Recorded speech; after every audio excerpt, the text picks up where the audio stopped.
Welcome back, NECC fans, to the Rainbow Six playoffs here for the spring 2022 season. My name is Phil, also joined here today by Corbeck for the first of many matches here to start off with. And because we're a little short on time, we could probably hop almost immediately into the roster, starting out with Bryant Bulldogs. They're facing up against St. Clair's again to have a bit of a, I suppose, redemption, bit of a grudge match here today. It is a bit of a redemption, maybe. Definitely a grudge match, though. I'll give you that one. You take a look at the lineup there for the Bryant Bulldogs. Not a bad team at all. A lot of talent here. Snake, Semi, Cheesy, Skippy, TSS. They played St. Clair last week, though, as we take a look at the St. Clair roster. It did not break the Bulldogs' way. The scoreline you might see from last week was probably a little bit closer than what it actually was. Essentially, St. Clair kind of took the gas off a little bit. Really let the Bulldogs make up ground. This St. Clair roster, fellow, it is fierce. Yeah, I've had a ton of experience with JM Beast. He's done a bunch of other collegiate playoffs before in the past. He's a well-veteranized player, at least in the scene. So nice to see him up here again, although I do have to face or verse against him in terms of predictions, as we'll talk about that after this first matchup. Definitely nice to see him back up in action and making it all the way to playoffs. But again, little short on time. We'll go quickly into the map bans and hop right into the game, as all 10 players are rated up here in this best 3 series. And it looks like we've got a relatively similar starting place, at least having Chalet then followed up by Clubbers and Cafe. I believe this map was in play, Chalet being in the last best of 3. Correct me if I'm wrong, Corbeck. I can't necessarily seem to remember. I seem to remember Coastline coming out. I watched 2 matches that were very similar, and one team just gave a serious drubbing to the other. So I'm trying to like reimagine myself where they were. But I mean, Chalet is not a bad choice for a starting off map. It's a good attacking favored map in a lot of ways. One of the few, I would say, truly dedicated attacking favored maps. Give you a little bit of advantage coming out of the gate, and then obviously Clubhouse, Cafe. These are very known quantities. So I think we should put a lot of stock into Chalet and whoever comes out on top there as giving themselves a distinct advantage going forward, because the next 2 maps are so bog standard. Well, you mentioned stock. Let's go take a look at the stocks for us in terms of predictions real quick, since we do have a little bit of time to spare. See who we actually decided on picking as the winner today, and it looks pretty 50-50, although we did have St. Clair's actually win. You know, me being a little bit of a region bias, I got to go for the Bulldogs, funny enough, and it was a very close game, and Scott as well, I guess, joining me, probably overheard me screaming, "Let's go Bulldogs," in our stream chat. But all that being said, we are finally ready to go hop into Chalet, and we get to now take a look at the operator bands to see who's going to get relegated today. I don't expect it to be anything particularly surprising. I mean, the multiple times that we have seen, Chalet bands usually tend to boil down the same way, right? Never mind. I spoke way too soon. That's not a band you see super often. Finka getting taken out. I don't necessarily disagree with it, if I'm being honest with you, fella, because she is such a strong operator right now, what with the health boost and the frag grenades and the LMG and everything else under the sun. But an interesting choice nonetheless. Ying getting banned out as well. Another really interesting choice. This means both Thatcher and Flores are off the board.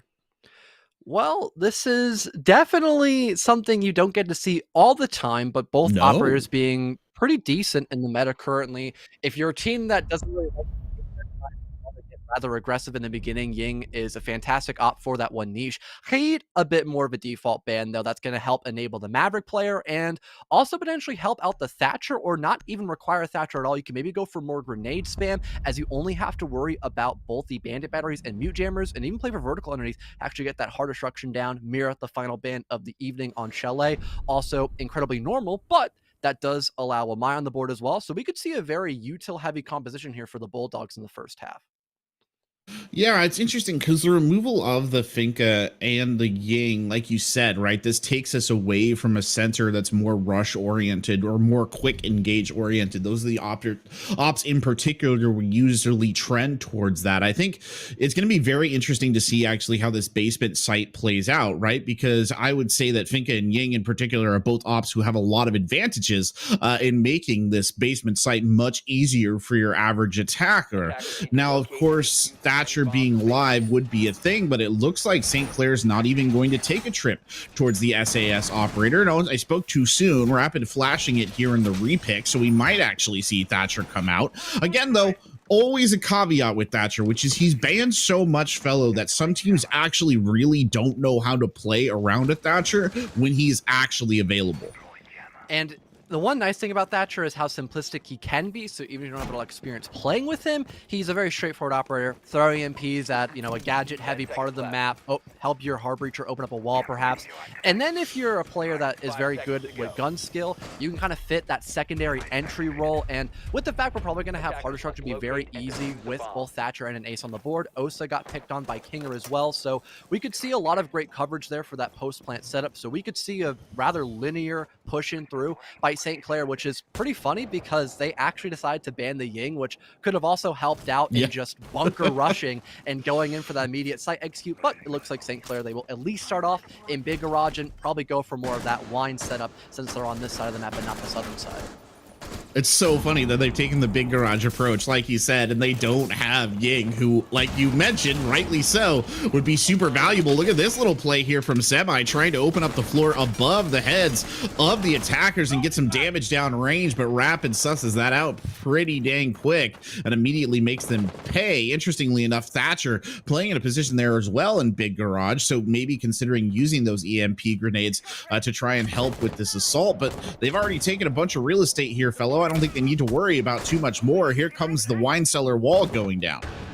And they've got the flank watch as well in the pocket by Salty, so everything going according to plan. They don't have anything for vertical, but that doesn't really seem to be the name of the game for St. Clair. They just want this hard destruction, these long lines of sight to help it with those Paladin shields to just basically lock out anybody from stopping a plant from going down. Really the only thing to worry about potentially is Skippy up above, but again, Nomad's on the board, only one air jab, and that was most likely dedicated towards West Main, so maybe this flank could go down and be successful. It's just only a matter of time. Cheesy does find that refrag on a JMB, so now we're equalizing the 4-on-4, still worrying about that flank up until now.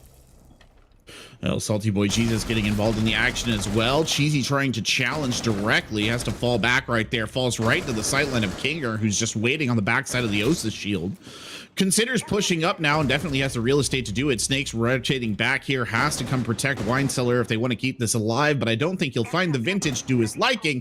There's 4 attackers here waiting for him to step into their sightline. Snakes goes for the challenge down range. The bomb is planted, can't even win the gunfight against Shares.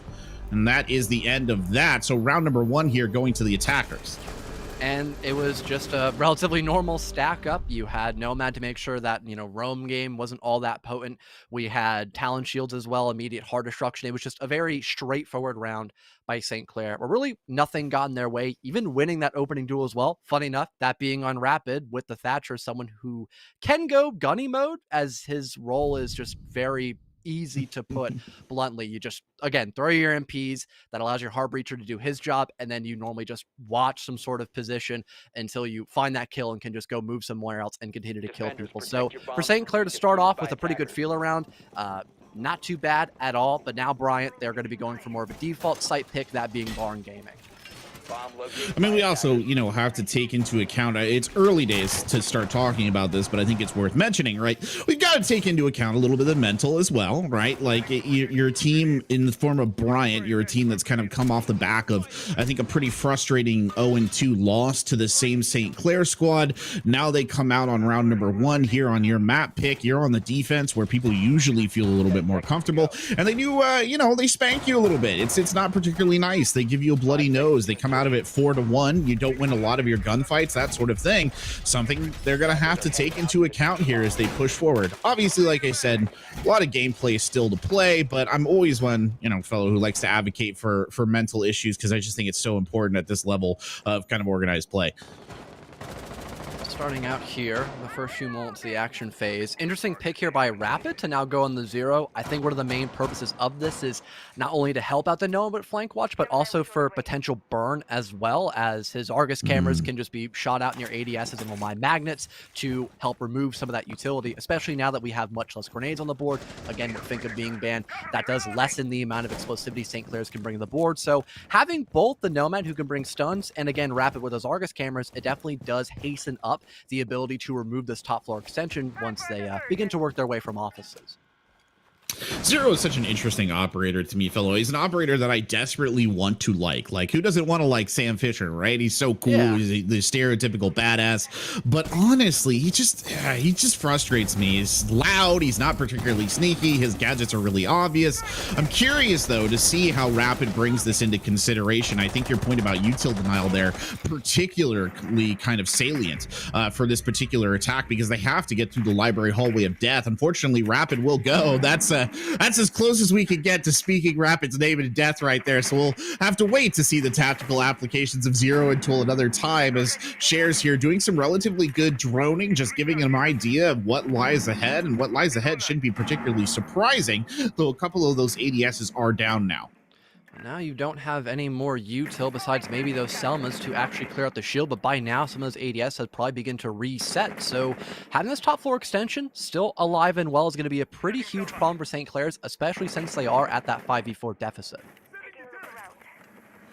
Indeed, about a minute left on the clock now. Shares trying to get aggressive here. Good kill onto Snakes there. So the top of the Ivy staircase, at least temporarily cleared out. Bryant in a position where they could challenge it as well, but you've got to start thinking about the other angle too. TSS here playing that fireplace spot. It won't work. Kinger just gets aggressive, takes TSS down, and now vertical control is established, but is it going to be fast enough here for them to close this round out? That's the real question we got to be asking ourselves. About 30 seconds left on the clock, and they have to make a move.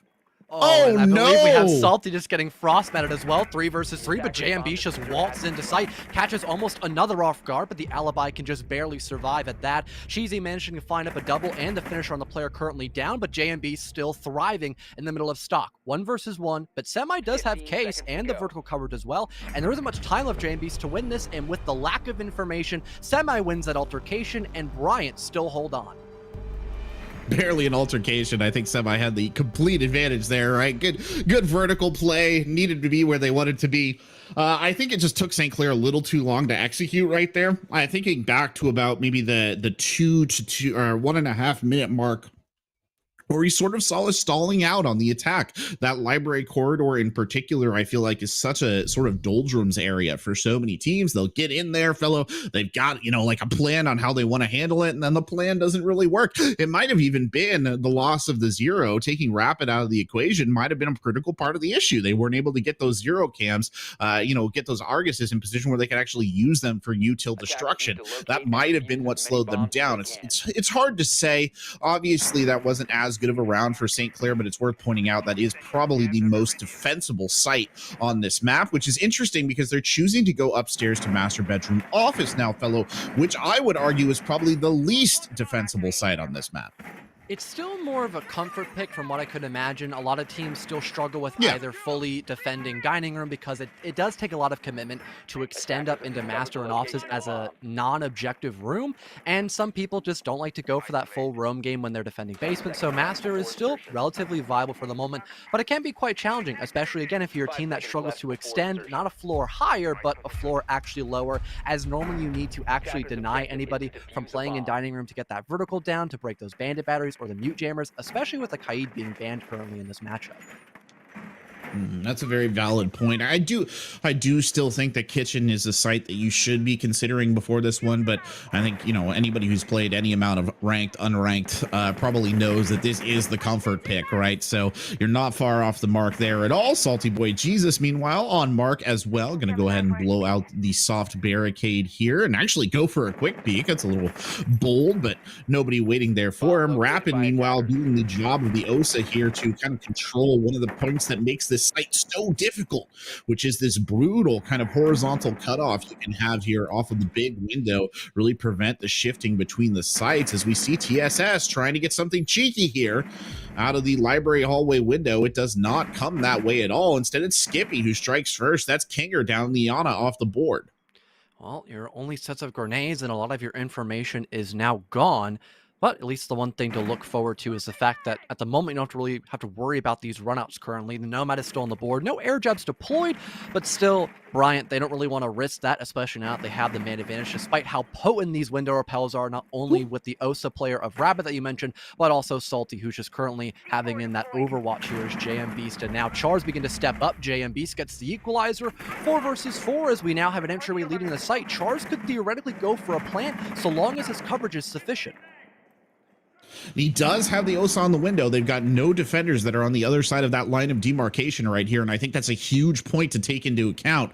TSS trying to maybe be the man in motion, rotating up the stairs towards Solarium, but the plant is already down. It's in a very solid position as well, and if any members of the Bryant squad want to challenge this, look at that, the air jab catching TSS out. That spoils that particular surprise, assuming the members of St. Clair are aware of what's just happened, and by the gunfire, it sounds like they are. Salty Boy Jesus will get that down immediately. Semi, though, returning the favor. JM Beast there quickly on the other side. Salty Boy Jesus taking a fair amount of damage, and now it's back in the hands of Cheesy. Cheesy needs to be careful with that aggressive swing, though. Salty Boy Jesus there again to collect. Snakes tries to make it happen, but Chars is hiding in the corner, and we'll go ahead and clean it up. So another good attacking round here coming out of St. Clair. And every single position was just being watched quite carefully by St. Clair. We had, again, that window pressure by the Ulsa. The Frost could not go for the run out as we were in the post plant, and she had to get active on top of the site to help out the rest of her teammates. Essentially a 2 versus 4 because of that. And after that, we still had the backup trophy stairs being watched not only by an air jab, but the Nomad player herself, Salty, and still having that window presence as well up near double solar. I mean, just again, everything was considered by St. Clair's during that post plant. And for Bryant, they just didn't have a lot of information to fully detect where exactly everyone was positioned at. They just had to face check every single angle. And eventually, when they didn't have enough manpower to even do that, they fell short and ended up losing out the round entirely. They'll go for a reattempt here inside of Master, but big thing was just their lack of, I wouldn't even say early aggression, but their mid-round conversions. Even though they had the opening advantage, they just kind of fell short towards the ladder and, again, the mid-round positions when they were trying to defend this top floor. Well, it was that cutoff, wasn't it? I mean, the Osa cutoff there, I think, was a huge aspect of that, because the entirety of this Bryant squad was on the other side of the map. They couldn't rotate. They literally couldn't rotate. You saw, I think it was TSS. No, TSS was on Frost. I don't remember who was playing the Bandit last round, but they essentially tried to rotate. They got lit up. They nearly died, and then I think that kind of put the fear into the rest of them. What's interesting now, though, that we're seeing here, fellow, is how Bryant is going to adapt to that attack that came in last time, which admittedly was pretty textbook. Now they put these Malusi Banshees over there specifically to kind of slow them down with the wubs. I just wonder if St. Clair goes for that exact same form of execution and just hopes that the members of Bryant aren't wary enough to prevent it from happening again, or they're showing us something a little bit different. And the fact that they don't have Osa in the lineup here indicates to me that maybe they are going to show us something a little bit different, though their kind of positioning would make one think otherwise. Maybe going for more of an aggressive stance. We already have JM Beast and now King are hopping into trophy, so that might actually be the case. Vertical being applied by JM as well in the Zofia. No one playing immediately on that hop down, so it's not going to bear any fruit. But that safety of mind is something nice for St. Clair's. They're already beginning to work their way in the top floor.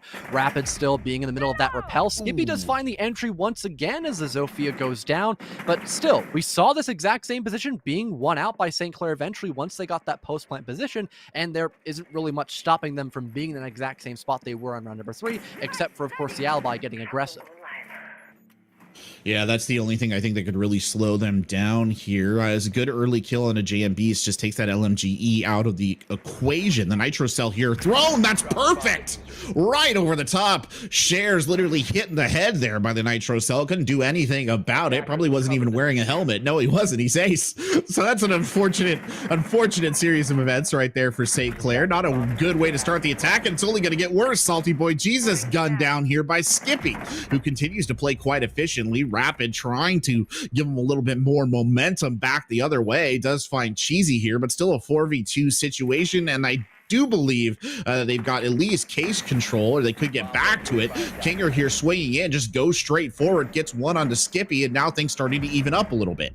Ooh, and Rapid enters the building as well, gets rid of TSS as well. 2 versus 2. They can recover the case and still go for this plant. The only real question I have is where exactly is Snakes playing at? Well, he's next to the closet rotate, not directly inside of it, but playing around in the piano hallway, still having tons of active marks on the opposition. So, any given moment, you're going for the swing, but no one's detected. Kinger, he surprises Snakes. Now 2 versus 1. They could most definitely go for the plant as there would be sufficient coverage, but as Semi swings out, Rapid's at the wrong place at the wrong time, but he spots out the body of Legion, gets the final kill, and St. Clair still take round 4.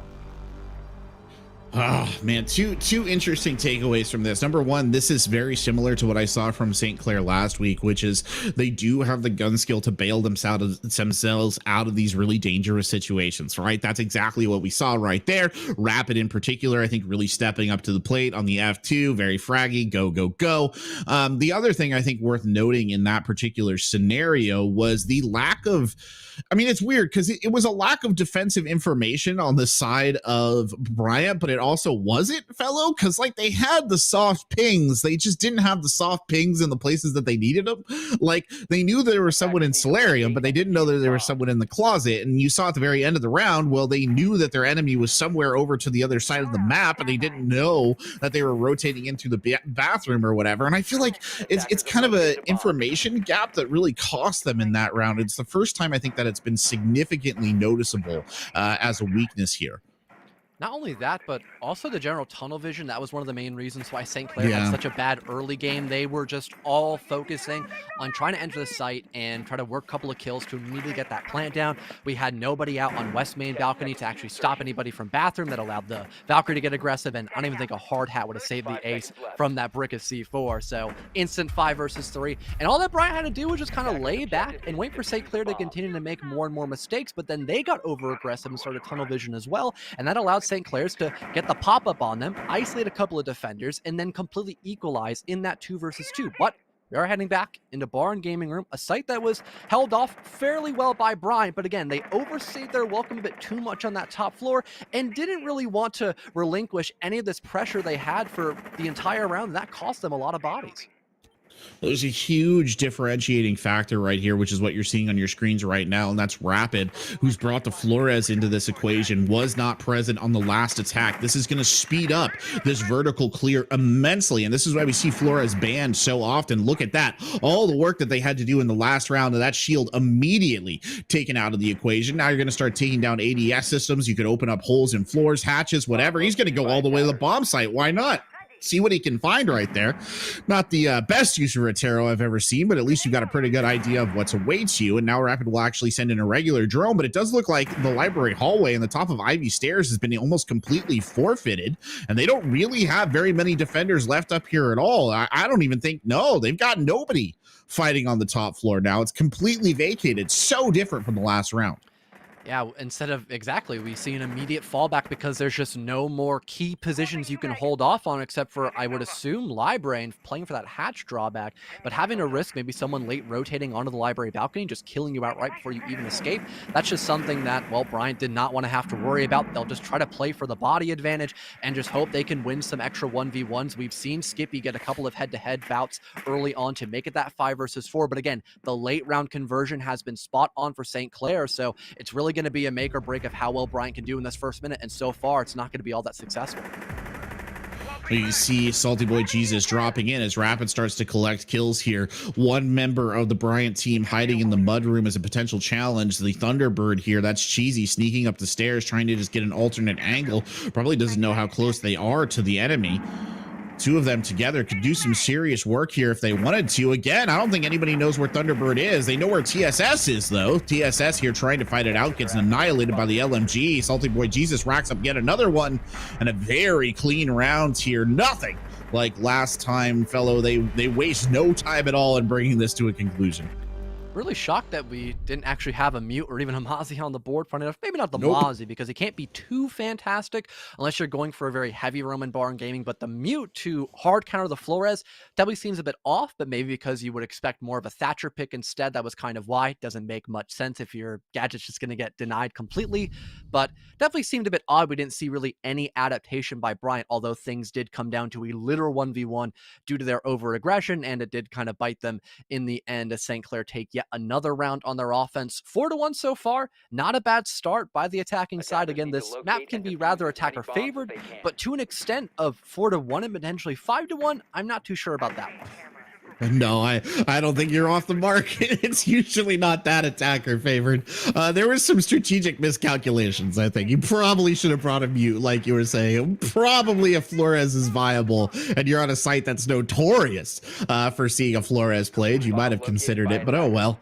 If wishes were fishes, the sea would be full, as somebody somewhere once said. I have no idea who, but pushing onward into the next round now, and it does look like Flores will be making a reappearance here. The lesson not learned at all, fellow, because we will not see a mute making an appearance, nor Mozzie making an appearance either. They're going to go straight with what they've got. So, all right, drones for free, I guess, if you're on the side of Rapid. This is about the nicest thing. As someone who plays a lot of Flores, this is about the nicest thing you could ever see when you're playing Flores, is just an open, target-rich environment.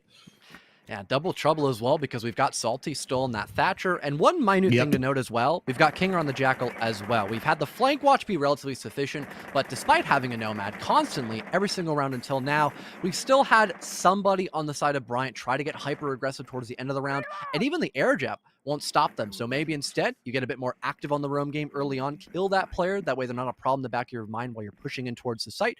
Could be something to think about. And at the very least, if you're not going to be utilizing Kinger on that roam clear, you can maybe save up some of those Inox scanners to have exact information on any of those anchors who are just playing in the back of sight. That way you can maybe get creative and just try to go for a multifaceted approach on that person, collapse upon them, and still find some sort of easy kill to bring that 5-on-4 in your ball game.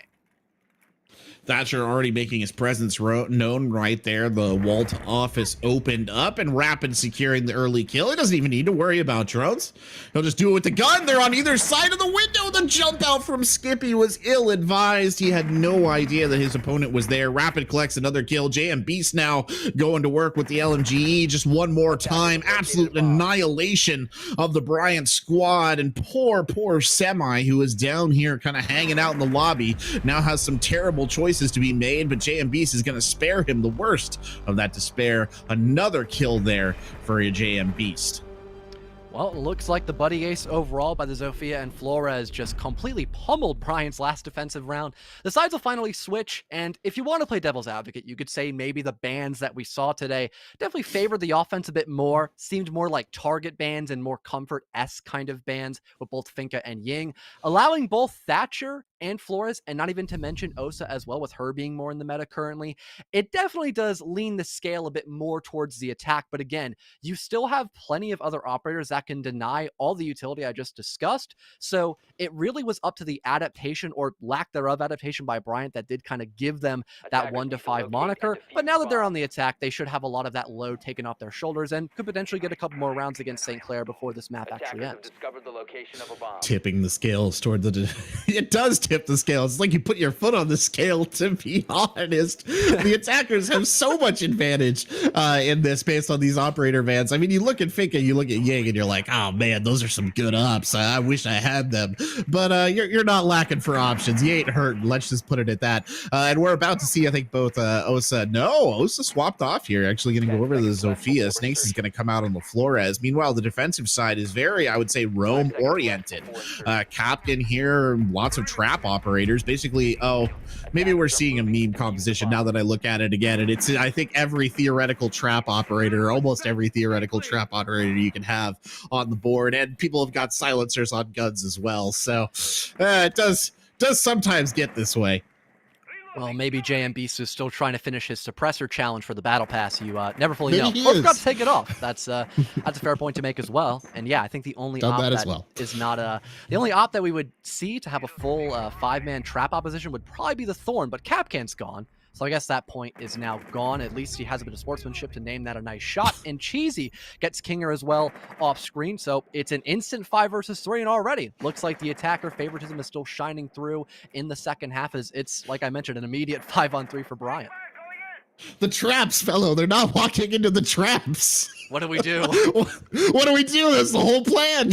They're supposed to step into the frost mat. They're not supposed to kill us.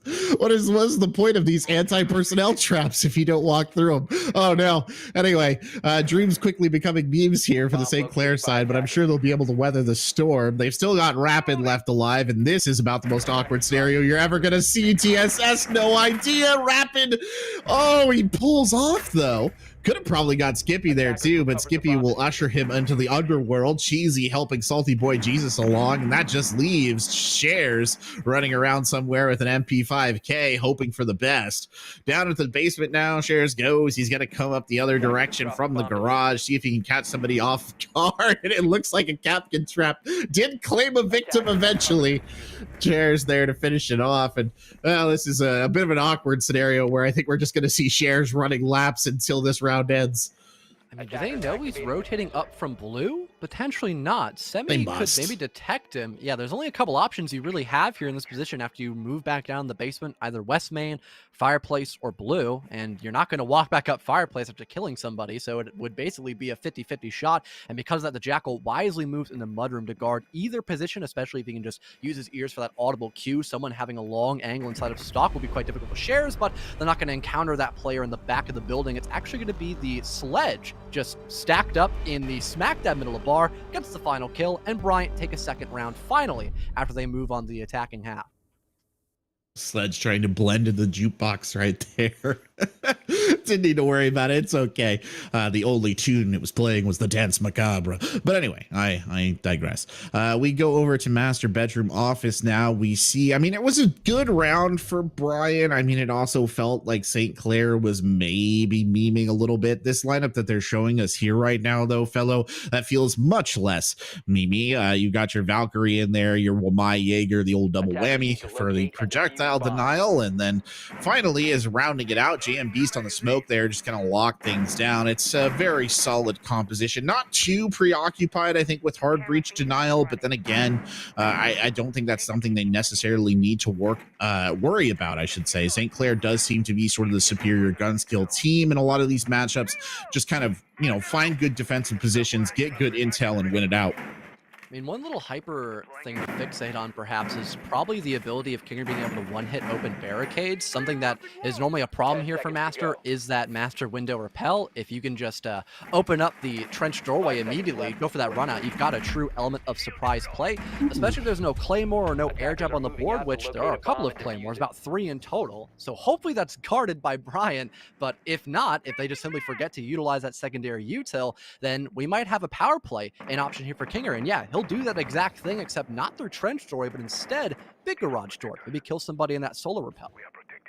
That is an interesting position indeed. Skippy has taken kind of the advantage down there in the trench, put the Claymore down to prevent this exact scenario. It doesn't look like any of the members of Bryant are going to deliver themselves onto the waiting biomechanical arm there of Kinger. They might deliver themselves onto the gun of Rapid. The drone coming in, though, will spoil the surprise just a little bit as Cheesy rotates the position to get the cutoff. He's also got the frag grenades to cause some pain here, and that will be what we see. The first frag grenade getting cooked nice and good, and no Michelin star chef here is Cheesy, as Rapid has already gone. Another drone coming in right there, but Rapid has most effectively slipped the net. He's down on the first floor now. Yeah, using the Michelin tires to actually drive away from library and move in the back of stock. He's got Kinger for backup as well. Good rotation and good comm so far for St. Clair, so they can tag team anybody that hops in either through bar window or just drops down the hatch. Unbeknownst to them, there's more than one defender across this side of the map, and so far,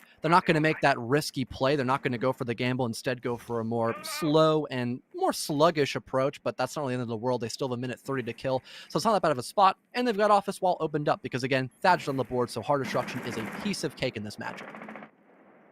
Yeah, it's the exact same thing, actually, that St. Clair did when they were on the attack. Unfortunately, Kinger striking early there. I should say, unfortunately, for Bryant. That'll be the OSA taken off the board. No more challenge shields in your pocket. It's a loss they can probably stomach, but they are running out of time. Ever the critical warrior here in Rainbow Six Siege is that countdown timer, hitting about a minute now. Rapid still wide awake on the roaming wherever they like, actually, at this moment. Snakes here, I think, trying to be a little bit of a check down, but this is also also delaying progress. You get the feeling that none of the members of Bryant feel particularly comfortable with leading the charge right here, and I can't necessarily blame them, but somebody is going to have to bite the bullet, perhaps quite literally, fellow, if they want to make this work.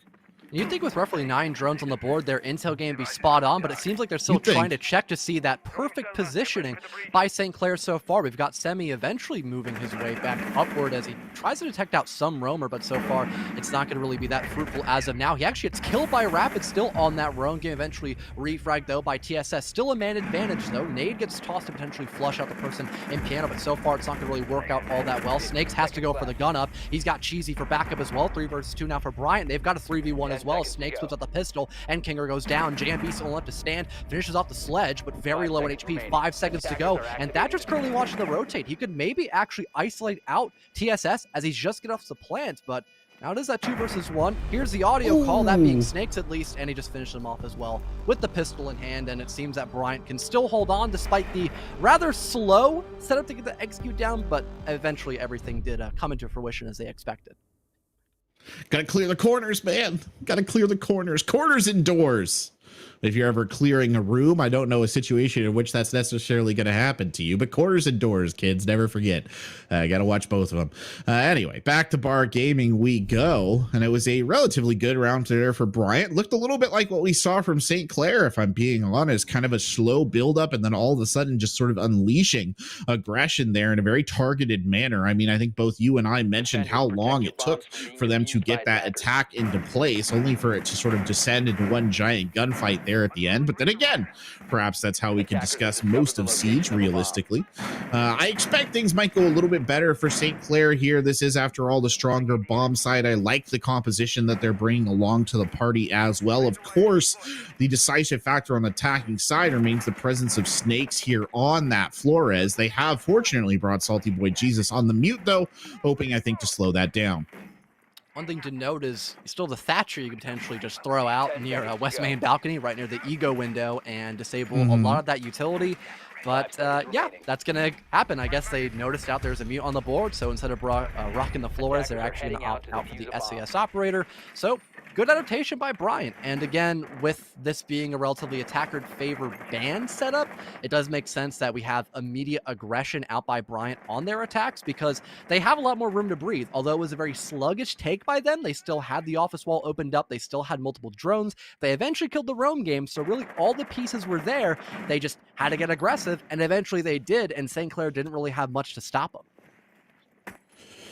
No, and they don't have a lot to stop them here, and it looks like Bryant is, maybe going for a more direct line, or at least I thought they might be looking at a more direct line into the library, but looks like they're going to loop back the other direction now and set up for the more holistic take. That or Cheesy is just getting his steps in for the day, not sure which. Semi here in Mudroom, I think they must know. Yeah, they do now. Snake's droning it out there. Shares is just waiting around the corner. Shares twigs that he's been droned, but I don't think that's a particular surprise for any Wamai player who's been given the rather unenviable task of holding that library corridor. Certainly he'll do good work at it, though.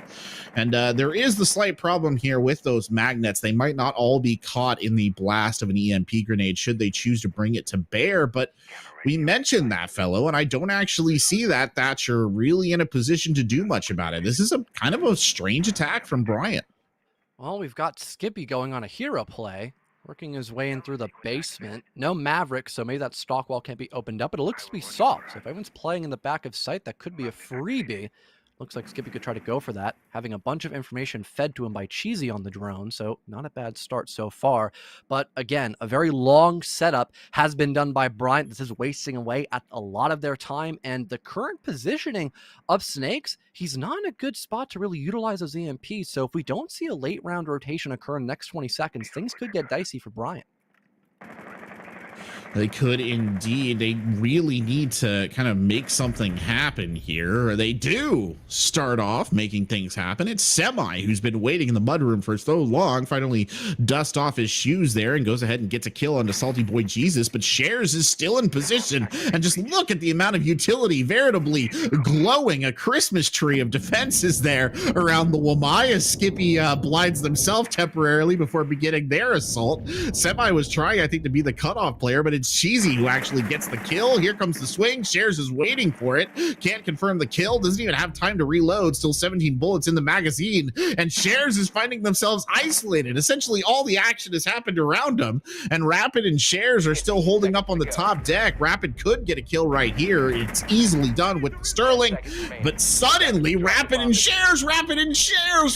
gets 3 in a split second. 4 seconds left. Cheesy doesn't have control of the diffuser. He does. He grabs it at the absolute last second and throws it down. And here comes the Wolf Pack to finish it off. Somehow, St. Clair salvaging victory there from the jaws of defeat. And what we had was just flat out over aggression and kind of a weak plant spot because of the vertical still being in the hand of St. Clair. No one ended up clearing the top 4. Instead, it was more of a bottom to top push actually by Bryant. They had the element of surprise, which netted them a 5 versus 2. But after that, they still needed to worry about Shares, who's in the middle of blue stairs. They had a cutoff for him, but because they jumped the gun, that kind of weakened the whole idea of just sitting back. They still wanted to just end out the round without having to get that diffuser down and just wanted a full bloodbath, if not a massacre, on that round. And just the, I guess, the overcommitment by Bryant to just go full gung-ho, it cost them the round completely. And now they look down the gun barrel of match point in a position they probably weren't expecting for a few more rounds, because on paper, that overall setup by them, instead of just going in for the default approach and trying something new, it looked good until they just kind of got overzealous. Yeah, it was a very strange round. Not a, I'm not locked in here with you. You're locked in here with me from Shares and Rapid right there at the end. So, I've been saying, St. Clair has the gun skill to bail themselves out of those very dangerous situations. And I think that was probably a very keen observation. But like you said, the aggression there and kind of I'd argue a move away from the intel game kind of hurt them too, because I don't think they had a beat on Rapid at all. And he was really sort of the main wave of devastation there. Well, Bryant, they're looking particularly grim right now. They've got to get at least 3 rounds here unanswered if they want to even this up and potentially push it to overtime. I don't think that's going to be an easy task at all. Snakes here on the Thatcher. No Flores making their appearance this time. Master bedroom is the site, so theoretically a little bit easier to attack, but certainly if St. Clair is in the driver's seat, they're not going to be willing to relinquish that too easily.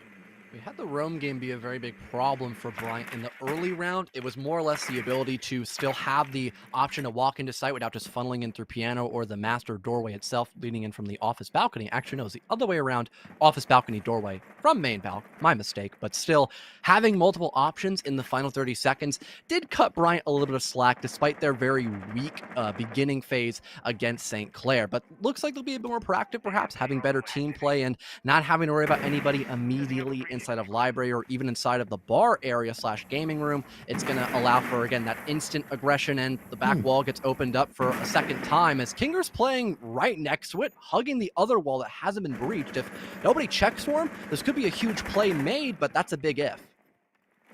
Yeah, the human frostmat approach right there. I don't know if that's going to work, because St. Clair, or I should say Bryant in particular, has been pretty diligent on the droning. And there you go. Kinger cut down, attempting to run away from that spot, but Rapid quickly evening it back up. That's semi taken off the board, so no more Inox tracking available here.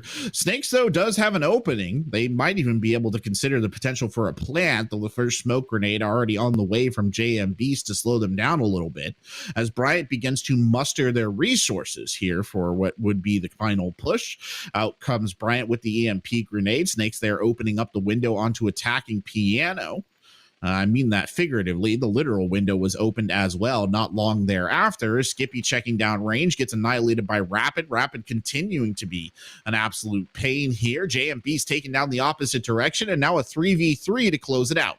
Nitro in pocket as well. If nobody deals with Rapid, this could be a great way to stop the plant from going down and lessen the offensive side. There goes a great double swing in, both by Cheesy and Snakes as well. The Nitro cell's actually going to be a dud. We can have TSS stick this plant, and now it's a pretty good post position for Bryant, despite the fact they've lost the man advantage. We've got Salty playing for long range. He was able to pick up at least a singular kill to make that 2v2. But again, the time, it's now favoring Bryant, and we have to see a full-fledged retake here by St. Clair, and they've only got about 20 seconds to work with. Rapid's got the process of elimination, finds one, but there's the trade by the ace. Now a 1-versus-1 direct between TSS, who's sitting quite comfortably outside, and Salty Boy, who's got to go for the play. He might try to stick this defuse and force the hand of TSS, but he's got all the time in the world and the info, but he's not pushing aggressive. 1 second to go, and he barely gets it done. Bryant hold on, and they go past double digits, moving forward and forward through regulation.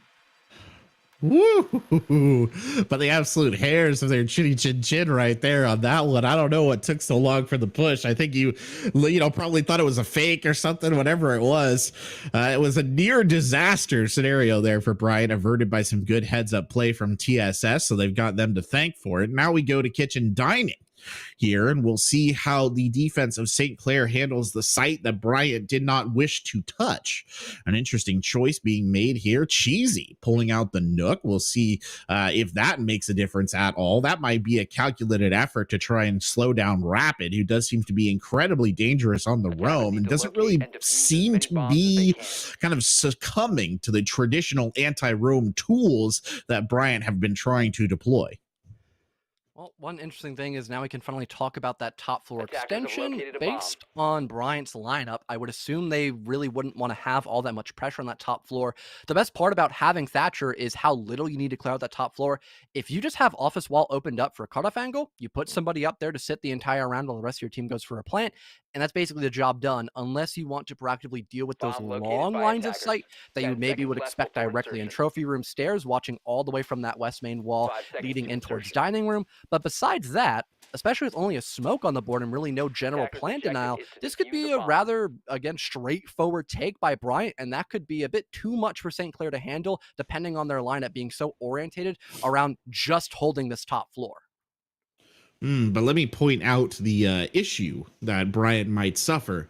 What do they have to deal with the castles? They have nothing. Just some Selmas maybe, and just punching them here and there. Yeah. Oh, I guess they got the Gone 6 from Skippy. But it's already gone. A bit on, yeah, that's it. Had to use it, so that's gone. So that does give, no pun intended, but that does give them a little bit of an opportunity to continue to push this top floor. But there's other castle barricades that they're going to have to take into consideration here as well, that they don't, I think, have particularly great tools that they're going to want to use. They might try and bypass the vertical entirely. Indeed, that seems to be what they're setting up for here. TSS just going ahead with the Selma charges and breaching into dining room. Now, this presents a very interesting opportunity for St. Clair, because they could theoretically prayer on this vertical quite well and do some damage here. We'll see what Bryant does. They seem to be taking a little bit of time setting this up. Interesting to see a Nook taking such a direct route, by the way, as again, the vertical not even really challenged. They're just sort of leaving that as an open question mark here with just this one cutoff, the only thing to speak of.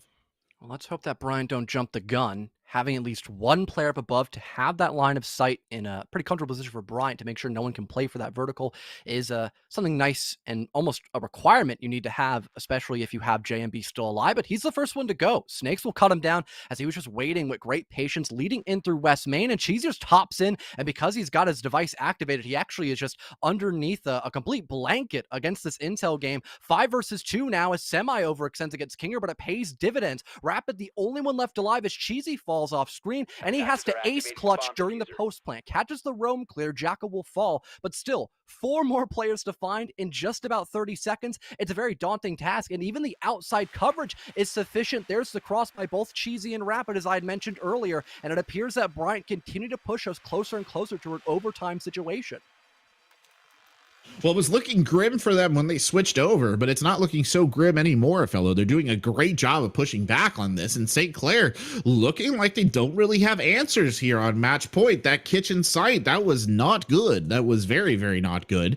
They didn't handle that defense well. They put a bunch of utility into the top floor, which I can't necessarily blame them for, but Bryant did a great job of just sort of short-circuiting that, barely paying attention to it at all, and it completely worked. St. Clair was never even able to get much of an advantage off of that top floor positioning. So, be that what it may, we are going back to Bar Gaming, which has been a favorable site here for defenders in the past and probably will continue to be so.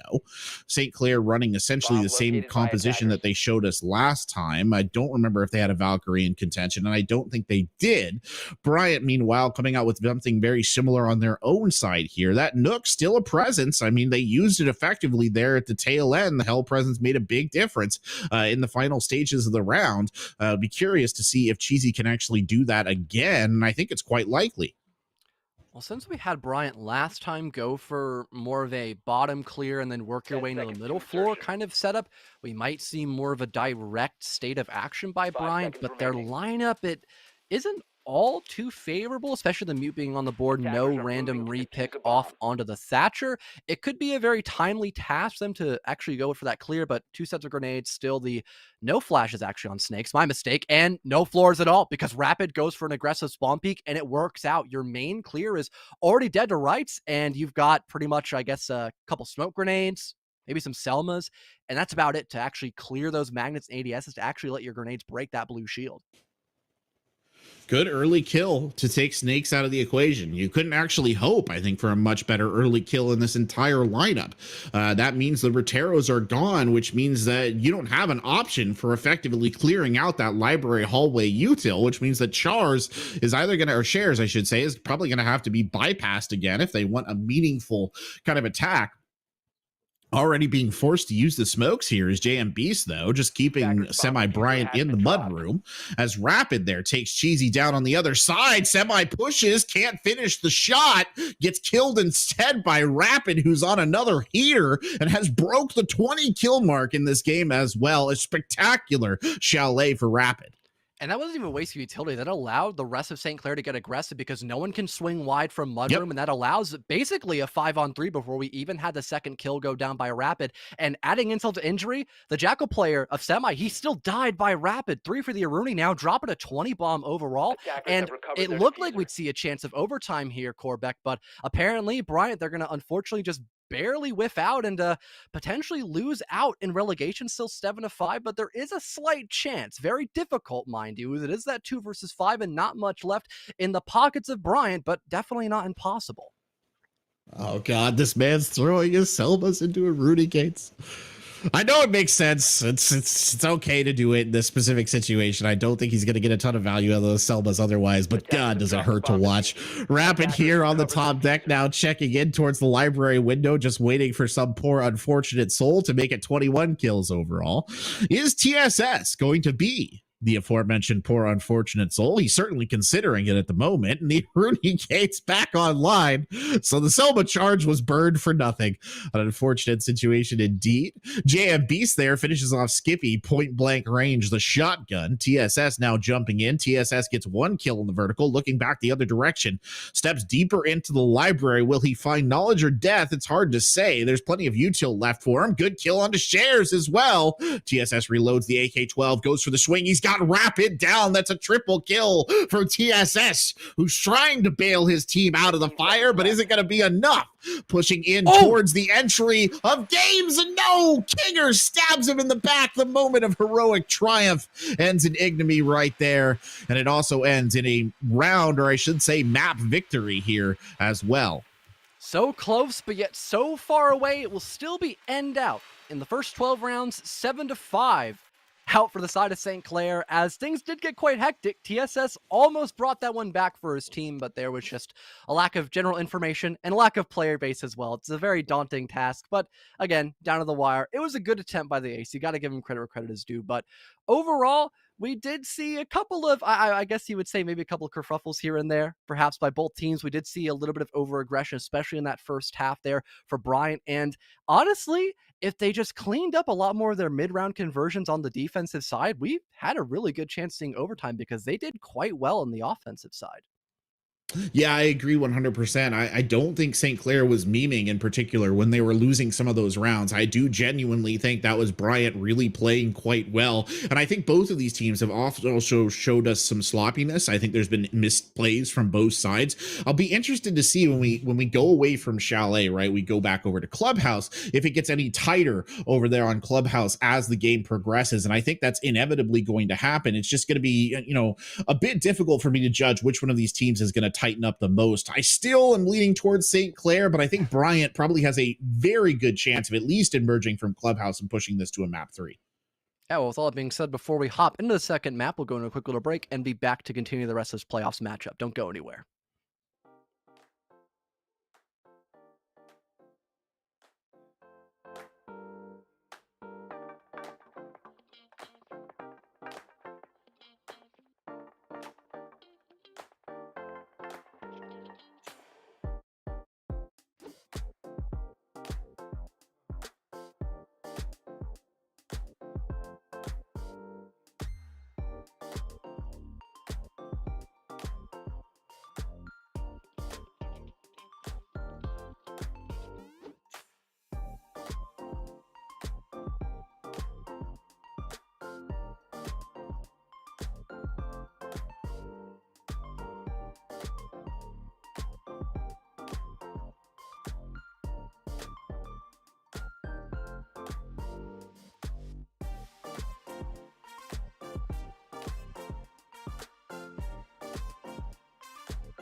Well, we're back here for map number 2 of Clubhouse between both St. Clair and the Bryant Bulldogs. Being a refresher, my name is Fel, also joined here today by Corbett. And before we actually hop into that game, we're going to take a quick look at the playoff brackets to see how seeding kind of worked out for every single team in the Champions Division. We've got the Bulldogs versus St. Clair. Again, the game we're talking about right now. Then across the pond, we've got BGSU Orange versus Hawkeye Community College. And then whoever wins that matchup will go up against Purdue. And if we see St. Clair actually win this best of 3 against the Bulldogs, they get to face St. John. So a bit of Saint rivalry, I suppose, when we move a little bit further in the bracket, unless the Bulldogs can be the underdogs here and get this second map and potentially the third map win as well if we get there.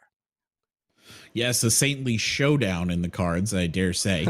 But we'll see. Again, I just don't know. I think St. Clair, the team with the advantage here in our matchup so far, I think the likelihood of them pushing forward to face their fellow Saints is quite likely. Bryant Bulldogs could bring this one back, but they're actually making a substitution. TSS, who we saw there at the end, nearly clutching it out in that horrible kind of 1v5 situation, has been subbed out for Soviet. So whether that means the mental is chalked, they're just not the person they want in right now on this particular map, I don't know, but we're going to be going over to Clubhouse. Bryant will be starting off the defense, and they're starting off with that Finka ban again.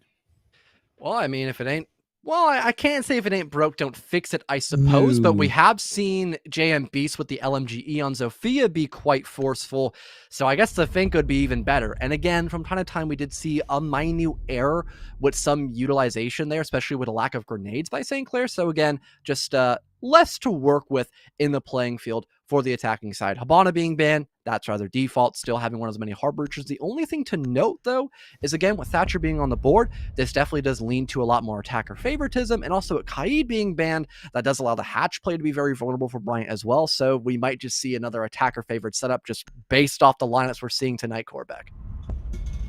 Yeah, these are both very attacker favored bands. Thatcher still alive, Flores still alive. Obviously, the Habana, like you said, relatively academic.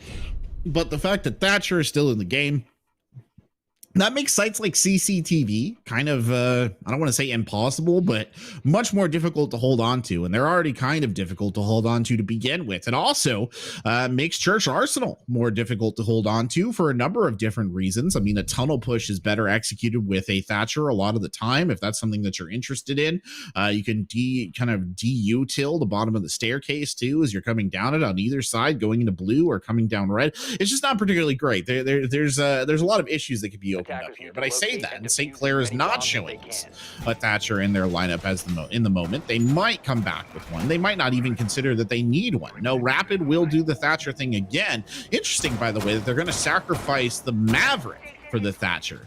That's a strange choice. I almost would have thought JM Beast there on the Ace would have been a more logical choice, because you can still use the Thermite to open up some of these hatches, but maybe they just want to do it at range. Oh no, full swap's coming in across the board. They're going to keep the Maverick, drop the Thermite, and come in with an Ace. That's Cher switching over there as well. 10 seconds remaining. Well, if you look at it like this, Maverick, he's got the nades. That's always something important to deal with. Yes. And at least for the blowtorch, it is very straightforward to get the hatches opened up, at least for bar and sometimes stock room. But then it becomes an issue when you work your way into kitchen, for example, when you have to deal with the impact trick, maybe a C4. Speaking of impacts, we've got 10 on the board, only 9. Semi had to use one for a rotate hole in the site. But it looks like because of the Habana ban, Bryant are trying to very proactively deal with that hatch presence as much as they can. But with so much heart destruction on the board, not only with the Selma charges and the blowtorch with the Maverick Ace in synchronization, but also Kinger on the Buck, having the ability with those secondary charges, that could also be something to deal with too. But apparently JMB just wanted to get right into the fray, and he was quickly met by Skippy, who barely survives that gunfight, but still wins it and can just get healed up via those Kona stations. So no harm, no foul, I suppose, at least for the defense. I would dearly like to know what the tactical read was there for JM Beast to just charge down that tunnel. That's their only frag grenades as well, removed from the equation, which means that vertical play is going to lose some serious bite here. That's something worth pointing out as they do get into this. They took Kinger on the Buck instead of a sledge, so they don't have frags to work with there. Rapid has reclaimed the tunnel, as you see Ace just floating in space for a moment there. Rapid has reclaimed the tunnel, so that's good. They're going to go ahead and get the kitchen hatch open from a distance here with Cher, so that's another good maneuver. They're slowly but surely building up the attack, but again, The loss of JM Beast early on does hurt. I think that makes Moto Hatch pretty much inviolate as well. As you can see, it's still active right there. Though certainly the defenders will have their hands full looking over to the armory side instead. Gets somebody to work down main. This could be a pretty good position. Rapid just waltzes in. Nobody's covering him, actually, from Dummy's Lap being on the defensive side. Semi's trying to go for a flank, but it's taking way too long. He has to make up his mind at this point as his teammates need help in the site, and currently he's doing absolutely nothing. He's got to get proactive, like I mentioned, and now in this 3 vs 3 as well. But thankfully, Snake's landing a couple of key shots. Kinger will fall. Case has now been dropped to the floor, and here comes the aggression once again by Rapid. It's still clean, though. Semi falls, trying to help out his teammates, just caught in a bad spot. Things equalize now for a second time as we're in this 2 vs 2, but still plenty on the board for both the attack and defense. With Snake still holding down these long ranges, having that 1.5, he's in a great spot to now put his team in the advantage once again, leaving Rapid in an ace position with 30 seconds to go. Yes, they've deployed the thermobaric Rapid here, and they're just going to use that as their tactical weapon of choice. Rapid needs to be very careful, though. He's got multiple defenders here closing him down. I don't think he's aware. He might. Wow, the reflexes. Get Snake right there. He's got one left to hunt. The shots hit the bomb chassis. He's going to have to fall back and reload. Can't Soviet. The sub holding off. Rapid on the full rotate. 7 seconds left on the round. The smoke grenade coming out as a distraction. He rolls around towards the bar, and no Soviet there to shut it down at the absolute last second. Denies Rapid the round win in the ace. So close again, almost like what we saw earlier with TSS up in the final round of Chalet. But again, with the thought in the back of your mind that the Valk can just run away and play in the hallway, I guess Rapid thought it'd be a good moment to sprint in the middle of the site, and that ended up costing him his own life. And the ace clutch being denied now not only by one player, but 2 in total throughout this best of 3, as Bryant will still take that first round, but especially with Habana being banned, this is probably, or at least that was, the most defender-sided objective room you can go to here for Bryant. Now they have to test their own, leading up into CCTV and also Cash Room, with probably having to worry about both the Wamai, or pardon, not Wamai, sorry, the Thatcher and Maverick, sorry, with no Wamai on the board. Definitely leaves a lot of vulnerability, especially up inside of Raptors, because there's actually no util to stop anyone from just walking in, killing the person set up there, and just almost getting full site control just from that back area leading into the objective room of CCTV. You're right. There's not anything to stop somebody from doing that. Unleash the tactical Rapid, the old strategy. Just let him out of the bag and let him go. Give him an F2 and point him in the direction of the enemy and hope for the best. That's how it works.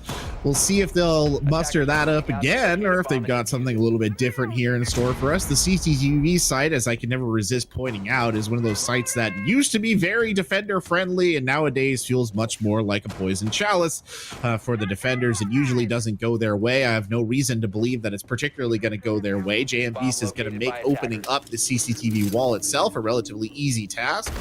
There it goes. The EMP is out. Here come the Selmas. So easy as you like. Semi stepping up into a position to challenge, actually going to run back into the garage.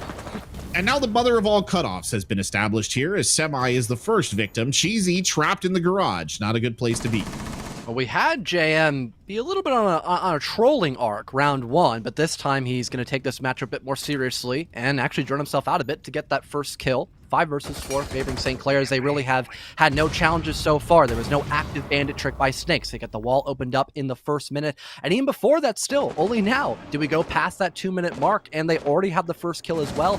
And like I mentioned earlier, the fact that there really is no coverage inside of Raptors besides somebody playing next to the motorcycle, I mean, that's free real estate for St. Clair. They've got the 5-on-3 off the rip and can already start to tease a post-plant position with still okay coverage. Rapid will get a little bit comfortable, I suppose, overzealous there in that position, but the speed 4 being just too late and too short. It doesn't fly over the cupboard or part of the shelving unit. That's going to actually allow the post-plant position to go down. Soviet finds 2 big ones to equalize, but all that St. Clair has to do is just sit outside and sit inside of Raptors and just let the timer burn out.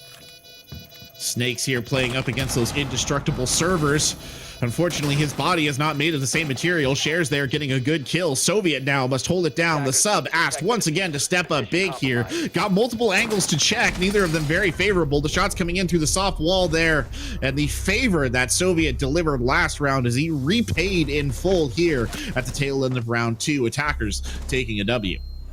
Well, and I can't even fault at least the Thunderbird for not holding top Raptors and playing more towards Bike because no one was pushing in from lobby slash main. And Yeah. again, with no Jaeger, no Amai, Platwell already opened up because there was no one there to actively stop it besides just a couple bandits to kind of have that facade of safety.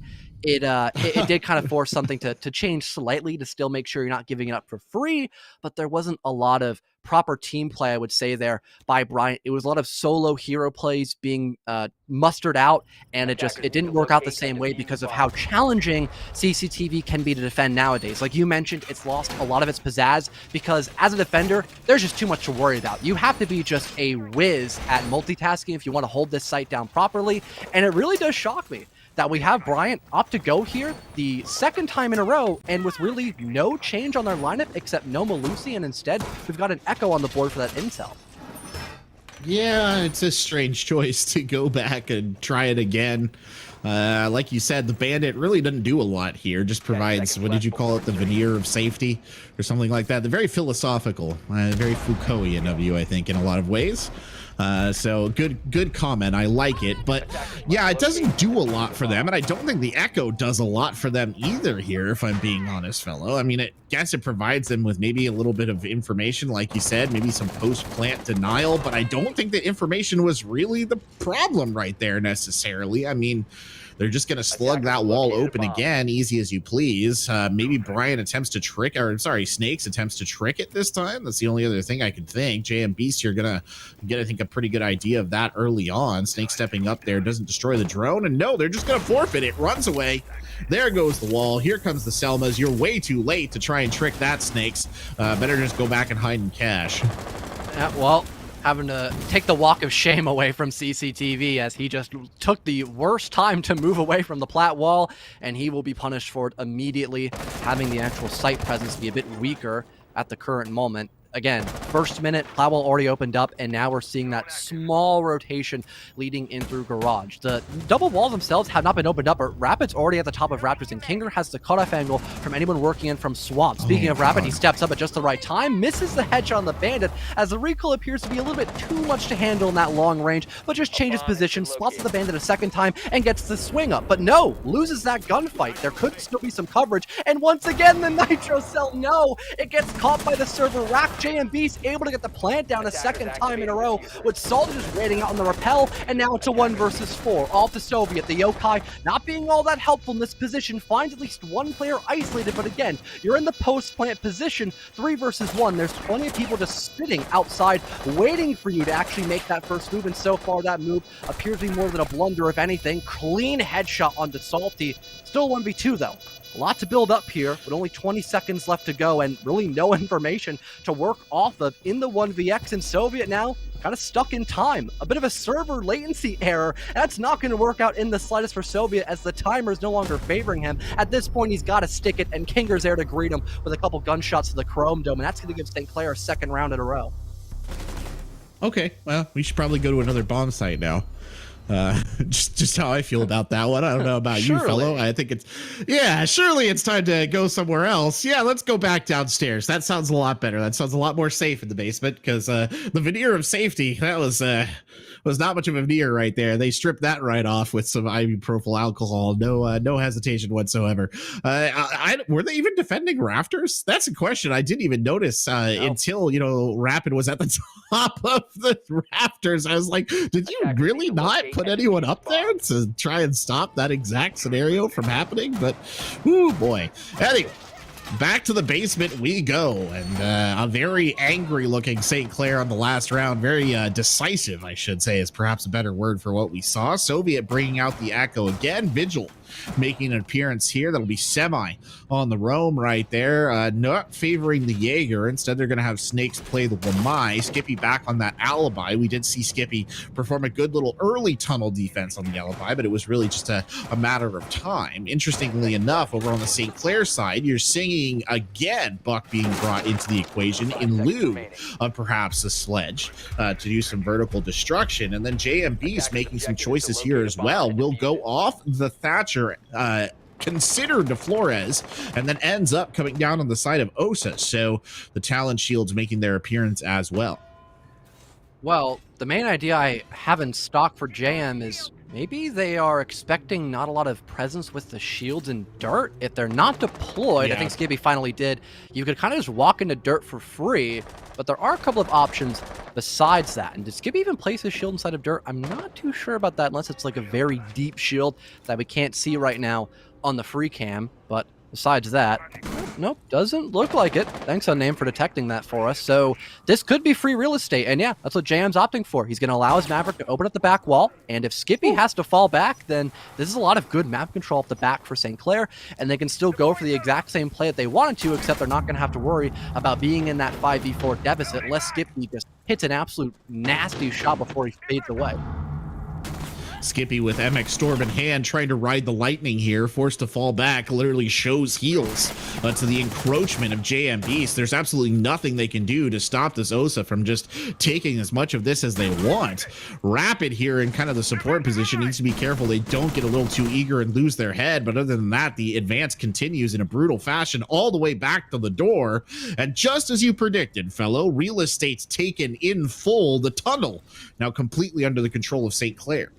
And I mean, JM Beast could just pop down Talon Shield, rotate somewhere else, have Rapid just sit here the entire round because he's already done his job on the Maverick, theoretically speaking, if you don't want to work your way into the Moto Hatch. And although that is exactly what happened, Skippy actually, like you mentioned, rides the lightning and actually kills JM Beast. Kinger falls as well across the map. Rapid will now have to try to throw out grenades, but they're not going to connect the way he expected, so Skippy will still live to tell the tale for now. But in the final minute, we've seen a complete 180 by Bryant. Now they take the advantage despite all the map control we've seen so far by St. Clair. Complete kitchen remodel was completed as well while we were looking at the tunnel. That's okay. Worth pointing out, though. Salty pushing down towards the basement here. Has that long sightline. Skippy annihilates them. Rapid delivering the favor right back, though. That's Snakes and Skippy down almost instantaneously as Rapid is making this Talon shield work for him. Shares now moving into position. Shares dropping. Shares might go for the plant. Shares is getting shot. He'll duck here behind the bomb chassis and get to work. Soviet pushes up right there. Has to counteract Rapid behind the shield. He doesn't get it. Shares won't get the plant down either, though, because Semi gets the kill from above. And now everything resting on the shoulder of Rapid. He's going to go ahead and destroy the challenge shield, and he's just going to go for it. Takes it upon himself to make something happen, and then Cheesy takes it upon themselves to, well, end Rapid's effort. And the one thing I liked about that run in particular was Semi actually doing a better job on that roam game. He seemed, I don't want to say lost because eventually he fell back to sight, but he seemed rather null and vacant when he was trying to go on that flank, especially no Nomad on the board and not a big amount of drone potential there by St. Clair. I really would have thought he would have went on that kitchen flank actually on round number 1, but he ended up not. Instead, he went down to blue to try to help out with dirt and just died because of that misplay. Instead, he actually stuck to his guns, went on that flank, and killed the guy trying to defuse because everything but the hatch drop was actually being watched quite well, especially because that Talent Shield and Rapid just being in a nice position. Unless we had somebody just impact open the Kool-Aid wall and just kill the ace because of from that department, but I don't think we had Brian attempt that because we had Semi on the hatch play. So a much better read overall by Semi in particular, and that was one of the few things that really did allow Brian to hold on in those final 30 seconds. Very true. It was a good round for Semi, all things considered, and the vigil paid dividends there at the tail end of it all. We go back up now to Jim Bedroom. You see the defensive lineup, oh, God forbid. The defensive lineup being brought here by Bryant. Castle making his presence known. You've got Skippy there on the Frost. Two very stereotypical picks here for this Jim Bedroom defense. Interesting to see Soviet taking some time to consider where they want to put those castle barricades down. Finally ends up slapping one in construction, which is a good call. Always a little bit of tension there, fellow, between the Frost and the castle, because you don't always want a castle window that you want somebody to step into for a Frost and what have you, but you see Skippy surrendering to momentum there and throwing a frost bat down in front of that castle construction window. One thing to note, having a sledge on the board can be a bit of a hard counter here against the castle, but depending on where Kinger's actually playing, and it might take him a while to get in the right spot to actually destroy those panels, so definitely something to maybe dawn on later when we have St. Clair have to worry about those key choke points being denied, at least the window coverage, because Soviet's still having one panel in pocket, and us already spotting out the other 3 castle barricades, we know how exactly this round could play out. We see over-aggression being attempted leading in through CCTV to stop anyone hopping in through Plat Balcony, That's very risky to do on the castle pick. And despite Skippy just waltzing in and giving Salty plenty of time to win that fight, the Frost will still outduel Salty, as I guess he's making sure his lean buttons still work. Soviet tries the same thing, but gets met with a very untimely doom. Kinger's there to shut him down. Rapid catches one on a cheesy, and despite having a free 5 versus 4 for Bryant, things are completely evened up, as by an impact grenade or by, I don't even know what, Kinger gets downed, maybe by some sort of explosive device by himself. Did he nade himself? He might have done.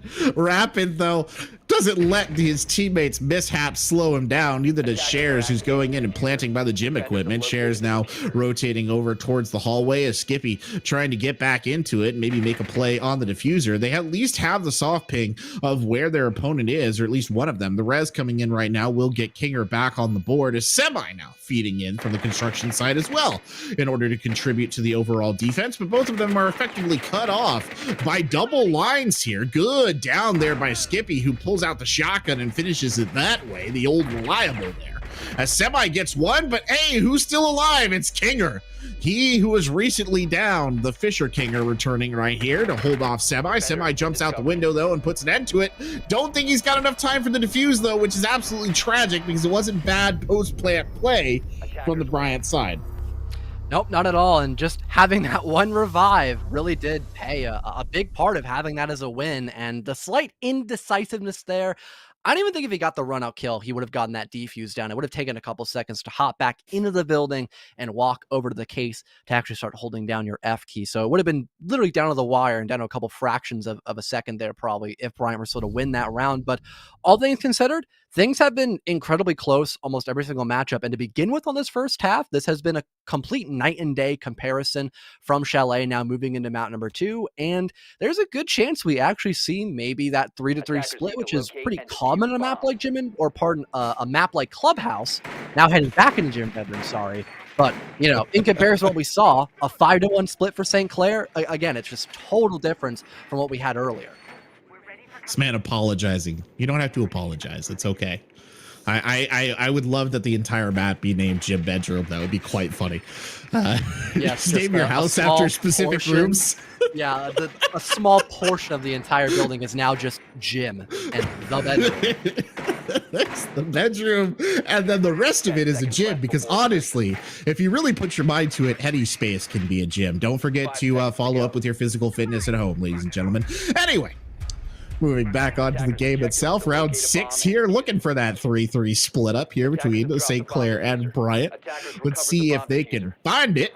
I certainly hope, at least for Bryant's sake, that they can get it level moving in. It's looked like a much tighter map overall, and I think you would agree with me on that, fellow. I agree with your assessment, too, that it is a bit different from Chalet. It certainly has not looked as easy for St. Clair here. But again, this has been relatively easy. Rapid opening up the construction wall yet again, has done this, I think, 3 times in a row now, and then goes ahead and finishes off the hatch with a little bit of an opening there from the key as well. And that just leaves sort of the final defensive line here that they need to get open to open up the initial shell, and it will be that jacuzzi wall, which goes down easy as you please with the Thatcher in the pocket. Well, and if they have somebody move into the gym window, Snakes could be dead to rights here, so it's just only a matter of do they actually detect where Snakes is playing at, or if they just kind of gloss over him. Looks like it's actually going to be the latter and not the former. Rapid, though, instead of Logi, a pretty prime position to hold right now. He's going to have a nice little kill hole set up inside of bedroom, and that leaves very little options to hold the site directly. Beautiful nade tossed out. Cheesy will get blown up sky high. At least Skippy's good for the trade. So there's a 4 versus 4 situation, but very limited space left for Bryant in the actual anchor position. Could lead to a little bit more marketable positions here for St. Clair to make it that 4-on-3. Indeed, now a 3v3. Soviet was the one who traded back the kill that JM Beast got.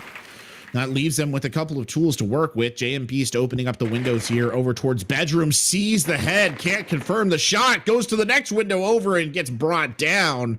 Unfortunate there for JM Beast, just too many guns looking in his direction. And now Shares is an interesting prospect in the making, has to go up on the roof, and maybe we'll go all the way over here to revive JM Beast. And unfortunately, I don't know, I think, does Semi know that he's got a wounded player right outside the window? Shares might not even have done it. Looks like Shares jumped off, and they'll actually get the revive on the other side. So yet again, one of the members of St. Clair is able to be returned to the round after some unfortunate misadventure. Well, one thing is, one pretty important part of this round here for Bryant, Semi playing underneath. He could either move up into main stairs to kill Shares, he hops into a jacuzzi wall, or you just play for plant denial. But depending on if St. Clair's has that information, they could maybe try to go for a plant inside of Master and just have somebody hold that cutoff. Soviet gets a little bit aggressive, though, and that's going to cost him his life. Shares will shut him down. That brings back the man advantage here for St. Clair. Now, a pretty big call needs to be made by the defense where they want to keep Semi still playing underneath in case they have that plant go down inside of Jim, or if we see that rotate occur eventually up inside of main. Looks like Semi will stick to his guns and basically have Skippy playing this 1v3, but Shares is playing nowhere near any vertical deny. There goes the impact though, but it's a little bit too short. He goes for the wall bang, but the metal pipes underneath stop him dead in his tracks. Salty gets rid of Skippy, and now Semi has to go for the retake in a 1v3 post plant, and the natural environment of Clubhouse will actually thwart Semi and pretty much put him in a very impossible position to walk back up main and win 3 separate gunfights, and he can't even get a single one in the book. St. Clair take it 4-2 in the first half. Girders, the infamous 6 defender. Or I should say attacker, I guess, in that scenario. The infamous 6 attacker there providing some critical support for the rest of the squad in that particular scenario.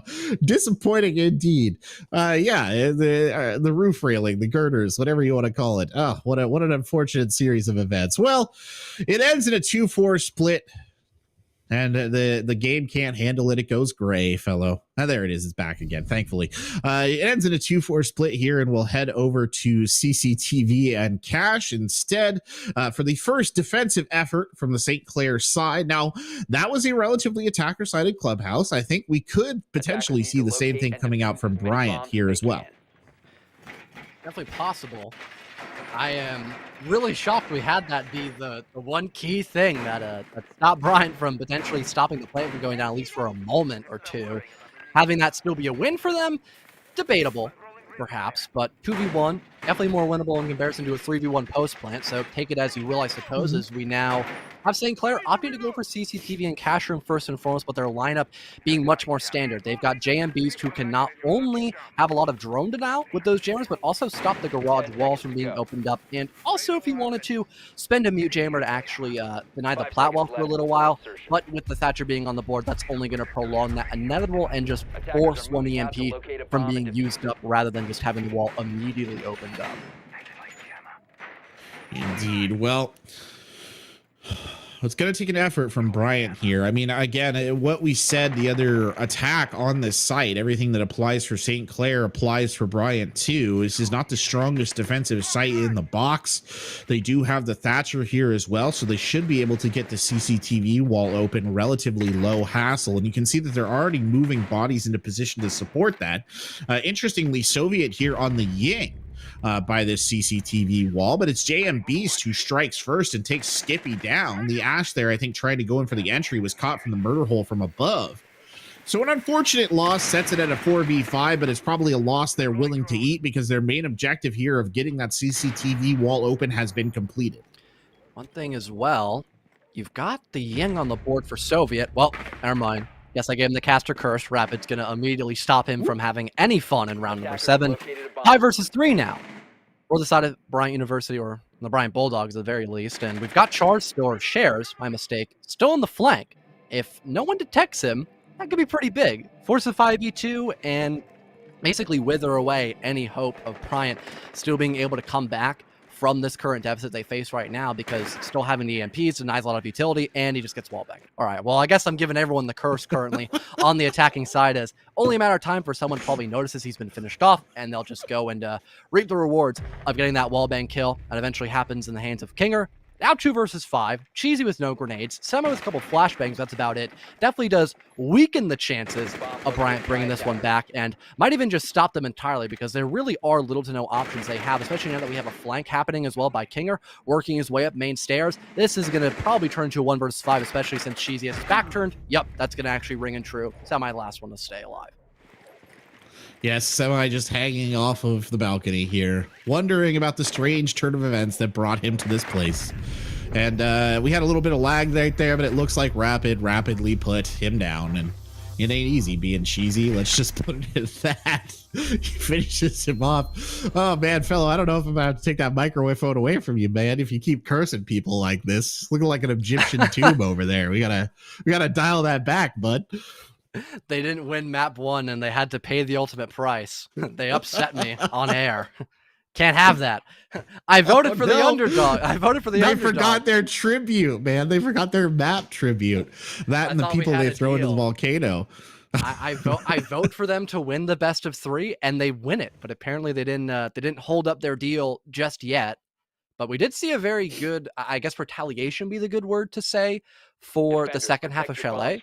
Maybe that could occur here on Clubhouse, but things have definitely looked a bit more favorable for St. Clair so far. The lineup we're seeing right now definitely seems like it would change at some point. There isn't a lot of options for hard breach unless we have both Cheesy and Snakes bring secondary breach perhaps in this round, but forfeiting the nades definitely seems a bit odd, and also really no secondary destruction as well for vertical. Definitely leaves a lot of holes here on the offensive side of Bryant, but across the pond here for St. Clair, they've got a very normal lineup, what appears to be. They've got a potential for that roam game in the hands of Rapid on the Mozzie. Salty could probably join him as well on the Jaeger, but you still have a very big emphasis on the actual anchor presence, a couple shields, ADSs and magnets, also the Evil as well for even more plant denial. Definitely seems like we've got everything evenly distributed by St. Clair for their defense, and across the ways for Bryant, can't quite say the same, especially now that Cheesy's dead by Rapid. Yes, the loss of Cheesy early on is, again, quite rough, and we must be forced to repeat that it is not easy being Cheesy. And I agree with your assessment too, by the way, of the kind of lack of frag grenades here, but perhaps the logic is, who needs frag grenades when you've got Fuse, and explosive hockey pucks, you know, frag grenades. It's just a device that shoots out frag grenades at the end of the day, is it not? So, yeah, logic. Unranked logic, but logic. And we go back into the mix as we see Semi has taken some space here, is already moving over into bar. They don't have the tools in place, though, to help them open really either of these hatches right now. And this is all just looking, I would say, very favorable right now for the St. Clair side. I don't even think they've done much of a roam clear here either. Unfortunately, a little bit choppy here, so we're having to make things up as we go along. Skippy here might be doing the same thing, though, pushing all the way into basement, heading towards Moto without really getting contested, and I think they might have slipped the net here. I don't think any of the members of St. Clair know that a fox is in their hen house. Yep, it appears that the Evil Eye is actually not going to be used by JMB's at the right time, so we've got Skippy in the middle of sight, finding now a second as JMB's actually the one to fall after he tried to find some sort of damage before eventually going down 6 feet under. 3 versus 2. St. Clair, they've got a chance to hold on, but a very daunting task lies in front of them as Pinger and Shares are very isolated. 1-for-1s could definitely favor the way of the offense. That will be a fact now as Semi gets rid of Shares, leaving just Pinger left alive. Skippy's very low. This could turn into a 1 versus 2 if he has the vital information to connect that wall bang between both blue, leading into Church, that connecting wall just mentioned, but apparently that's not going to be the case as of now. We've got at least Semi going in for the plant. There goes Toxic Canister, but it looks like the wall bang will favor the attack rather than defense. Skippy's going to land a third on the Iona pick, and Bryant will manage to win out quite well on that basement attack, especially due to the fact they had the element of surprise. Yes, the element of surprise. Bryant looking much better there in that attacking round. Very decisive performance from them. So sticking it right back into St. Clair's craw, not letting them get too much of an advantage up here just yet. Fortunately, they're going to have to do it again. We will be returning to Church Arsenal here another time. Bryant showing us a sort of similar team composition. They've forsaken Fuse this time around, putting both a buck and a sledge. So a real heavy focus on soft destruction being demonstrated right here. Interesting that they don't have a Maverick in this lineup to maybe help with Moto Hatch and also bring some grenades to the party. I feel like that's something I would expect to see from a lot of teams, but doesn't look like that will quite bear fruit just yet. Meanwhile, the lineup for St. Clair looking relatively similar as well. I do love to see Maestro in play, fellow. He is the winningest defensive operator, though not very highly picked, but winning nonetheless. And he adds a certain interesting dimension too with both plant denial and information gathering, and it did kind of benefit them a little bit in the last round, even though they weren't able to win it out in the end. Seems for St. Clair so far, still having a rather top-heavy lineup has been leaving a lot to fill up here for both Rapid and Kinger. A little bit of JMB's trying to get proactive, but hasn't really favored him all that much besides in some of the opening duels here and there throughout map number 2. I think because of that, it's been one of the main reasons why Bryant has been able to keep this matchup rather close, rather than having to kind of get the full reverse sweep almost confirmed like we saw on Chalet, ending that game out 7-5. But moving back on the side of Bryant, looks like they will go in for more of a dirt take perhaps early on. Still play for the vertical as well. Maybe Skippy won't go in for the exact same play that we saw as he was walking in through Moto and caught several different people off guard, but still kind of creeping around near Central Hallway. You could maybe find some sort of opening pick, especially if St. Clair are completely unaware of that. And for the time being, looks like Semi is actually going to catch Rapid off guard rather than the Ayana finding that opening duel. Good first kill there onto Rapid. The gunner taken off the board. 14-8, by the way, overall. It's been a very good clubhouse here for Rapid, and he's ahead of the kills of almost everybody else in the lobby by a good mile. So the next engagement coming down the pipe does appear to be Skippy, who's trying a similar trick again. Looks like JM Beast might be watching for it, though. And sure enough, the Alda sings and Skippy is returned to the spawn room right there. Now JM Beast moving in to try and defend Church as well. Moto Hatch might have been taken apart, though. I think we just heard it going down. So that's putting a little bit more pressure into this 3v3. But JM Beast seems relatively comfortable with their positioning here. Going to go ahead and challenge the door again. Some shots give it away. The Alda firing a couple of tap shots through, but nobody's going to step into the gunfire just yet. Snakes, though, looks like he might consider it, firing some pre-fire of his own, and neither shot connecting right there as the two stare each other down before the rotate comes in. No dice as of now. Also no wall denial. Snakes has another hard breach in his back pocket. He can maybe at least open up a kill hole leading in through triple wall. Soviet just looking at the pictures currently, seeing what's actually written underneath them, will now turn his attention back to the Syria gate, destroys it, and that now allows him to maybe break the evil eye. But there's a magnet to greet it instead, so that remains plenty of vital information for St. Clair. And JM Beast actually manages to catch Snake, as I believe he tried working in through long haul. That's now the 3 versus 2 for St. Clair's. We've got Semi trying to work a pick behind the blue area next to that generator, but so far it's going to be no dice for him as well. A third now for the Maestro, leaving just Semi, and well, he's caught trying to melee the barbed wire and destroy it. That allows the Jaeger to swing wide, get a pretty easy kill, I would have to say, and that now allows us to see series point for St. Clair. The Jackal panicked just a little bit, I think, right there when they saw their teammate go down, and I don't necessarily blame them for it. I think that was a pretty difficult situation, all things considered, for the attackers by that stage. Bryant, I mean, they've made a good effort to battle back, but this is giving me sort of a deja vu feeling of what I saw from them last time as well, which is that Bryant, you know, they make a good effort. I don't think they're a bad team. They're not a bad team, let's be honest. It's just that St. Clair really seems to have the number in a lot of these matchups, and they seem to have the number here on Clubhouse as well. They're going back up to CCTV cache, and fellow no doubt takes better notes than I do, so he can correct me if I'm wrong, but I believe that last time we saw this one, fellow, this was a flawless victory for St. Clair on the defense. I think it was it pretty much flawless? I don't know if it was direct. I think flawless. it was flawless. Wasn't it their first defensive round? They just brought out the mop. It was either OV4 or it was synchronization. Either 4v0 or 5v0. Oh yeah, that's nice. Yeah, that's both of them. That was like an Olympic event right there. They 10 out of 10 for me, at least. They judge from the United States. Definitely secured finalists there at that time trial, being pretty good. For sure. Yeah, I would have to agree on that remark.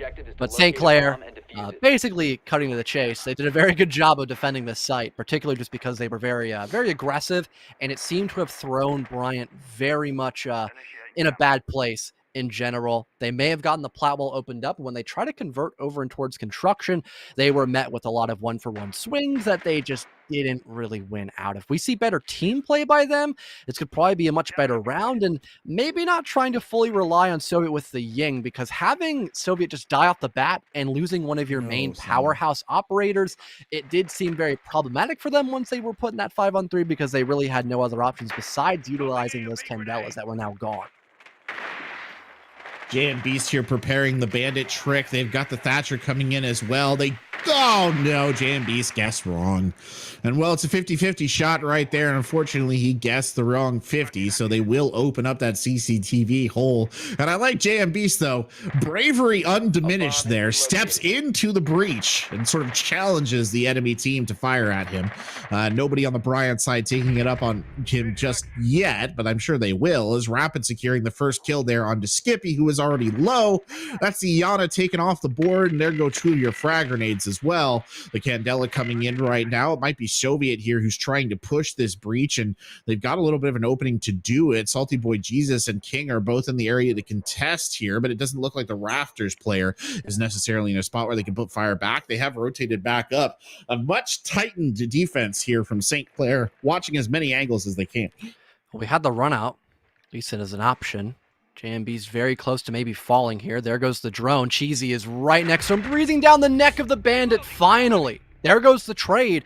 But no one has actually been established out near Raptor/Garage, so Soviet is a very high-value target. There's really no one here to stop him. There goes the Candela, but actually misses and hits the wall, and there goes the run-out by Rapid we were just talking about. No one playing against him, allows a very quick kill, brings back the advantage, and now all that Brian have to worry about, or have to work upon, is just working in the cash room. And with there still being a player at Raptors, that's a perfect denial or a perfect choke point position, just watching through cash and stop anybody from entering that part of the map.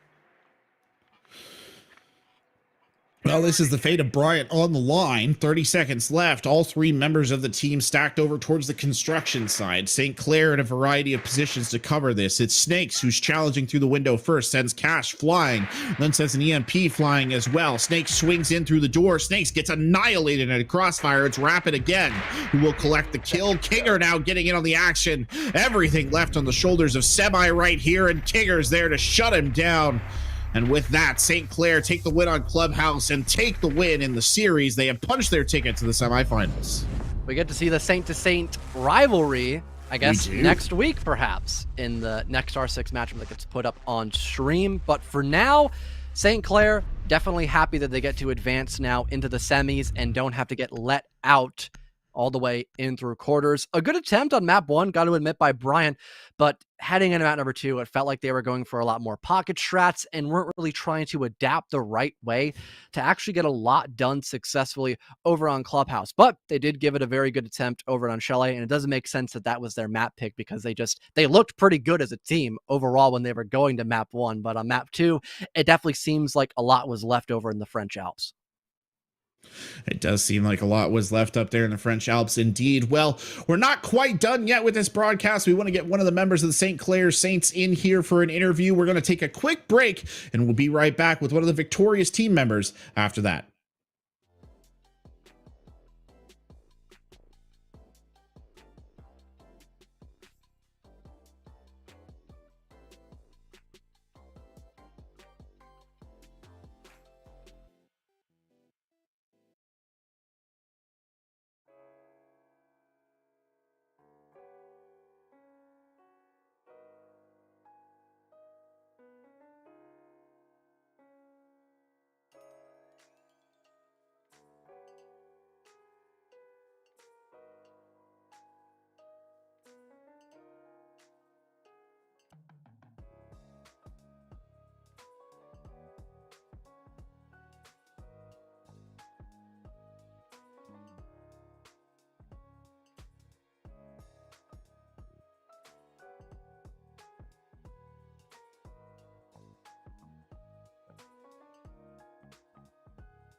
Well, looks like we are here with an interview up by the JM Beast. The Beast himself ended up winning out 2-0 against Bryant once again for a second time in the grudge match here. How you feeling today, JM Beast? We're good. We played a really strong game tonight. Yeah, I How are you mean, guys? pretty good. I mean, ended up 2-0. Love to see that. You know, we Yeah. get to not stay up until the wee hours of the night, which is kind of a problem with best of threes. But you know what? I was rooting for the Bulldogs for the good old underdog story, but I knew what you had to bring up in the lineup, so I knew it'd be a very tough task to accomplish. So that's fair. Technically, we're the underdogs. They're the Oh, it higher was seed. because of seeding? Technically, That's true, yeah. technically. Technically, we are But the in higher. the They're the with lower the seed. previous history, I mean, we did expect this to be the outcome most likely, but I guess we'll have to start out with probably my first question. Map number 1, you guys ended up banning the Ying, I believe it was. Was that Yeah. just a target ban against Brian, or is it just for some other reason? We wanted to get one more LMG off the board. Fair enough. All right then. They Short started sweet with to the the Finka. yeah, So short sweet to the point. Makes sense. Corbeck? Yeah, I just gotta ask: is there anything that you picked up from your match last week that you brought over to this week that you felt was particularly critical, or was it just kind of more of the same? it was more of the same. Like we took over that they kind of were more of a slower pusher team. So we just kind of played to last minute kind of like rushes, like the old 30-second meta. We kind of moved towards the stop. That's more of their kind of play style. Fella, I'm sure. Do you have any more in the tank? I don't know if you had another question Well, or if you're hello. How are you doing today? I we don't were know if just that counted. I wasn't we sure. were I thought we were going into a staring contest and I really wanted to win, Oh, but I that guess could have also happened. we'll Yeah. have to I guess we'll have to go and save that one for later. I guess moving into Clubhouse, I guess the big thing I would want to try to get a good read on perhaps is maybe just the I guess a lot of aggression into dirt, I would suppose. That was kind of like the main go-to strategy when you guys were attacking Church and Arsenal. What made you guys want to just solely attack dirt and not want to go for more of like that open up triple wall, going through blue more often and go for more of the, I guess, default kind of approach in this matchup? Uh, well, if you watch our older VODs on how we attack Clubhouse, we like to push dirt and then drop for kitchen. But I couldn't shoot when I was in dirt, so like the strat kind of didn't really work out twice. Then they ended up winning the 2 rounds. All right. Well, And then Corbeck, I do you have guess another my question? I do have one final Ooh. question. My final question, I guess, would be: what do you have to say, or what are you expecting from your semifinals opponents over at St. John's? Well, I was nice during the regular season. I ain't nice anymore. We're coming to win. We're coming for the championship. They got a reschedule win on us before, and getting a reschedule win this time. Fair enough. Oh, it's good talking to you, JM. Hope you get a good enough amount of rest for next week, as you will, I would assume, potentially need it. But you know, congrats on the win again. Hope you have a great rest of your night, man. Thank you. You as well, guys. All right, well, take care, man. And all that being said, Corbeck, that does conclude our best of 3 here. That is our duo over for tonight. But I believe you have one more matchup with Treasury Yes. over on the secondary stream. I believe we're handing the ropes over to both Scott and Brian for the 9 p.m. matchup. But we've got about an hour to kill before that. So before we hop into the second best of 3 on the mainstream, we'll take about an hour break and be back to see that game unfold at around 9 p.m. Eastern. Don't go anywhere.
Welcome back, everybody, to the NECC. My name is Infernosis, joined here by my great friend, Chief, aka Brian. We've got ourselves two teams ready to go, but before we jump into that, let's talk about the division, and more importantly, let's talk about the bracket as it's playoff season. Brian, are you excited as I am? I'm extremely excited, Scott, for one particular reason. It's the quarterfinals. This is a big deal for our rosters playing today because somebody's going home and somebody's moving on to the semifinals. We saw a team promoted earlier, and now we're going to see another one promoted today. That was St. Clair promoted earlier. Yeah, so I'm excited to see this one. This is the Emergence Division. Carthage and Rio Grande, you obviously get their buys because they were the first and second seed. St. Ambrose came quite close. I'm pretty sure their game last week determined their seeding there against Rio Grande, but no, we're the game we're talking about today here for our second match and last match of the night here for the NECC mainstream. Be the Lebanon Valley College side versus Murray State Blue. The 4th and 5th seed, a 5-3 Lebanon Valley and a 3-5 Murray State. So polar opposites in that regard, yet only one away from each other in the seeding. You know, Scott, we got more spicy action other than just our bracket, other than just our quarterfinals. Because we got predictions. Let's see who's right. Let's see who's wrong. Let's make fun of some casters along the way. And let's see. Ooh. We agree. Oh, yes, we do. I mean, to be fair, you're looking at it's a 5-3, and the last time they faced off, though it was 9 weeks ago, I think 10 at this point, Brian. Week 1, it was a 2-0 win for the Murray State Blue, but I mean, 2-0 win over Murray State Blue for the Lebanon Valley side. Lebanon Valley have been kind of leading the foray. They are definitely the preferred victor in terms of, I guess, odds to win, but Corbeck may think otherwise. Well, you talked about the head-to-head, but there's another aspect, too. Lebanon is the higher-seeded roster, so that's an asset going into it. They also have a higher record, 5-3 versus Murray State's 3-5, and plus once you start to incorporate the head-to-head, I think our dear friend Tristan, you know, maybe an Oxford master's degree graduate, but I think we got to be here with our predictions. Yeah, I think this one may not change, but I am not counting out Murray State Blue just yet. They've had some really good successes throughout their season, and they've had some very unfortunate losses, so here's hoping that some of those forfeit losses were the only reason why we were seeing them kind of fall this far ahead. And the majority of their losses, I will say, were kind of towards the early stage of the season. In the first 4 weeks, they had 1 bye and 3 losses all back-to-back, and in the last 5 weeks, they collected 3 wins out of those 5. They were on a roll. They were starting to pick things together, but they are coming off of a loss that last week. I think that one's kind of a forfeit because the scoreline was showing 0-7, 0-7, so maybe they're coming into this one quite refreshed. You know what, Scott? Let's introduce the teams today. Let's start off with Lebanon Valley College. Let's see who's representing this roster today. It's going to be Mr. Davis, Sursai Duck, Lookify, Senate, and Mr. McStuffins. That's a great name, by the way. Yes, this team is so fun. It's a pretty young roster. It's a super young roster. And I wonder if this is going to be a factor for today. I mean, we've seen some of the more tenured rosters with seniors on them dominate because of their, well, maturity. That is definitely a problem for a lot of teams facing off a team that is more mature, like you mentioned, but also just has more time within the game. The game's been out for the same amount of time as everyone else, but some people just have a little bit more experience in the scene. I know for a fact the Lebanon Valley College side struggled a lot last semester in regards to how to play certain maps, what strategies were working. They had a really good idea of what was going to work, but they were just kind of copying and pasting without truly understanding why they were doing what they were doing, and that was a lot of problems for them, and they've really kind of stepped that back in and started to return things back into their favor. But we're going to go and talk about the secondary team here, the side that nobody predicted, the Murray State Blue, besides our great friend Tristan. And their roster, they're bringing out Big Beef, Nicky Jams, Dragon, Travis, and Curiosity. And this one, while there is definitely some young blood, aka Dragon and Curiosity, they do have 2 juniors on their board of Nicky Jams and Travis. So nobody yet being promoted into the adulthood, the graduation bin yet. So all of these players are still going to have more time in the collegiate ecosystem where they can continue to evolve and maybe go deeper in NECC brackets. But my friend, let's talk about the maps. Let's talk about where we're playing today. And it's a best of 3. We're not yet to the grand final ecosystem. We're going to be seeing that best of 5. So 3 maps elected for play today. It's going to be Clubhouse, Coastline, an excellent choice, and then Oregon to round things out in that middle map of Coastline. That should be quite spicy. Lebanon Valley gets their first pick here within the ban phase, and they're going to go to something they're probably quite comfortable on. I said they like to do that cookie cutter copy and paste, and now that they have a little bit better of an understanding of what they're doing when they're doing it, I would have to say Clubhouse is a very solid map choice for that, because the strategies are very standard. They're standardized across the board for almost any team, whether it be amateur or professional.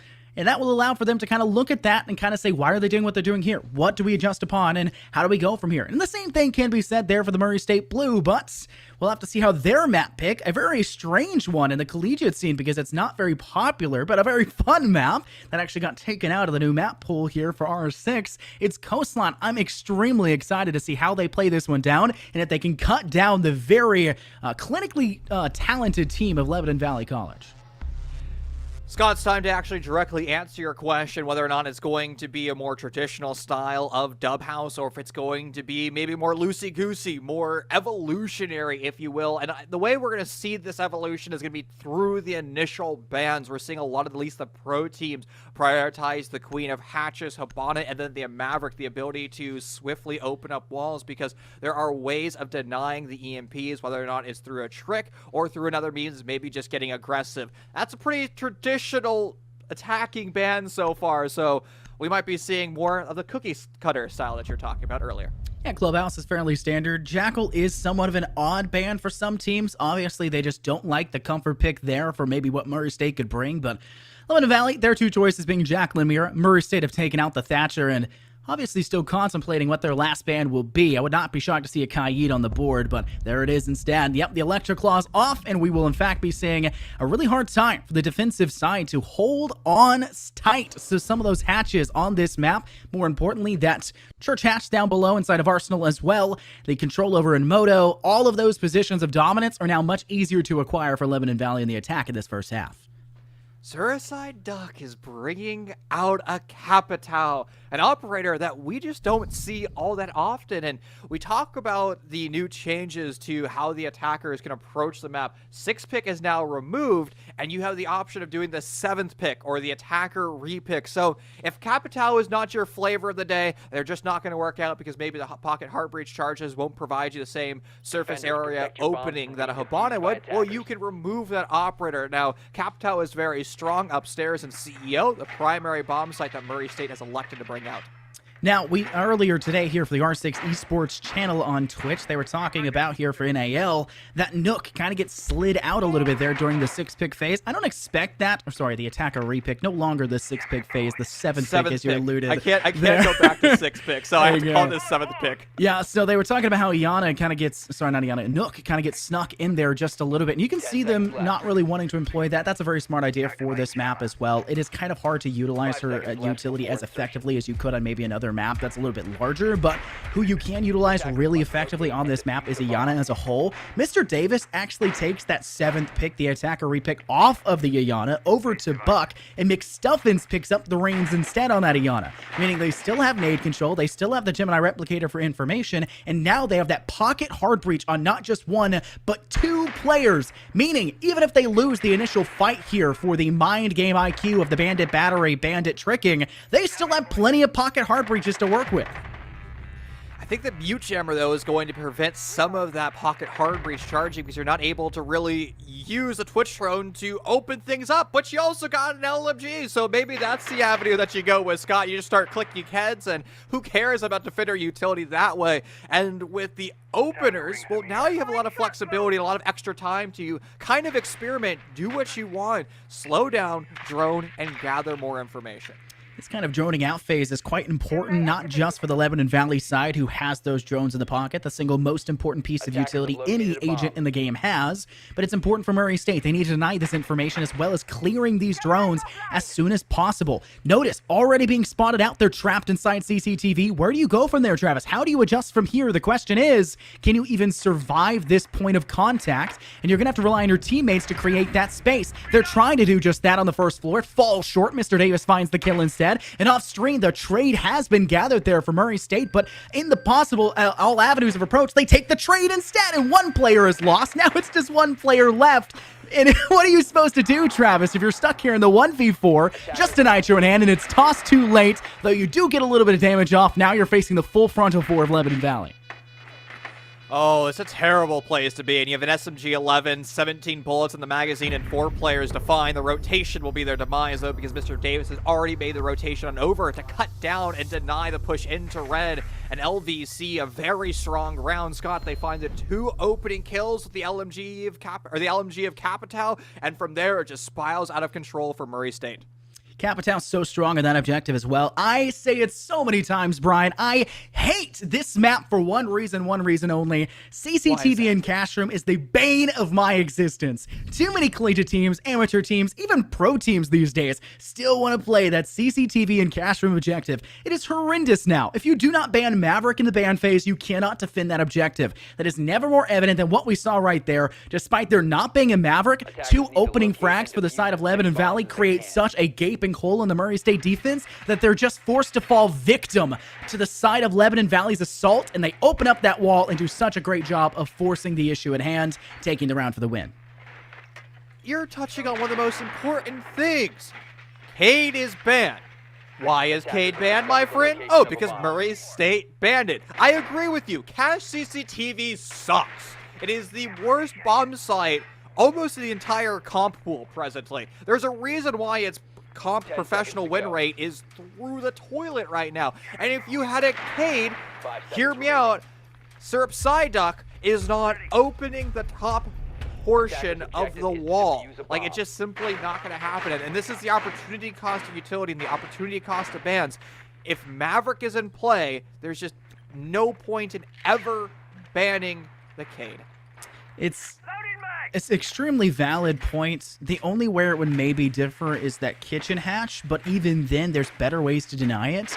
Kaid almost seems like a comfort ban. It feels like Murray State were saying, we're not sure what to do. Did you notice how long they hesitated to actually pick up the ban there in that last ban phase? They had selected their first attacking ban almost instantaneously. They're like, yeah, we do not want to deal with Thatcher. That's easy peasy. Gets down to it. Mira gets banned by Lebanon Valley, and they're sitting there going, huh, what do we take off the board here? And obviously, the hesitant pick there being Kaid, and they haven't really found any space or any comfort beyond it, and they've been struggling on the defense. Thankfully, though, for them this round, Lebanon Valley have failed to find the first 2 picks like they did just last one. Space has been acquired, though. LVC has established their map control on the first floor. They had yellow pings to start to hunt away the Murray State roamers, and this is going to put Lebanon Valley College in a very excellent position, Scott, for one reason and one reason alone: that utility from below, whether or not it's a Gon 6, a set of grenades, the Buck skeleton key. It can all start to go nuclear, but McStuffins has just fallen. I think that was a potential flank, or the vertical was from above. Holes work both ways, and certainly they do. Curiosity made themselves a nice murder hole above, and the offense was not able to drone that out yet. I like the idea from Lebanon Valley. They're not just replicating the same success they had previously. They're trying to adapt to be unpredictable, and that is definitely something that would work against Murray State, especially any team in the Emergence Division. Unpredictability is key inside this scene, especially in amateur as well. And they're trying their best, but unfortunately, the unpredictability eventually, if you don't start to act quickly, becomes predictable. You fall victim to your own shortcomings, and that's what we're seeing right now. The murder hole by Curiosity once again working out. Liquefy is felled. Only one player to fight them back, and it's Curiosity again, but they'll lose the fight this time, finally, to the player of Senate. Syrup Psyduck takes out Nicky Jams, but Mr. Davis TV loses the next engagement from the K1A of Dragon's hands, now leaving us to essentially the 2v2. But the Senate is the only player actually standing, manages to get the DB&O to Travis, but Dragon finishes the job there to Syrup Psyduck. It's effectively a one-on-one. Player in construction, Dragon stepping now through the CCTV window. He's looking to apply pressure towards Cash, but with only 28 seconds left, Brian, where do you go from here, and how do you pick this engagement safely? You just take the heads-up gunfight, but Senate goes for a slow crouch. The answer to your question is an aggressive swing. You QE jiggle peek like your Bolo or Shaiko, but crouching sneaky beaky like a stealthy Nightwalker? No, that's not the option that you have. And LVC, great on them to be able to trade back. They found 2 opening deaths against them with that UMP from above of Curiosity on the side of Murray State, but it just kind of goes downhill from there because the trade potential of LVC was just a little bit too slow. I feel like they didn't need to extend that far through to construction anyways. Your main point of emphasis, your main point of entry should be highway and should be the garage rafters. Guess what they had control over? Highway and garage rafters. Where were they feeling the pressure from? Construction. You don't even need to break down that window into construction from highway to be able to gain a point of emphasis. Instead, leave it up. Don't apply pressure unless absolutely necessary. And because they did, they left people inside to peruse around the first entry to second floor. They lose McStuffins almost instantaneously, and Curiosity doesn't just find one, but they find two, which sets Murray State ahead, much like Lebanon Valley did there in round one, and stepping into control. You know, something interesting between the two rounds was the opening death. LVC finds 2 instantaneously opening kills, and then in round 2, Murray State also finds practically 2 instantaneous opening kills. And there's kind of a two-pronged storyline here, Scott, that either shows that both teams are trying to play very close to each other to try to guarantee those trades, or it's a solo player just able to exploit kind of the tag team effort. That's something that both rosters have to be very mindful of moving forward, so they don't put themselves in a bad position. Kind of like Dragon is right now, pinched between 2 different attackers who are droning him, and Dragon almost gets away with that. He should not have been anywhere close to that, and a terrible start for Murray State. The hatch is not opened up, and they've lost their primary roamer. I get the idea of the extension for Murray State. Applying for control on this first floor is very valid. It denies Lebanon Valley from making a quick attempt in any sort of sightline, those hellholes we spoke about previously, as well as just being able to peruse more than one option. The more angles Lebanon Valley can open up for themselves, the more likely they are to spread the sightlines of Murray State thin and apply pressure on those gaps in the armor of their defense. However, Murray State, despite having the right idea of extending, had the wrong approach, leaving Dragon all by their lonesome, dying almost instantaneously. Now Lebanon Valley open up just like round one with a man advantage. And that was a set of impact grenades removed as well. No other impacts for Murray State, so defending this hatch is going to be very difficult to do. And in fact, the Habana Cairo pellets has just opened it up because of no denial for Murray State. This now exposes Armory to a lot of potential angles. Plus, once you start to incorporate the Buck skeleton key, even though Curiosity has an incredible angle onto the hatch, it's very unlikely that LVC will end up pressuring from that hatch. They'll end up pressuring from other angles or first push Curiosity away before they continue on with their egress. Very reminiscent strategy from about 8 or 9 months ago in the R6 scene. Pressure from Kitchen Hatch and from Tunnel. Not that Lebanon Valley will actually try to use Tunnel to their advantage, but the pressure is there. They break the castle barricade, and now Murray State have more than one angle they need to worry about. Leg spotted by the Senate, but Curiosity gets the first shot off, and they come out victorious. The UMP finding a frag not just last round with 2, but already 1 in this one. They're still holding strong over by short boxes, doing a really solid job to maintain control over this Arsenal objective, but the problem still lies here in Hall. This is a bad spot for Nicky Jams to lie within, but thankfully Curiosity is still coming up clutch. They find another victim at the end of that UMP, taking off Liquefy, and now 3 players remain for Lebanon Valley, and they're struggling to get towards sight. In the execution window, they're going to have to start to move forward. Syrup Psyduck spots 1, but they lose the gunfight. Doc is able to heal themselves up after the fact. That's just an extra icing on the cake because Doc is always one of your best healers to have. And now the time element of LVC is not looking brilliant. 2 kills for them, but the third will not be converted. And now McStuffins on low HP from a previous engagement. The Surya Gate detonates in front of them, reopening, and they're going to lose their life to Curiosity, finding the 3rd kill in the round. It just goes all up in flames for LVC.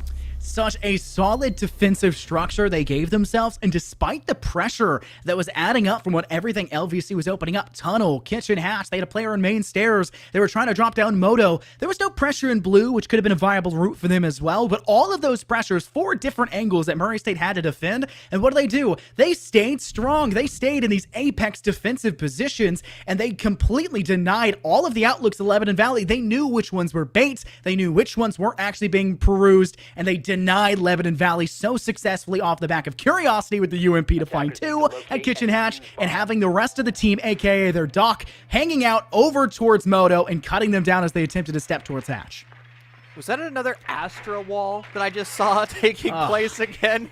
The Cosmic Divide has now gone out. Divide! And Astra, despite bad. her nerfs, is now making her way to other video games because she never gets picked in Valorant now.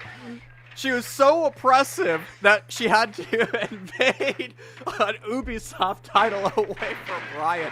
Now, I think, memes aside, we're gonna stop sprinkling in our memes because we're going over to Gem Bedroom. You talked earlier about Cache CCTV being horrendous as a bomb site, and that's partly because Gem Bedroom has become such a strong site. It has every flavor of Gem Bedroom, but also the ability to hold the entire top floor, and that's the true strength. Sure, there's also another exterior wall over towards the west, the spa wall, but the ability to expand your defense from east to west can be a true asset because it forces the offense to take so much darn map control. Now, this may seem a little bit of a foreign concept for those of you in the chat that are listening to us broadcast this. Murray State, despite us saying this is a map and objective where you would extend east to west, is staying very stagnant in their objective. I am not really liking this defensive approach, very much so the turtled up and pray strategy, but we've seen it work before. They're already on the basement objective. Maybe they can deploy that once again, and they did that with 4 players instead of 5 because they lost Dragon instantaneously at the start of that last round, so maybe the adjustments can be made. Maybe Lebanon Valley struggle a little bit on the entry, but they're already opening up the jacuzzi wall, have a player up top to maybe drop down Logi Hatch, and I think they're going to drop towards Highway to maybe take control over towards Construction. No, the Eastern Subroof, but still, Construction a viable outlook, and they have full control over Highway. Did you see what Murray State, in particular Big Beef, has just set up? Multiple punch holes have a line of sight into solo con wall and a preset nitro cell. That is either the biggest brain play in the history of NECC Rainbow Six Siege, or it's going to go up in smoke. You have kind of one option there. It's an audio cue from both sides and a visual cue. And you're usually going to get smoked into absolute oblivion because you're going to say, hey, wait, I hear a PP device. It might not matter, though, because Murray State's Nitrocell wielders have both fallen off the face of the earth. So that explosive device, that point I was making, well, just erupts in flames, kind of like the defense, though. But at least Nikki James is there trying to save things back. And look who's here as well, Curiosity. 6 kills already here in 4 rounds, and we're not even done just yet. Nikki Jams, after finding one, will only find one. Liquify can guarantee it. Senate looking to step towards Construction, where there is a peek hole given to them, but they're still trying to apply pressure towards the side of Master Bedroom. But Curiosity within the bathroom holds up defensively and finds the head once again. Knocks Liquify off the table. There's only 2 players now left for either side. Quick swing to Construction door. Senate's there with the F2. They cut down Curiosity, denying them of a possible 3K here in the round. And now it's just up to Dragon, the Lone Ranger, who just last round, Brian, lost their life instantaneously there in stock, and it doesn't even matter here either. Though not an instantaneous death, the second a single pixel is given to them, the side of Lebanon Valley College take them to the wayside, and it'll be another attacking round win. As you mentioned earlier, there's some bomb sites here on Clubhouse where you can just sit back, relax, and turtle. Downstairs in the basement is the bomb site that you can do that in. Upstairs in Gem Bedroom, you simply can't, Scott. You have to expand over into Cache CCTV. You have to relegate some reinforcements there, at minimum 2 on the exterior portion of Cache CCTV, but usually we're seeing an upwards of maybe 4 or 5 in that sector of the map just to deny time. LVC had map control and Cache CCTV and Construction in the first 60 seconds of the round. Murray State, they put up one heck of a fight. They won a lot of gunfights, but simply put, they're just not able to overcome an attacking team that has absolute map authority. I think one of the bigger problems here was the lack of that extension over towards Cache Room, Brian. If Murray State had extended towards Cache, they could have denied that Construction push in its entirety, and even if they didn't, Lebanon Valley could have stepped in through Construction window, maybe taking control of Logi, that they really didn't do, but they had killed the players there, and they could have perused that option instead. But guess what? Then you're split. You're caught between a rock and a hard place, as quite literally Murray State has you pinned on both sides, players in Cache and players in the Master Bedroom. It would be a hard-pressed position for Lebanon Valley to get themselves out of, but because Murray State did not extend, did not apply control over here towards the west, Lebanon Valley get to step towards site completely free. They get to apply pressure on Highway instead of droning out and allowing their teammates to have some semblance of safety, and they just say, okay, ego check these corners, ego check all these angles, because we know for a fact Murray State's not defending it as much as they should be, and they capitalized on the situation. That's why we see Lebanon Valley take that round, and it could be an indicator for why we see them take this one yet again. But reminder, the last time we saw this, they had to find a 2K at the very beginning of the round to find a win. I love this utility being used. Nades to remove the mute jammer, Twitch drone just drives in, and now the exothermic charge being placed. Big Beef attempting the trick. He's a little bit too slow. He's gonna die to it. No way! Oh, the writing was on the wall, blown into smithereens. Not the start that Murray State wanted, Scott. We've been talking about this bomb site is just not as viable as it once was, and it once again has demonstrated that it's so darn hard to be held, but at least McStuffin eventually gets traded. Interesting position for McStuffins to go to as well, just peeking straight out towards Lounge. It's an easy sightline towards Red Stairs. You don't need the pressure there, Brian. You don't need to have a player downstairs at this point. You're still trying to maintain control over Rafters to even clear out the player lying within Rafters, and Dragon's been standing up almost this entire time. Would be the easiest kill of Lebanon Valley's entire life, but they have yet to clear out that castle barricade. They were too focused on garage door, and because of that, they've already bled away 2 players. Now, down the Senate, down McStuffins, no Iana, no Twitch, and they gotta do this one with only 3. Thankfully, Serp Psyduck is there, and he'll finally clear out Rafters. Dragon at the opposing end of that LMG. You have a beautiful crossfire net right now for LVC. You have one from Platwall, one from Rafters, and there's a lot of things that you can do. You could use the smoke the smoke crossbows to cut off lines of sight. You can use the traditional smoke grenade that you still have. There's so much flexibility right now, and there's the smoke grenade. Now the plant can go down. Where's the nitro cell? Already has been used. You're gonna have to go for an impact, or Travis can push. He has no ammunition. There's the impact. A 2v2 post plant. Mr. Davis finds one, and Nicky Jam's now the last one left alive, and they're unable to find any kills throughout that endeavor. It's just question marks all around, Scott, but still LVC finds the victory nonetheless. They managed to get the opening frag off of what seems like an impossibility. A utility kill from the exothermic charge, blowing up and catching Big Beef off guard. Turn that around to the end of the round, and where do you see? Oh, an impact kill for Murray State. Anything you can do, we can do better, but unfortunately, Lebanon Valley just better on that objective, winning that round and giving themselves the victory. We're going back to CC? No! Okay, so round 1, we see CC. Lebanon Valley College wins that round. Then we go to Cash CCTV. Murray State wins. Round 3, we go to Basement. Murray State wins. Gym Bedroom, LVC wins. CCTV, round 5, we just saw, was an LVC win. So you'd think, you've won one bomb site consistently. 100% win rate. Downstairs basement. We're not downstairs basement. Nope, we're not going down there. So, there's too many stairs, Brian. There's too many stairs. Oh, right. It's quite, what's the term I want to use? It's very... It's very tiresome to go up and down those stairs so many times to set up those defenses. We gotta run up to kitchen and reinforce the hatch, and then we gotta like put down maybe barbed wire towards secret. Like, that's a lot of utility. We gotta move around. I'd rather just sit still inside Cash and CCTV and just hang out for the entire time. And Murray State, unfortunately, may be victim to that lazy kind of playstyle once again, as Lebanon Valley have done a great job of clearing out Rafters 2 times now. The 3rd time they did a good job. I got cut off on the flank. But the problem this time, if you notice what I'm seeing here, Brian, there was 2 players in the Rafters side. Dragon, who's rotated away, and Nicky Jams. And I would be kind of hard-pressed to see Dragon not rotate back over there to assist them. You know, I know you had a brilliant point about talking about the Rafters player, but I couldn't help but notice Astra was striking again, but yeah, the nerf really hit her. It was at a 45-degree angle, so it wasn't as powerful as it once was.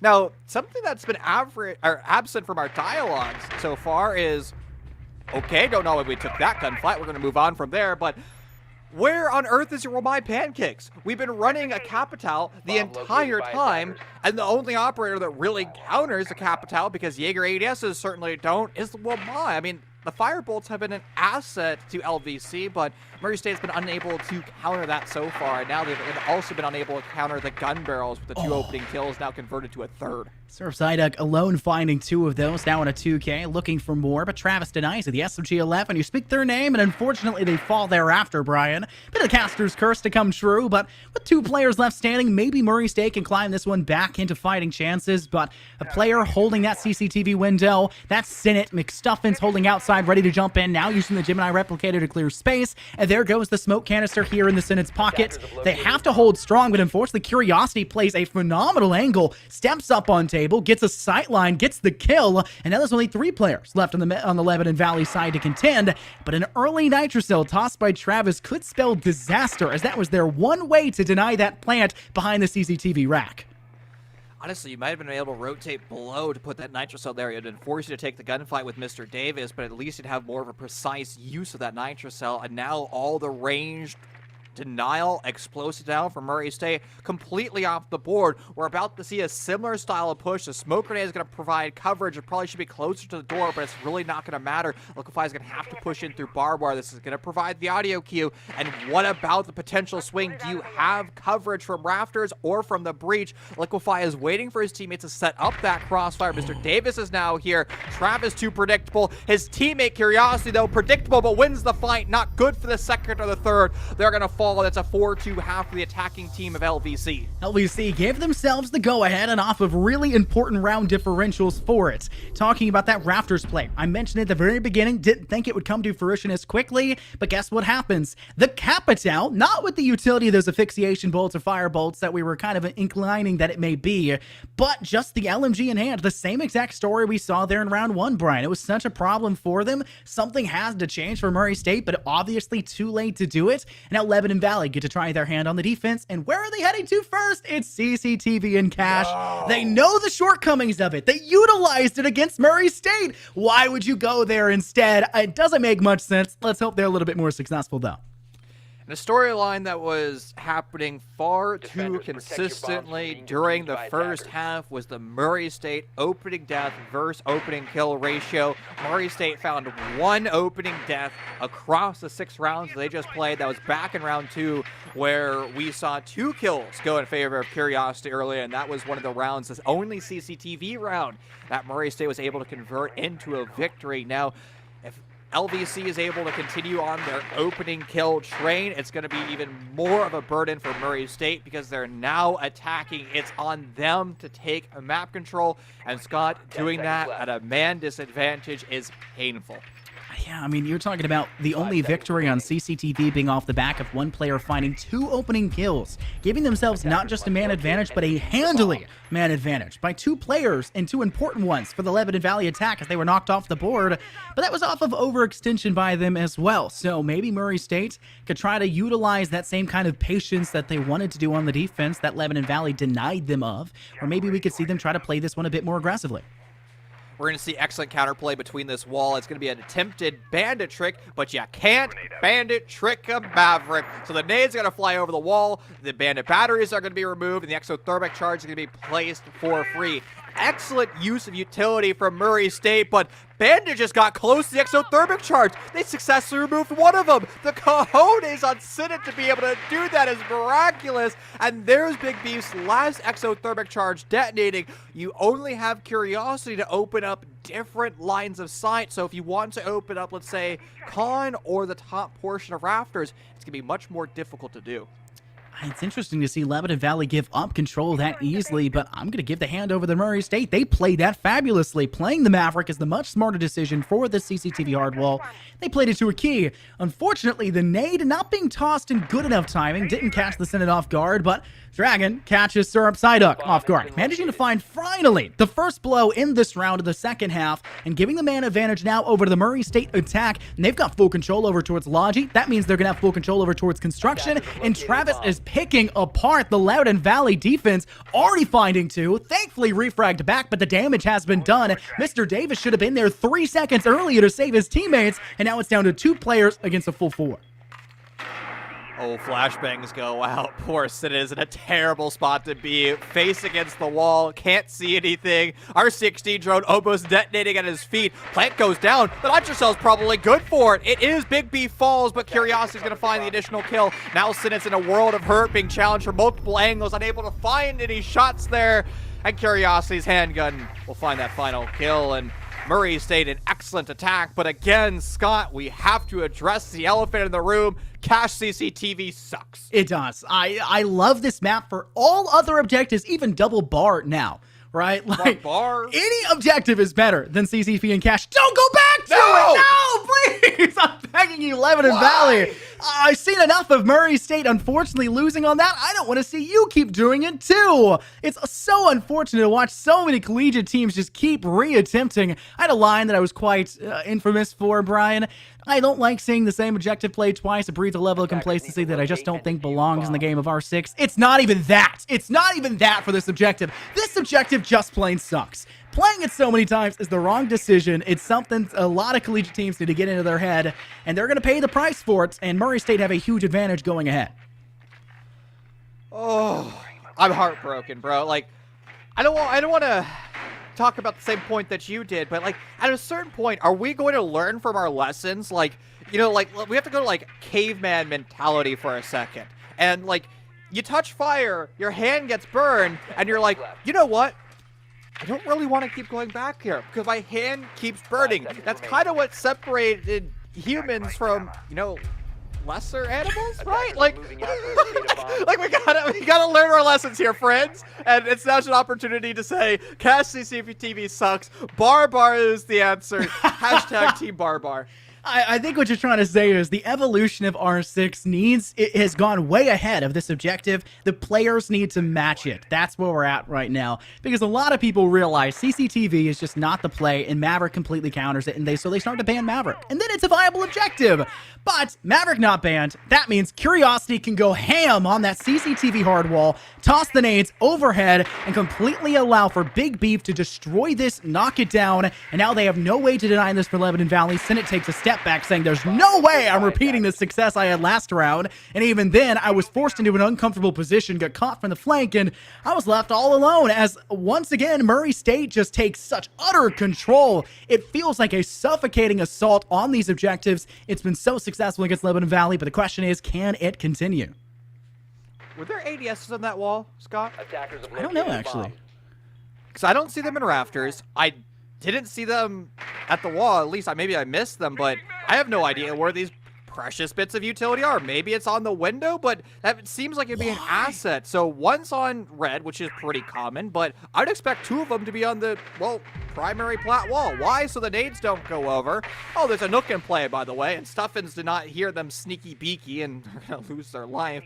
An unfortunate position to be in, and once again, the bearer of Cash CCTV, the bane of defending teams, is putting, well, LVC in a bad spot.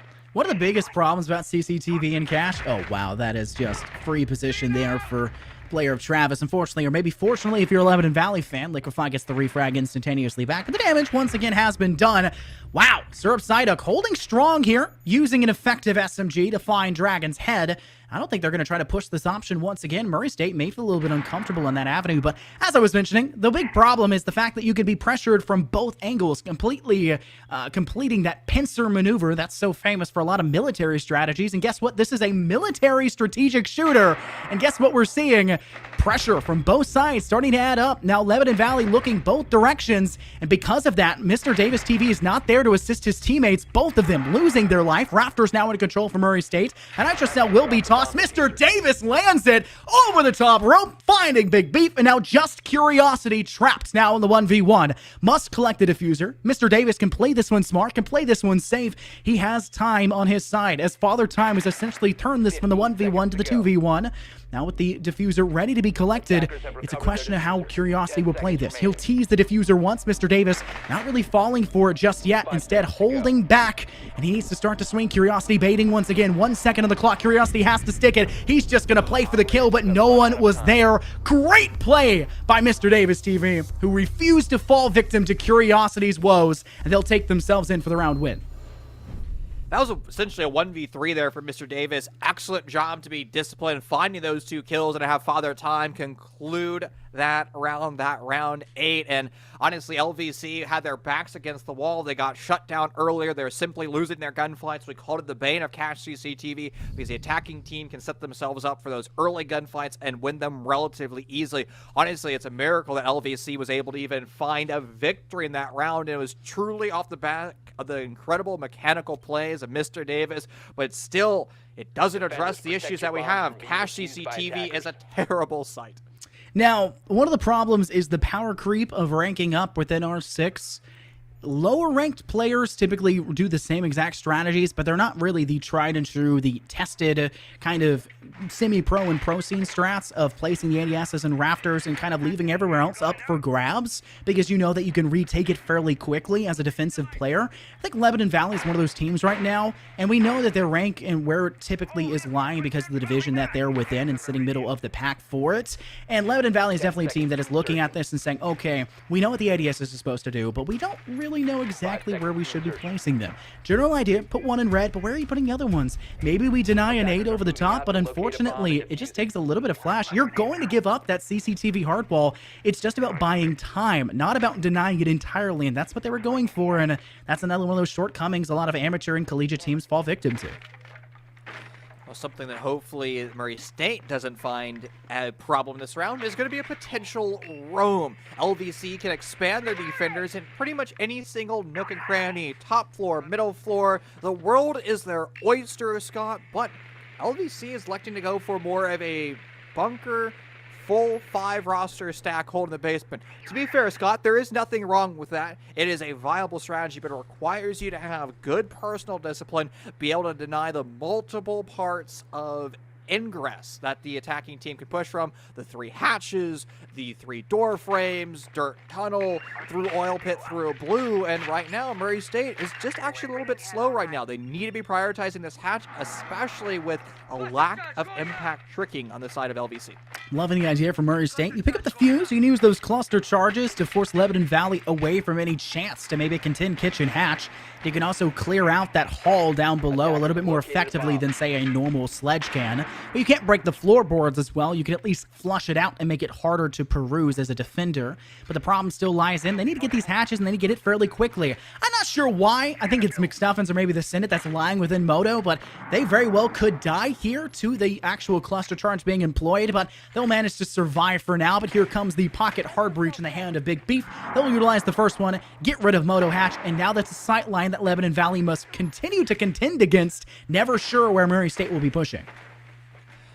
And it's going to be the stock hatch falling like its bar mate earlier, getting opened up by the pocket exothermic charge, and now Murray State has everything open that they could possibly desire. Here comes the most difficult portion of the round, Scott, the actual execution, especially in this 5v5. It's on Murray State to gather information real time, figure out where members of LVC is playing, identify that Liquid has smoke toxic gas grenades. If they're playing behind their deployable shields, McStuffin is in a position to cover, and also Syrup Psyduck is still lurking in Armory. This to-do list, this checklist, it needs to be picked up quickly, and it certainly is. With Murray State finding 3 rapid kills, they can now essentially push the site anywhere they want. Plants going down. Mr. Davis clutching the previous, good for an additional 2, but Curiosity is going to complete that plan, and Nicky James is now able to have the coverage gun up. MPX is a pea shooter in this clutch, Scott. It's going to be so difficult to overcome. Mr. Davis already clutching before, needs to continue to do just that. We talked about the discipline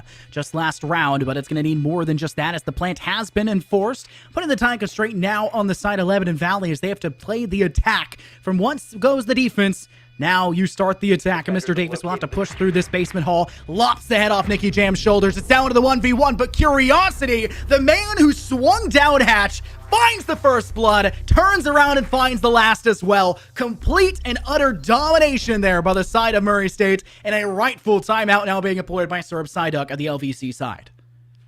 Murray State just simply won gunfights there, Scott. They did their homework. They opened up their walls. They opened up their hatches, and they just started to push. Lebanon Valley College was just simply not prepared for that level of aggression, and I don't think it comes down to Nicky James running the Nook, being sneaky beaky down the blue stairs. That was just simply not it. It was everybody from Murray State collapsing together. You know, we've been talking and referencing a lot about professional teams, and really what separates a professional team from T2 and even T3, the amateur and semi-professional ecosystem, is their ability to push together as a cohesive roster at the same time.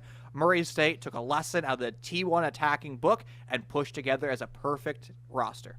You mentioned that discipline's important, and if you're going to play the turtle strategy and be stationary on that objective, it's going to require you to cover all of those angles individually and trust your teammates. And I feel like Lebanon Valley, while they do trust their teammates, they weren't going to win those engagements. They lost the biggest and most important factor that a defensive team has, which is forcing Murray State to fall into these fatal funnels, and Lebanon Valley failed to do so. Notice, Serb Psyduck has coverage there of Kitchen Hatch, and he drops, and you see the player of Curiosity swing into the site and yet wins the fight. How can that be allowed? And Murray State are just utilizing this such effective control of kind of disallowing Lebanon Valley to stay safe in any of these positions. And once they collectively organize themselves enough to dive into site, like you mentioned, that cohesive cooperation and team chemistry with the communication involved around it leads Murray State to give a huge lead, not just in that last round, but probably here as well, as Lebanon Valley's communication has been so stagnant.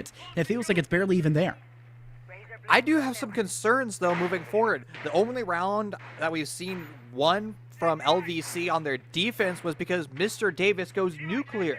In the next basement round, he almost clutches. It was a 1v3 victory and a 1v4 almost victory. So LVC is relying heavily on the clutch potential of one of their players. And while that can be a nice asset to have once in a while, it's certainly not a consistent strategy that you can rely on to win you every single one of your rounds.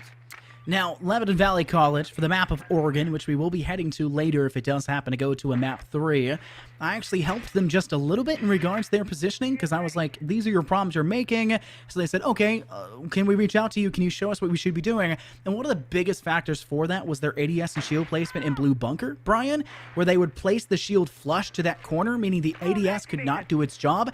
They were copying the pro strategy, but they weren't understanding the kind of actual nuances of that strategy and why it worked. And I think we're seeing that right now as well. They're understanding that if they just watch these sidelines, they should be in a good position, but the sightlines are not there. And to make matters worse, a Thorn is in play, which I actually think was supposed to be allowed in playoffs. I actually don't know if that's to be sure. Yeah, it is. There you go. So yes, they in fact can play the Thorn, but wow, first blood already taken, and Lebanon Valley have that man advantage.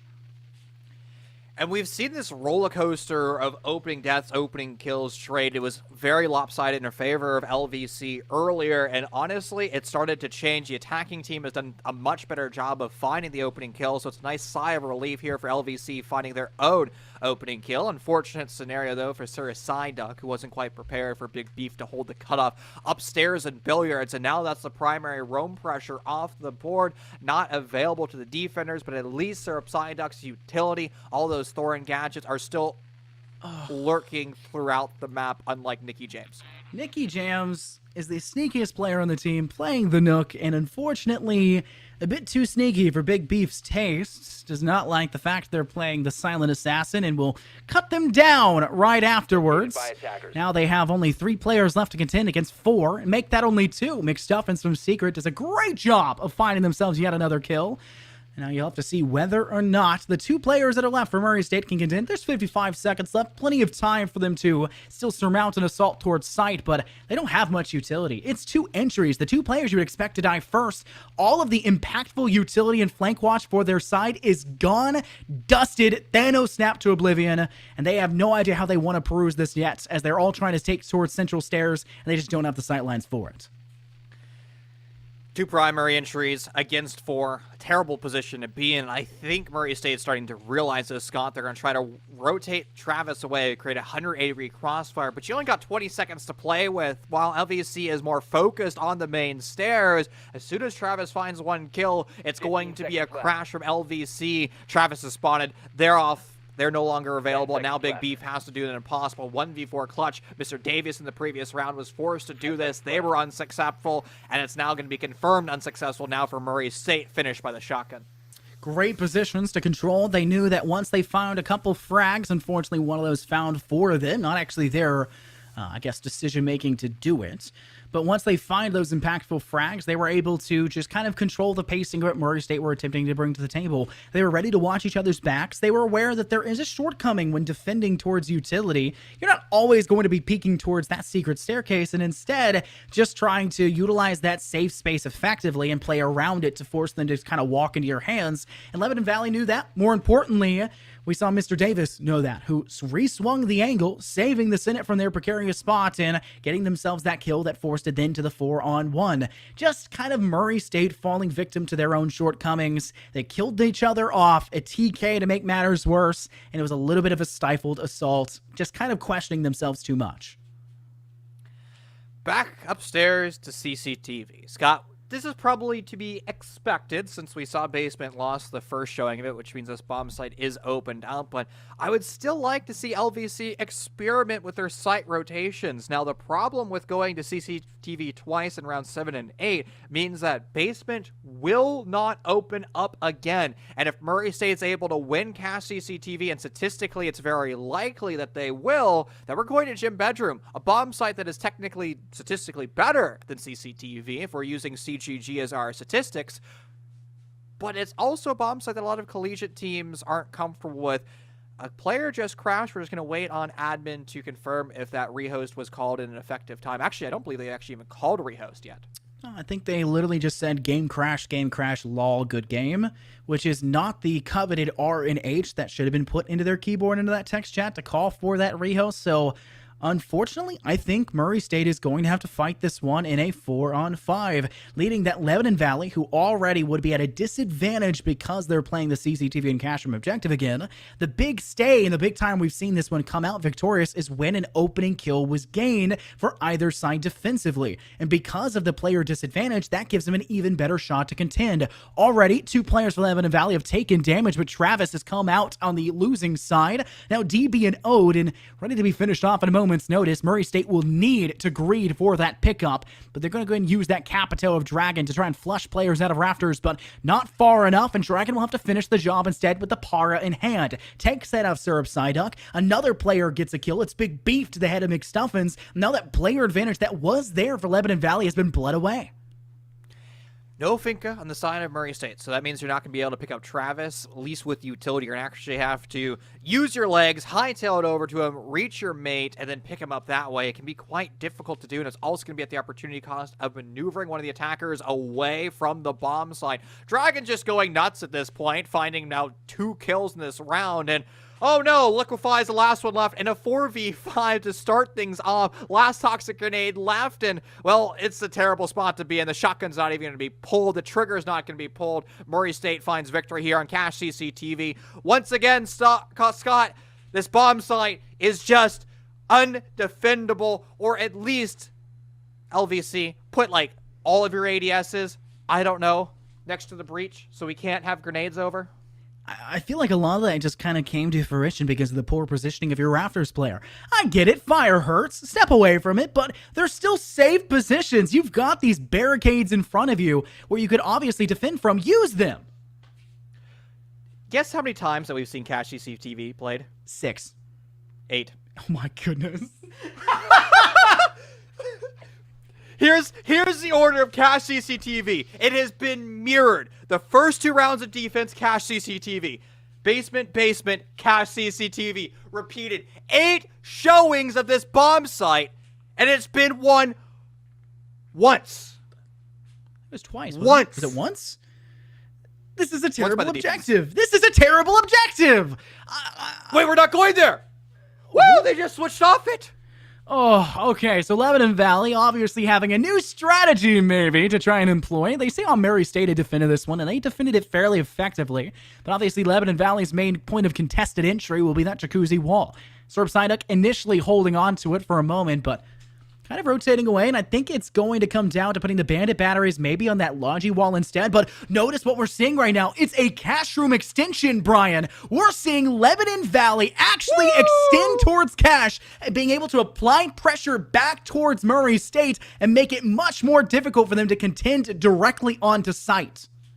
And I want to correct what I said earlier. It's been won twice out of the 7 plays, once by each team. So, still not a very particular defender favorite bomb site. This is an excellent setup. There's, again, 2 schools of thought. You either reinforce the full outside East Platte wall, or you reinforce into cash, and it just really depends on your playstyle. Neither one is better. It's just how you want to come together as a roster. Murray State, though, is not prioritizing the extension. They're going to go with the main wall first. ADS is protecting the drone hole, something absent, and now an ADS trick, something that we haven't seen in a very long time. Run away, my friend. You don't want to die to that utility, and Curiosity now forced to use their last nade to hopefully find impact on the Bandit, but I think the ADS is now being reset.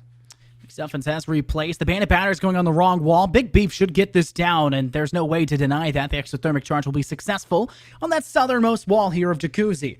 Interesting attempt by Lebanon Valley, but success is not found in Jacuzzi just yet. It's actually McStuffins who retreated away from that hall and instead steps down through Central, takes Travis off the board, and that Zofia an entry point for Murray State, no longer being able to contest now. I will say, though, it's honestly shocking how much control Murray State have been able to gather here just a minute and a half into the round. They have construction, they have cash room, there was the extension by Lebanon Valley, but with no one there to contend, what type of extension is it? It's like a wet noodle. You gotta have a very solid defensive structure. You just let it fall apart. You have to at least fight for some map control, and the way that we see the two German operators roving on that first floor, my guess is Lebanon Valley College is trying to go for some type of late flank. It's certainly a high-risk scenario, and Liquefies in a worse position. The SMG-11 doesn't find its mark at all. Curiosity is DBNO, though, so at least that's a saving grace. They'll be confirmed. So it's now a 2v2 going into the execution window. No toxic gas grenades, and it's Sinnott in a terrible spot in the middle of the bomb site. But his final opponent, Nicky Jams, is in Narnia practically on the other side of the map. No diffuser at hand, and they've now been identified in the camera since they weren't cloaking themselves with the primary gadget ability of Nook tangoing around the the stairwell, and Sinnott wins it. LVC takes map number 1 in a hectic conclusion. Thankfully, no 8 showings of cache CCTV. Well, we did see it come out quite a few times, and LVC definitely were looking like they were ready to take us into OT with how much they were kind of struggling there towards the end, Brian, but they come out victorious. We do not need the overtime just yet. Our scoreline being 7-5, and our key impactful players obviously on the top. Impactful to say the least, as the LVC side were very standard across the board, but their shortcomings were exactly that, very short on their shortcomings. They had a lot they need to adjust upon, and Coastline is a map where if you make any mistakes, it's very easy for an attacking team to act on them. Too many components of Clubhouse just came down to simply clicking heads. We're now going over to Coastline, where literally the primary objective is gun go burr and click heads. It's going to be an interesting storyline because, honestly, in the gunfight department, Scott, I feel both teams are pretty equal. It was strange for me to see that as well. I was so reminiscent of LVC running through their division previously and winning games off of basically zero utility usage because, like I said, they just weren't employing it effectively or at all in some situations. But gun skills were carrying them so effectively. And seeing it be this close and seeing Murray State come back and have gun-on-gun action go both directions was a very impressive thing for me. Honestly, makes me question my initial kind of prediction of seeing LVC take this one. Murray State or contending, maybe we see Corbeck was on to something, but they'll have to survive Coastline. Thankfully, their map pick. I will say one thing. We are in the meta right now where you can get away without using utility. We are in probably the most head-clicky meta of all time. But, ladies and gentlemen, before we finish packing our bags and going to map 2, we're going to dive over to a quick break. Coastline, 5 minutes away.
Hey everybody, thank you guys so much for spending your Wednesday evening here at NECC. Brian Scott here, back for our second quarterfinal of the evening. Lebanon Valley College versus Murray State. We see LVC currently a map up right now, Scott. They're to take a very strong victory, 7-5 on their opponent's map choice of Dub House. Now, we're going over to Coastline, so we'll see how that necessarily goes down, but I'm expecting we see a lot from Murray State. All things considered, that was an extremely close game, and I feel like this break will be a much-needed breather for not just Murray State, but for both sides. Obviously, not much of a breather for me. My internet went out, run up and down.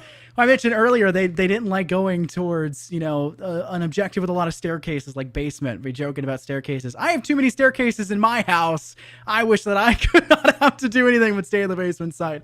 But we're here now. We're ready to go. And Coastline, one of my favorite maps. Unfortunately, not in the competitive pool right now for any other league, essentially. But here for the NECC for at least the rest of the season. I have even better news for you, my friend. There's 2 stairwells. Only 2 here on Coastline. It's not like the clubhouse where there's like 8 million. Nope, only 2. And they have fun names too. Cool Vibes. What an awesome name for a stairwell. A1 job to the dev who named it Cool Vibes. Yeah, that is one of my favorite callouts I've ever known in R6, and Cool Vibes is just the single best way to say it. But for the veto phase, I'm not expecting it really to change after last map. Thatcher's not a need-all, end-all, be-all ban for this map, but he's still a solid one to take and a comfort ban for most teams. Murray State start things off first, though, and they'll take Jackal once again off the board. Not a huge shocking point to see. The second ban here by Lebanon Valley, they're going to go for the Osa. I'm actually impressed with this ban. This actually leads me to think they're doing some forward thinking and thinking, hey, these Osa shields, these Talon shields are so annoying to have to deal with and provide such a contending point for most attacking teams. Don't allow it to be played. Let's get rid of it, and let's get rid of Mira.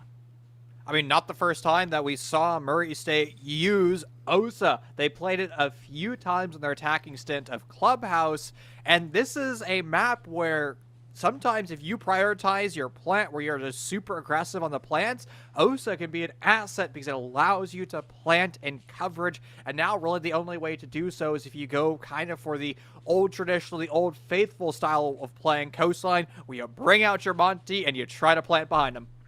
Now, first point that I'm expecting to see would probably be towards Kitchen. A lot of teams will still start with hookah and billiards, which is not shocking to see. That's seemingly what Murray State is going for right now, but Kitchen's another great objective to hold on to. There was the change, Brian, to Kitchen for at least a little bit. That surface entrance used to be plantable for the entire way. Now they've actually shortened it, and you have to go further into the map to do so, which makes that objective a lot easier and a lot more simplistic of a choice for most defensive teams. However, for the attack, there's a great way to kind of supplement that problem that occurred, and that's just to take more control over a penthouse, to take more viability on the second floor, and you do that anywhere. So what's the problem with taking a sledgehammer to the ground, opening up that floor plan, and asserting your dominance from above? There's other ways of asserting your dominance, if you will. There's other ways of soft destruction. The Buck skeleton key, my friend. There was a time where it was the primary attacker. You'd push in through open, you'd push in through blue, and then you go boom, boom, boom, boom, boom with the skeleton key, and then the Pengu spot just is completely removed. And if you don't know what Pengu is, if you see where the bomb is, that's the other side of the wall. It's also known as smoke spot sometimes because there's always a smoke plane there, because at one point in Rainbow Six Siege, smoke toxic gas grenades could propagate through the other side of the wall, so smoke would just sit there throwing the grenades and they'd magically defy physics and clip through the wall. There's Pengu right there between the couches and the wall. I miss that. I really do, actually. I genuinely miss that. Do you see what's missing? Quad wall! Hello? Okay. That's not reinforced. That's completely soft. That's a quad wall unreinforced, right? It is.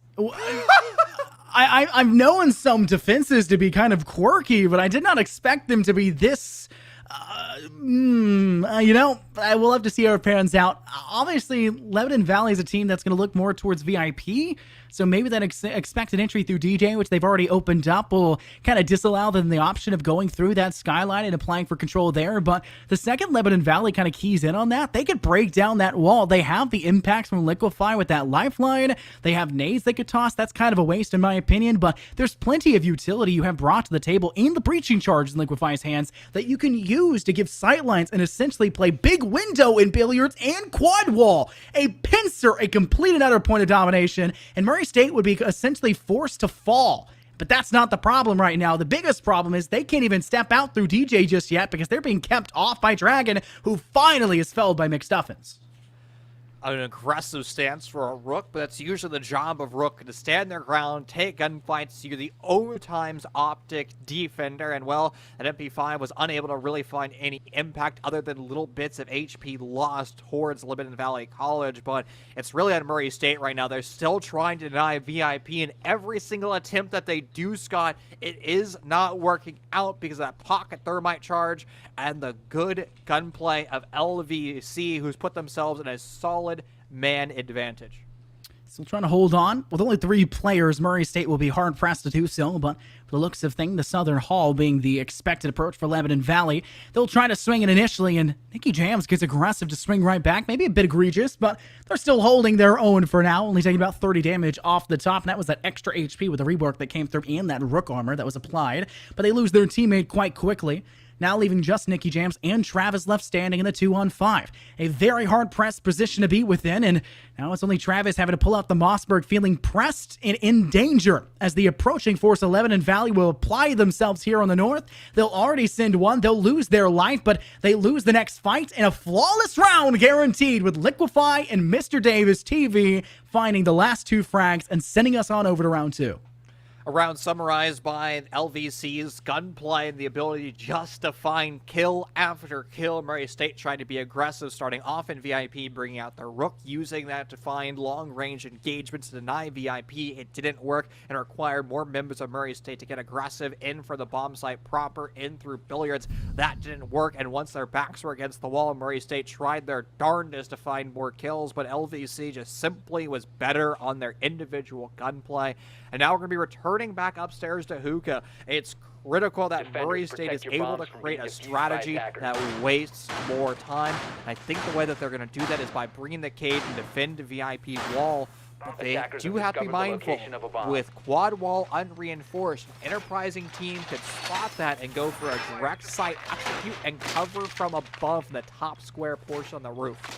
Now, the typical default plant locations to work through Aquarium and give yourself a corner pocket. You're talking about Pangu's spot where they would lie named after him, but that spot's still a viable planting position, just not viable to throw the toxic beams anymore. And so I'm expecting Lebanon Valley to apply pressure from the south. And the great thing about playing pressure from the south is you can do it on the first floor as well. Step in through study on the bottom side, start to apply for control towards blue bar, then work your way up Cool Vibe staircase. It's multiple directional advantages you can give yourself, but the problem still lies in your entries that clear those sections out need to survive those gunfights. And Murray State are a team that is not sitting back on their haunches. They're kind of greedy for a couple of these NECC Jams. We can already see already trying to go towards White Stairs window, trying to vie for a first pick, but I think everyone at Lebanon Valley said, yeah, we're not going to spawn over there. Let's spawn near Ruins, or let's spawn over on the north, and let's give ourselves an option up to the roof to apply pressure vertically. Not the first time that Doc has been played, and actually Doc was quite useful the last time that Murray State brought them out because they were able to use all of their healing charges either selfishly on themselves or towards their teammates, and that's the ultimate objective. A little late on that Cade climb. Nick Beef is now stuck in a corner. If and when they're droned, they're going to be in a very awkward position. At least Curiosity and NECC Jams in somewhat of a position to potentially defend their comrade, but it's just such a strong attack right now for LVC that I think the players who are all on the northeast side of the map for Murray State are going to have to fall away sooner rather than later. Still holding strong. They may have lost Dragon early, but they almost lost another player trying to transition out from back halls, and unfortunately, it's not even that player they lose. Big Beef gets their head lopped off their shoulders, and we're at, once again, Brian, another situation, deja vu like the last round, 3 versus 5, as Lebanon Valley have already given themselves such a point of emphasis, and they just need to kind of complete the work that they've gathered for themselves. Gemini Replicator attempted their inside lobby, but Liquify takes the head off one more at the LMGE. Just 2 players left standing for Murray State, but finally, here in round 2, they find their first frag of this map, as Curiosity with the UMP once again, the weapon of choice there on the map of Clubhouse, takes its first blood, and now Curiosity still struggling to survive over here towards Theater, and they can't find the kill, Brian. So close, but a great swing to Mr. Davis, and they find themselves yet another. Oh, Curiosity, the UMP, name a better duo like peanut butter and jelly, and they're going to have to be the saving grace here for Murray State. They still have the man disadvantage, but fortunately, Curiosity still has a teammate alive. Well, they did at one point, but it's now just Travis because Curiosity is dead, and the SCMG-11 forced to go for a clutch on a drone in Vibes, and their location and rotation back into Hookah has been completely spotted. A valiant effort to swing with the SMG-11, but it will not find Surfside Duck, and LVC goes 2 rounds in a row in a masterclass of how to execute a hookah billiards. Still trying now. I mean, round 3 will have to be the turning point now for Murray State, in all honesty. They have been hemorrhaging out the first bloods. That is 2 rounds in a row where we've seen it go 5 versus 3 with really no contending from Murray State to stay viable in the early stages of the round. And I don't think it's the fact they're grading like we saw Nicky Jams do earlier towards that light window. It's not from the fact that we see them playing that rook initially of Dragon trying to fight towards DJ and VIP. No, it's just LVC getting the better end of these situations, clearing out effectively and letting Murray State know coastline is ours for the taking. You just need to survive, and you're failing to do that. We're outplaying you. Survival is so important, especially down here in Kitchen, because it's not like Hookah where teams were and LVC was electing to be very linear. Now it's going to be a 2-pointed attack. 1 linear direct into the bomb site, but 1 more importantly with the vertical. You can already see the 7th pick of Lebanon Valley College starting to make the adaptation. They are bringing out vertical operators, in particular Mr. Davis bringing out the buck. That skeleton key is going to be a true asset to be able to maneuver the vertical floorboards and force defenders in less advantageous positions. I love Mr. Davis. They've been very much so utilizing that 7th pick, as we like to coin it there on map 1. That attacker repick, they have been utilizing it very effectively and not just using it to use it. Trying to be cheeky, so to say, and just catch Murray State off guard. Being unpredictable is one thing, but not being predictable enough is another. You want Murray State to feel pressure from these certain angles because that will force them to play a certain way. Oh, they have a buck? Well, we know we need to be scared from above. So how do we play? We play the exact same way we would. Lebanon Valley can kind of leverage that to their favor. And we haven't seen a lot of teams doing that with that attacker repick that came to fruition. And we're still seeing control on the 2nd floor being attempted by Murray State. Travis is playing a Mozzie, using a Roni on a long sight line to hand it over and try to give themselves more control towards DJ. I'm struggling to find why we would see Murray State do so, but it's shockingly enough not going to be the first frag. Big Beef falls instead.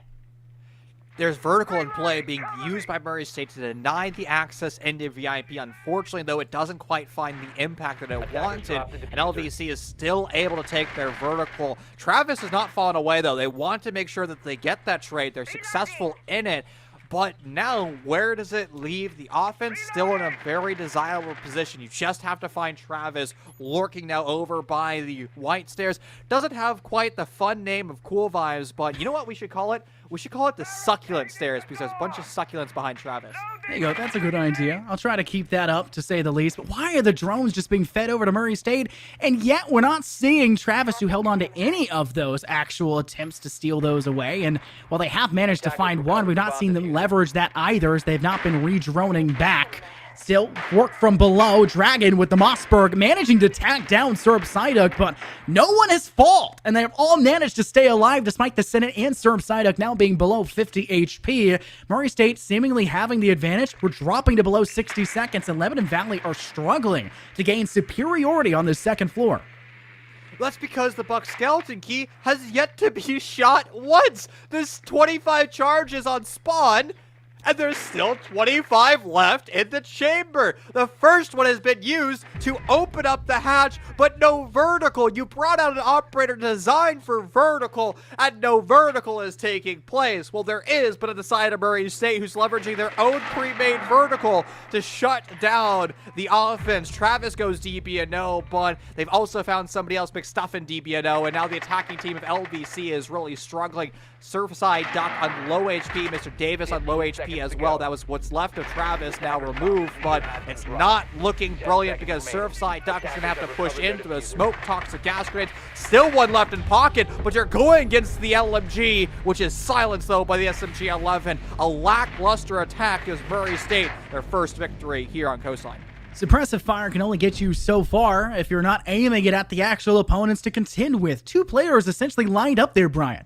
As they were one behind a shield, they were barely behind the cover. Honestly, felt like a bit of an underutilized piece of utility in that round, just because we saw the side there of Murray State extend quite heavily, which I loved to see. They're applying pressure to Lebanon Valley, not with the intent and purpose of actually finding those early kills, but with the intent and purpose of forcing Lebanon Valley to always worry about their flank, always worry that there's a player on the prowl, and despite the precarious position those players of Murray State were put into, they came out victorious, something that Lebanon Valley were not expecting to see, and Murray State stride away with a very solid round victory. You know, we talked about the bomb site rotations on Clubhouse, that CCTV has become undefendable, and Bar has become much more viable. Honestly, I kind of still feel about the tertiary bomb site on this map, known as Bar, so Blue Bar and Sunrise Bar, and I also feel about this bomb site. Upstairs in upstairs in Penthouse Theater. I just absolutely adore this bomb site for one simple reason. It's really hard to execute. Do you open up VIP? Do you open up big window? Do you take map control? Do you push from below? Like, there are so many questions that a lot of attacking teams just struggle to answer, but the most important, most consistent portion is the defense's expansion to VIP.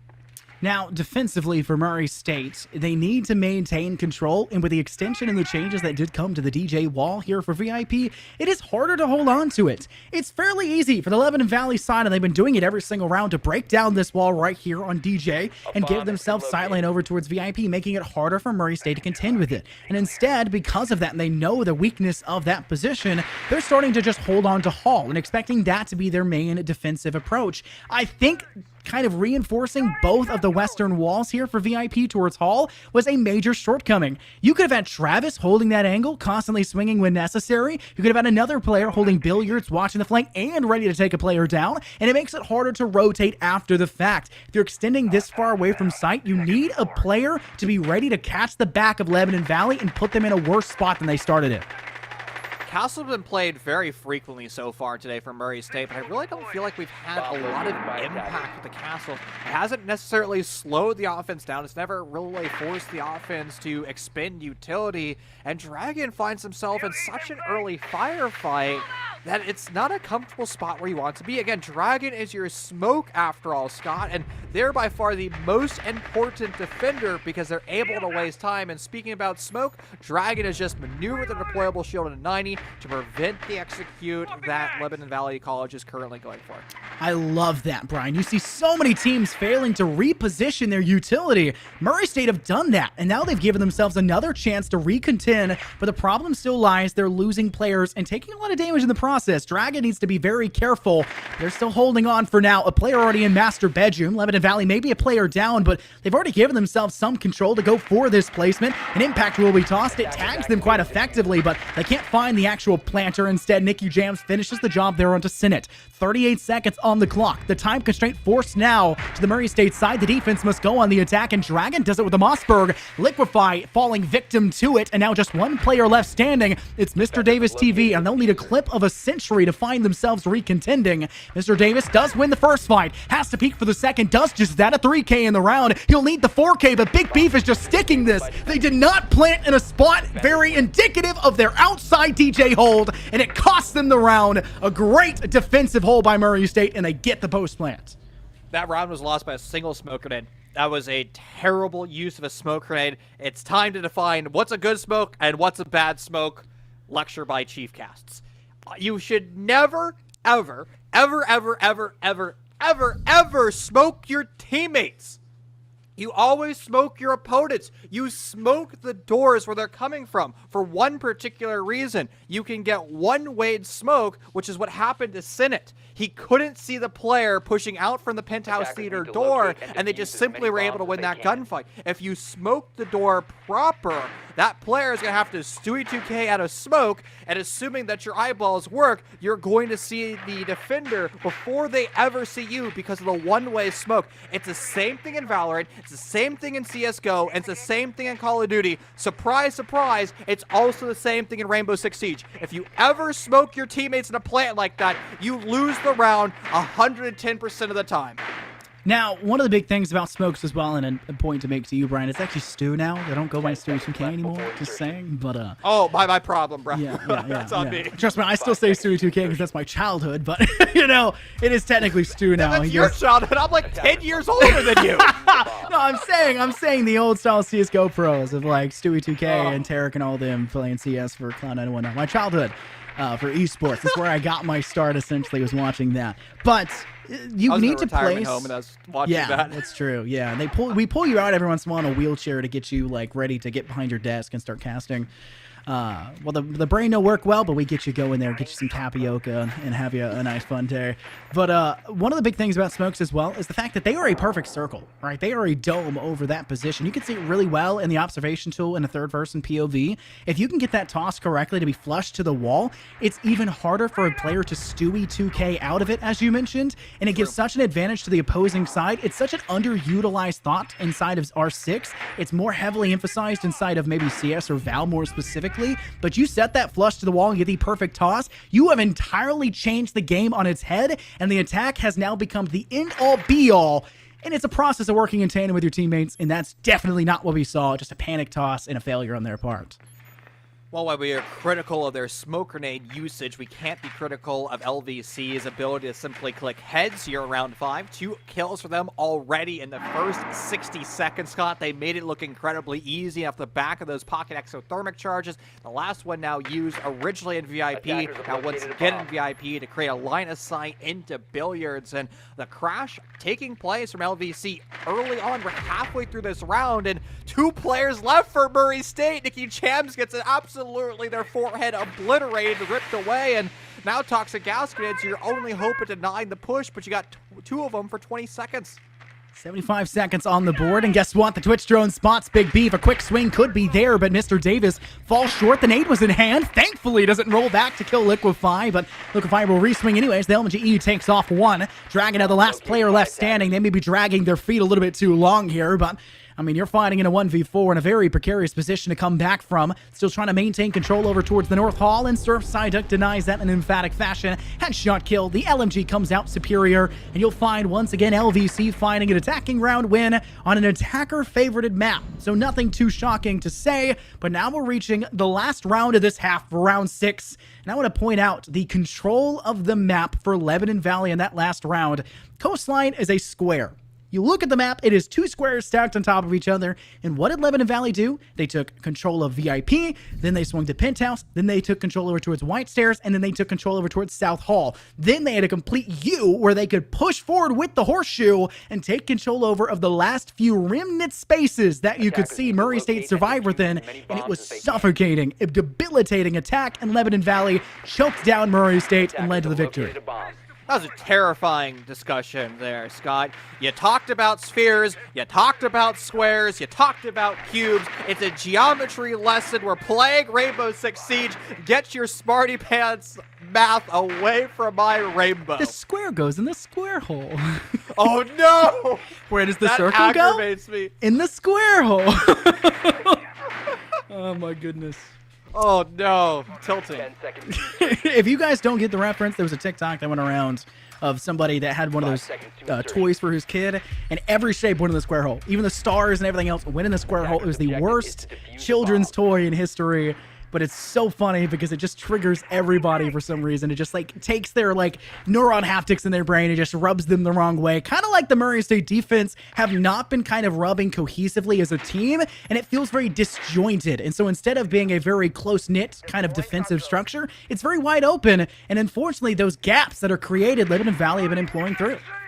Nah, nothing irks me more than, well, non-squares going in square holes, but also the lack of vertical that takes place here on Kitchen, right? We never saw it from Lebanon Valley College in the previous execution back in round 3, and well, no buck is in play. You do have 2 sets of flat plays breaching charges. So in theory, Scott, you can get away with opening up a lot of vertical holes, especially in critical key areas. Let's talk about triple wall. Let's talk about the rotation between site. You can use your 6 flat place breaching charges to do so. 1 hole's already been opened up underneath the windows. So that's a potential opening to deny a plant in the event that Lebanon Valley College elects to plant in the window. Still managing to survive so far. Murray State doing a better job than they have in some of these previous rounds, and I can't help but allude to maybe the fact that they're kind of playing a bit safer. Despite them still having some extension, that slight kind of variation on the second floor, they've done a pretty good job so far to stay safe there. However, Big Beef gets a little bit too overconfident maybe, and they pay the price accordingly. And Curiosity, not far behind. Your castle now off the board. The UMP they wield that garnered them what felt like a million kills on that last map and still did not net them the win. Now down. And once again, we're seeing Lebanon Valley, I think for the fourth time in this half, go to a major lead, 5 versus 3 in this round. Unchallenged kills for Lebanon Valley College. They're just constantly able to steamroll their aggression, and now they're on the threshold. The door frames their bomb site, temporarily deterred by a smoke toxic gas grenade, but you honestly don't have that many left. So at a certain point, it's going to be the offense of LVC able to start to pressure the bomb site. That's a risky rotation for Surfside Duck, and honestly, if that pocket thermite charge does end up getting placed on the wall, Nicky Jams won't be able to prone and look at the door frame and be forced deeper into the bomb site as the LMG whips bullets over their head. A conversion of 2 kills for Murray State. There's still 40 seconds left to find. Syrup finds their second kill, but Dragon's off the board, and now it's Nicky Jams against 3. All their opponents are very close to 100 HP, so that MP5K is going to have to do Lord Tachanka's work. Big Beef from Beyond the Grave having their Vulcan pack actually kill Dragon. Their position snuffed out off of a teammate's utility. It's so unfortunate to see, and McStuffins barely surviving the MP5's assault through that soft wall. Nicky Jam sees the feat, but now McStuffins going for the plant. He's in a really good spot to do so. He's just sticking it. An Nitrocell toss. He can't detonate that. It'll kill him. It doesn't matter. The LMG in the hands of Surfside does it instead. And what seemed like such an oddity in that situation is everything went downhill from there. LVC will close out this half in a very dramatic fashion, finding themselves the majority of the wins on the attacking side. An expected result for Coastline, but they look dominant when doing it. Oh my lord! There is some decisions made there. A 1v3 is an unenviable spot to be in. It's a very difficult spot to be on. Poor friend, I think, made every one of the wrong decisions available to them. I would have gone for the Nitrocell. You know, we talked about proper smokage. Excellent use of smokes. Excellent job to LVC to adapt their mistakes earlier at the smokes, but the Stewie just walks out the smoke willy-nilly, not a care in the world. Should have found the coverage of the LMG. Whips their shots because they didn't reload earlier, so 15 bullets. Then goes to the Nitrocell. Then goes to the SMG, a calamity of errors. And honestly, for Murray State, I think that's a round where they're going to want to forget about. Yeah, unfortunately, spamming every button on the keyboard does not work out 9 times out of 10. But I will say, one of the things I really liked there was the smoke coverage, like you mentioned, Lebanon Valley playing around it, but they didn't really play around it, right? They threw the smoke and didn't just continue to hold the angle. Why did they unswing that position? You had another player holding it. They could have watched your South Hall, would not have been a problem, and yet, what do? You stop looking at the angle, which means McStuffins in a really bad spot, still somehow alive, and you guys have to re-swing the Stu player that swung through that smoke. A lot of problems, a lot of errors, but quite frankly, for both sides. You know what would have been an interesting plant? So the solo wall was opened up. That's where jail basically is. And honestly, you might have been able to go for a free plant there. Now, that's just more kind of like the next level theory crafting. Liquefy is dead. They're one of the top frags for Lebanon Valley College. And they're just smoke ripped into oblivion. And I think Dragon summarizes that. Oh, God. That's another... Two frustrating deaths, though, for the defense, and this is not the start that they wanted. It seems like the attacker side of Bane of Coastline is striking now LVC. LVC just were not prepped in time. They were still setting up their defensive positions in those apex strongholds they wanted a minute into the dang round, and they bled away 2 people instantaneously. And now Murray State, though they've lost 1, have gotten the diffuser down. They just took control over towards Hookah Platte. They managed to get it up, and now it's just up to the defense of Lebanon Valley to recover. Mr. Davis tries to get them close, but I mean, it's still a bad spot to be in. Both sides have 1 player DB-O'd. Dragon still holding towards Platte's side. Nicky Jams lops that off McStuffins. Now it's just Mr. Davis TV left alone in a 1v2, and this is a worst position you can be in possible, as they have to clear clear out big window, hookah plat, hookah itself, hookah window possibly, and maybe try to look for an option on the Senate, but too slow. They will not have time to do this. They have to go for the kills. They got 3 seconds to hop on the diffuser, and they have not managed to give themselves any sort of position. The round is won now by the Murray State side, but at the very least, Mr. Davis TV has collected 4 kills for themselves. Hey, quad, you can throw that in your clip reel, but it's not going to help you with your round differential here on Coastline. And we saw an excellent prioritization of the bomb site there for Murray State. They found opening kills, kind of silly ones at that, just sprang through the window barricades. The second kill was brilliant, though, using the square skylight to cut rotations from VIP back to the bomb site proper. And from there, at the 5v3, why not go for a direct site execute? Murray State saw the writing on the wall, and LVC was just unable to crash back into the bomb site. And now we're going to go back to hookah, and hopefully there's some change is made by LVC, because they need to waste time, or delay time, pardon me, and probably the best way of delaying time is through a smoke, which was in play in round 7, now absent in round 8. Interesting decisions, to say the least. Typically, your smoke is mostly there to deny towards the aquarium side, but maybe Lebanon Valley said, oh, if they like hookah, smoke's not the best option? Maybe that could be the thought process, but who else would you play? Well, my mind immediately goes to Lord Tachanka, right? Why would you not bring out the Shamika launcher? It's more time being bought. It's more dangerous as well to have the fire being placed on the ground, and it could deny more than one angle because of the way that you can play it. The issue is it's harder to place it from within hookah itself, and you'd have to use that more kind of stronghold position here inside hall, where you typically are placing a shield, where McStuffins just was. But what am I seeing? A total lack of shields at all for the side there of Lebanon Valley. No strongholds to hide behind. They have to use the natural architecture of this map, and let's be frank, this map favors the attack 9 times out of the 10. You need to give yourself as many advantages as possible, and the reinforced shield's the best way to do it. You know, Scott, I was about to say, well, there's actually 2 deployable shields in play. That's Goyo. But Goyo's been reworked, and now instead of 2 deployable shields, they have Vulcan canisters. And, well, you can see the Vulcan canisters right now. Everything in hookah's on fire right now. So that's nice, but the fire's going to dissipate in 20 seconds. And then the execute's going to take place. Curiosity has used 2 EE1Ds in the first 40 seconds of a round. That is not the time efficiency that we'd want, but I think the execute's happening. The smoke grenades have denied line of sight from LVC, and, well, it's going to be the DJ Wumpo devices giving away the kind of push into side. Dragon just holding mouse 1.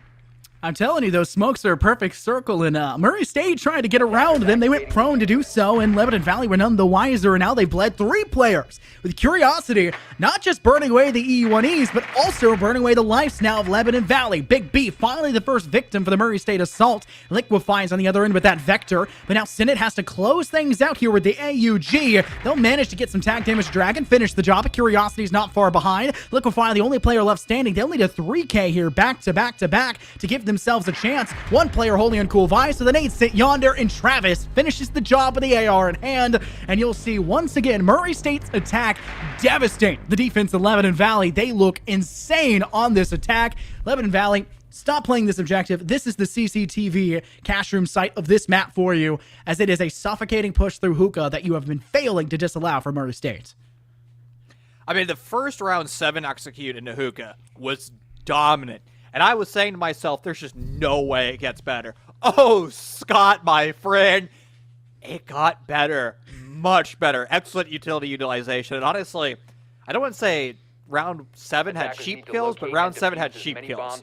In round 8, they were much harder fought. I mean, it was just better gunfights that were made, and LVC was lost in the sauce. A wise change to go downstairs in the kitchen, and I hope they're able to roam upstairs and hold vertical more, because if they don't, they're going to put themselves in a very precarious position. Again, it was 4-2 going to the half after all. Now, you may be curious about why the third-person view was utilized there in hookah in that entire push. Well, it's because hookah is quite compact. It's very convoluted. It's very annoying to try to work around both on the attack and defense, and those smokes would have made basically the entire majority of that site impossible to view. That push through the smokes, trusting in your teammates' proper utility expenditure and placement of those sightline denial devices, aka the smoke canisters in pocket, allow for Murray State to now climb back, get control over hookah, and allow for Dragon to just hold down left click like you had mentioned before and spray down the Lebanon Valley defense that was holding close. Now you have to look at it again. It's tied 4-4. Lebanon Valley have found zero success, and I mean at all. All of these rounds have been consolation kills for them if they're capable of getting them, and we've seen now Murray State dominate quite effectively the entire majority of this half, and they're going to try to do it again on Kitchen. This one much easier to defend with, but Lebanon Valley can't reapproach it if they win. Gas barricade's gone, and this is not looking like a traditional clear above. There's some drone play taking place in the VIP, but it's very structured on that first floor. And man, window pressure can find you a kill here and there, but you need that vertical. You need to force defenders away, and we don't see any vertical for Murray State. It is claymores, no flat place breaching charges, no buck, no skeleton key, and it's kind of a committed linear take. And this is what happens when you go linear. You meet the meat grinder and you just get shut down into absolute oblivion because the defenders can predict where you're coming from. Well, maybe not McStuffins. Unfortunate. Still Lebanon Valley holding the man advantage. The basement site being a tour de force for the Murray State side. And I'm not talking about the Chamber Ultimate. We've seen the Astral Cosmic Divide come out multiple times, but no Sniper, no Cali, no Chamber, no tour de force for Murray State. They're still trying to contend, though. Lots of damage connecting to Liquefy, but they'll survive with a couple HP on the top. Not much to work with, but in a game where a single shot kills anyways to the head, how much does it matter that Liquefy is low and has not yet been finished? That's an extra gun up in your face, and Murray State are kind of scared. You can feel the hesitancy. Curiosity's trapped over here. I know you have a specific name for it. I call it plant inside a T-Hunt! I know you call it that. It's so frustrating, but within plant, within T-Hunt, within Bust, whatever you want to call it, you already see Curiosity trying to step ahead, but notice Mr. Davis's position. Great cut angle from within blue bar, and they managed to knock them down quite quickly, leaving just Dragon left alone in the 1v3. It's called T-Hunt because bot plays always take place near that sector of the map, and it's continuing once again. Dragon in a 1v3 getting electrocuted and shot simultaneously. They have the diffuser, which is nice. They also have an LMG with 100 rounds, currently 78 in it, but they have to start to find the offsite roamer, and Mr. Davis is certainly making that a very difficult task, and they're just going to run deeper into office and force Dragon's attention. They're not monitoring this clock, and honestly, it's an opportunity for Dragon just to execute in a site, take the 2v2 on site, or probably the 1v2 on site, but it's not going to matter because they sprint straight into the door frame and straight into the Belusi as well as the gun barrel waiting there to greet them. Where do they go from here? Do they go back to the billiards and hookah side? I would say that would be the worst decision you could possibly make right now. It hasn't worked, and the way that it hasn't worked has been so lopsidedly in favor of Murray State. Try something else, and they're going to do just that. They're heading over to the Pit House and Theater objective. An interesting decision. A lot of teams like to go towards double bar, and last time we saw this objective, the attack got a great position to put down the diffuser, planted a little bit too far to the south, though, or maybe I think that's north, actually, and was not viable to be clear of the player defusing it because the smoke canisters of the attacking team got in the way of the attacking team, and they failed to stew their way through it. Now, Lebanon Valley on the defense, they know the shortcomings of this objective. They also know the kind of ups and downs of where they can play from. I would assume that they would have an advantage here, but let's be honest. Murray State played this one really well. We saw that transition to the shield here inside that hall that we're seeing right now towards the statue, towards Plant Bus, towards Voss, whatever you want to call it. We saw them rotate that shield back around to look towards VIP. Lebanon Valley, they give me no inclination that they ever transition their utility elsewhere once they see the push go down.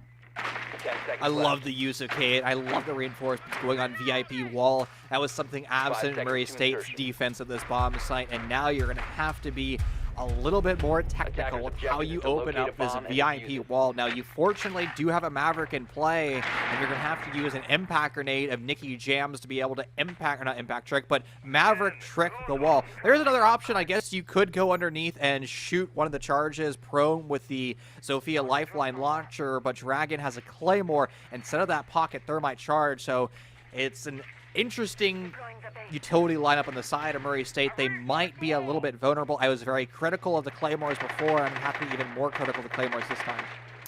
Still trying to hold on strong. Candela's in the hands of Travis. This could be a great way to try and clear out, but unfortunately nothing going for them.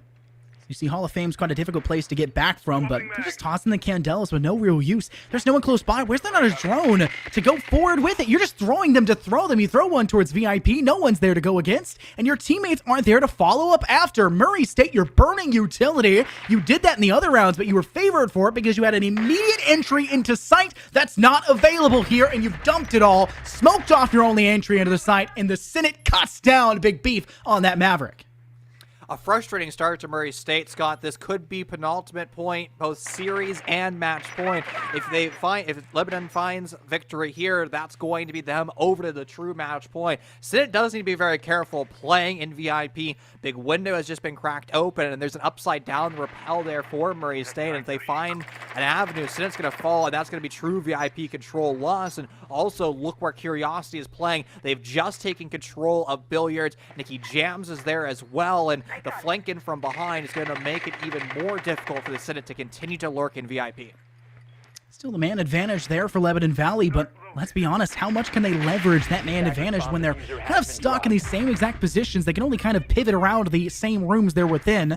No real transition available for them because Murray State are there for the cut, but guess who's not there for the cut? The rest of Murray State. 2 players quickly cut down in quick fashion. They're managing to find 1 kill from Curiosity, but Mick Stuffins not just finds 1, but lets Mr. Davis find the last, and, well, a round win there for LVC, and the defense holds strong. Interesting. Lebanon Valley College is going to elect to go for a 60-second timeout after that extremely strong defending round. And why it was so strong, Scott, was sure LVC had an excellent defending setup. Their theory crafting was perfect, but it was Murray State's lackluster utility, particularly their droning and particularly their Candelas. Candelas were just thrown willy-nilly. Nobody'd follow it up. And, like, that's the thing. If you're bringing Candelas, Scott, what do? They flash you. So why aren't you pushing when the defenders are potentially flashed? You're just letting defenders get flashed. Then they get unflashed, and they're like, it's now time to execute. Oh, yeah, they get smoked. Like, that's the outcome to be expected. Effectively, a Candela is just like 6 flash canisters, like flashbangs, just kind of taped together with duct tape, right? Maybe in your mind you're saying, oh, well, we're flashes, we just dump into site anyways because we're trying to burn ADSs and magnets. Maybe that's what they're going for, but that's not what it's meant to do. The Candelas are a more effective, wider ranged, and much easier piece of utility to utilize.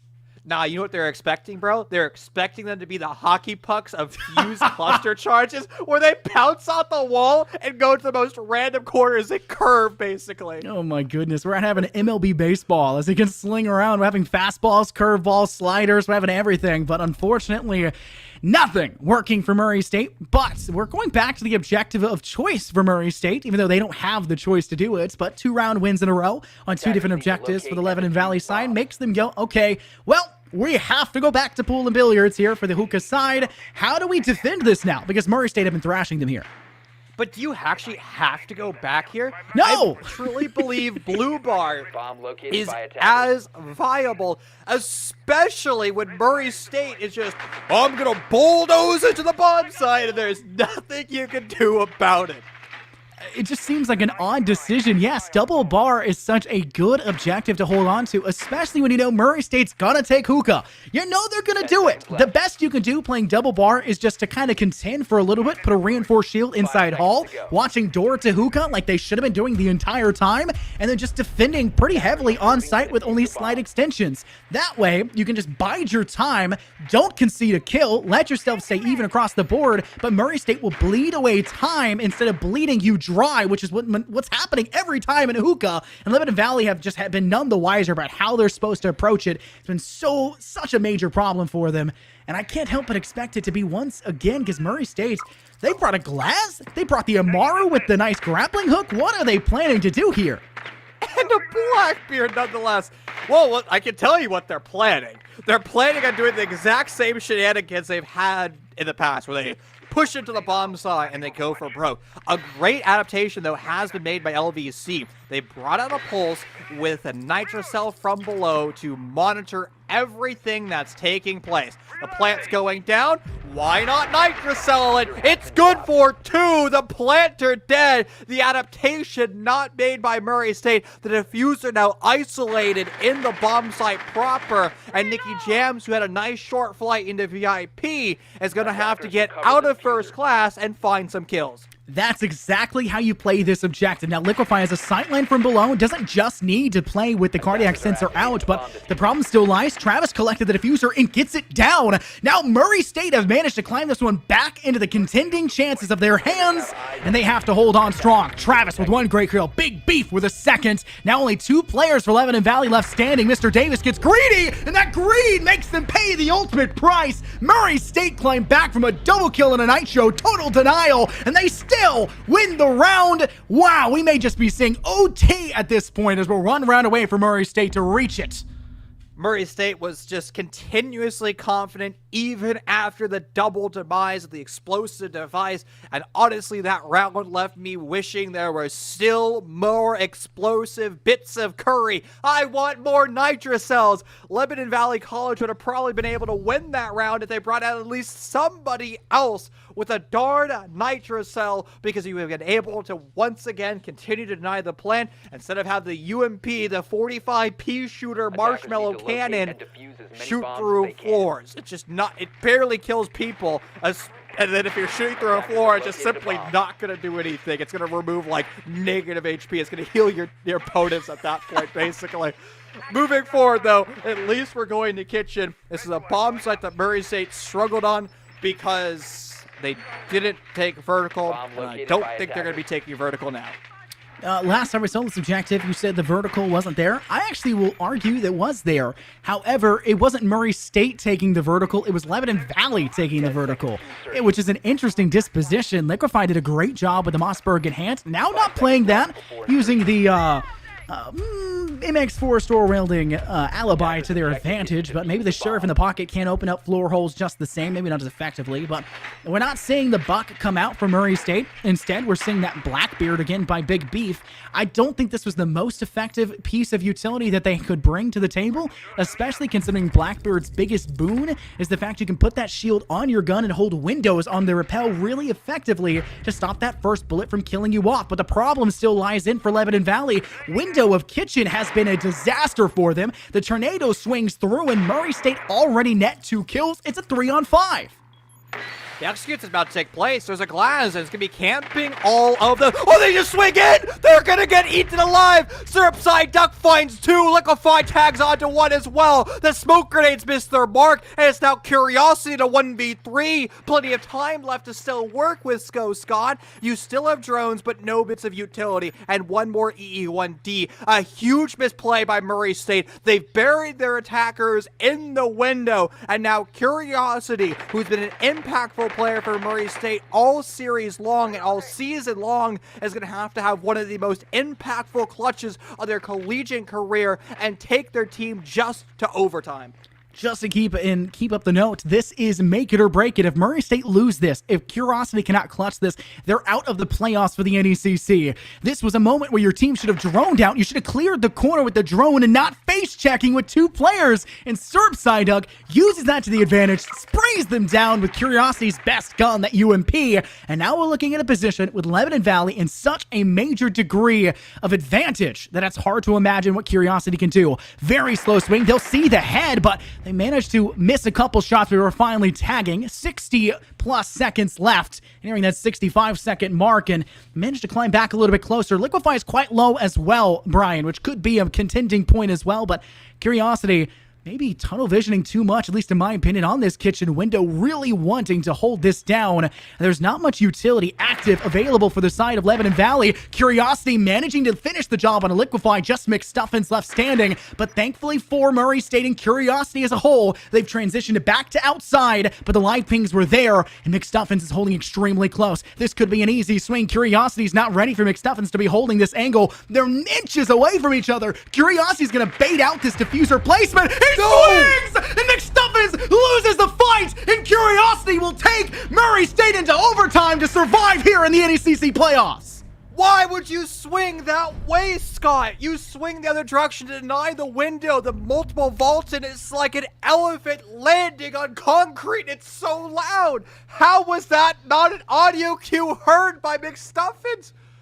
Oh, a huge misplay. That was a 1v3. We talked about it being impossible, but Curiosity, the clutch minister all day long for Murray State, is able to clutch once again. A great few rounds for them. It should not have gone that direction at all. It was a terrible play by Murray State. A dumpster fire of an attack brought by even more of a dumpster fire of a final defense.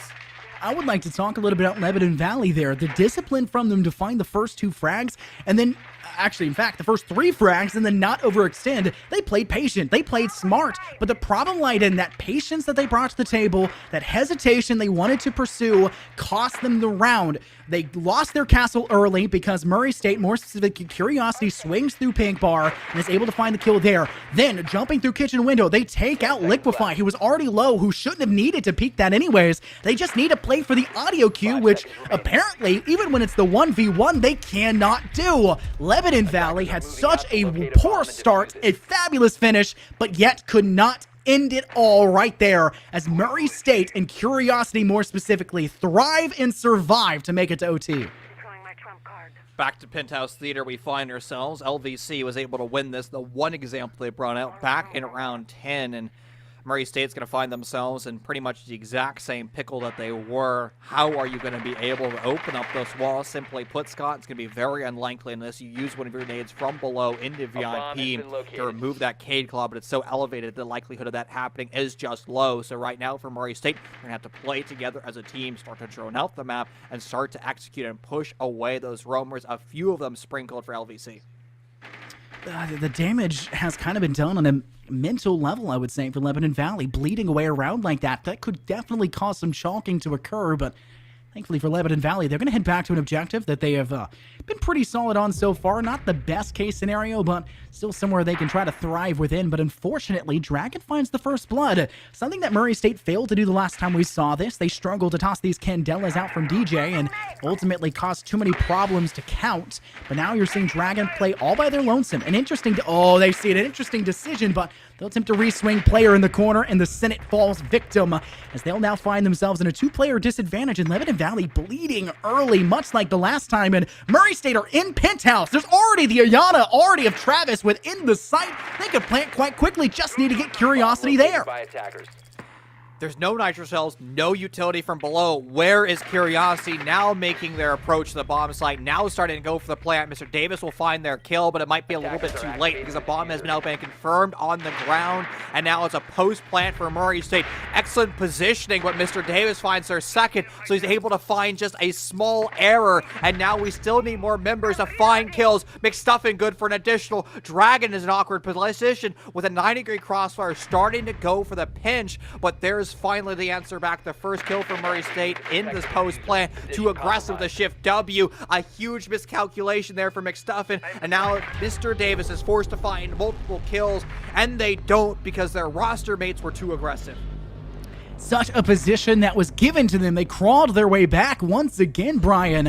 A egregious start, like the Murray State round win we saw just 2 ago on Kitchen. They had a terrible start, and yet we see Lebanon Valley make the return, but they can't finish the job. Everything gets so close to effectiveness, but Murray State somehow once again scrambled to victory. I think that's kind of been the name of the game. They're all over the place. I loved their post-plant positioning. Leaving the glass kind of isolated inside VIP may not have been the smartest decision, but after we saw Mr. Davis clear 1, the thought process is, there's not going to be a second player there. I'll just run through. I think it was McStuffins, actually. I'll just run through. We'll play that angle. And yet what happens? The glass has not been cleared. Your life has been cleared instead, and you let Nicky Jams hang out in sight, defending it quite aggressively up close and personal, and the MP7 they're wielding was too much to contend with.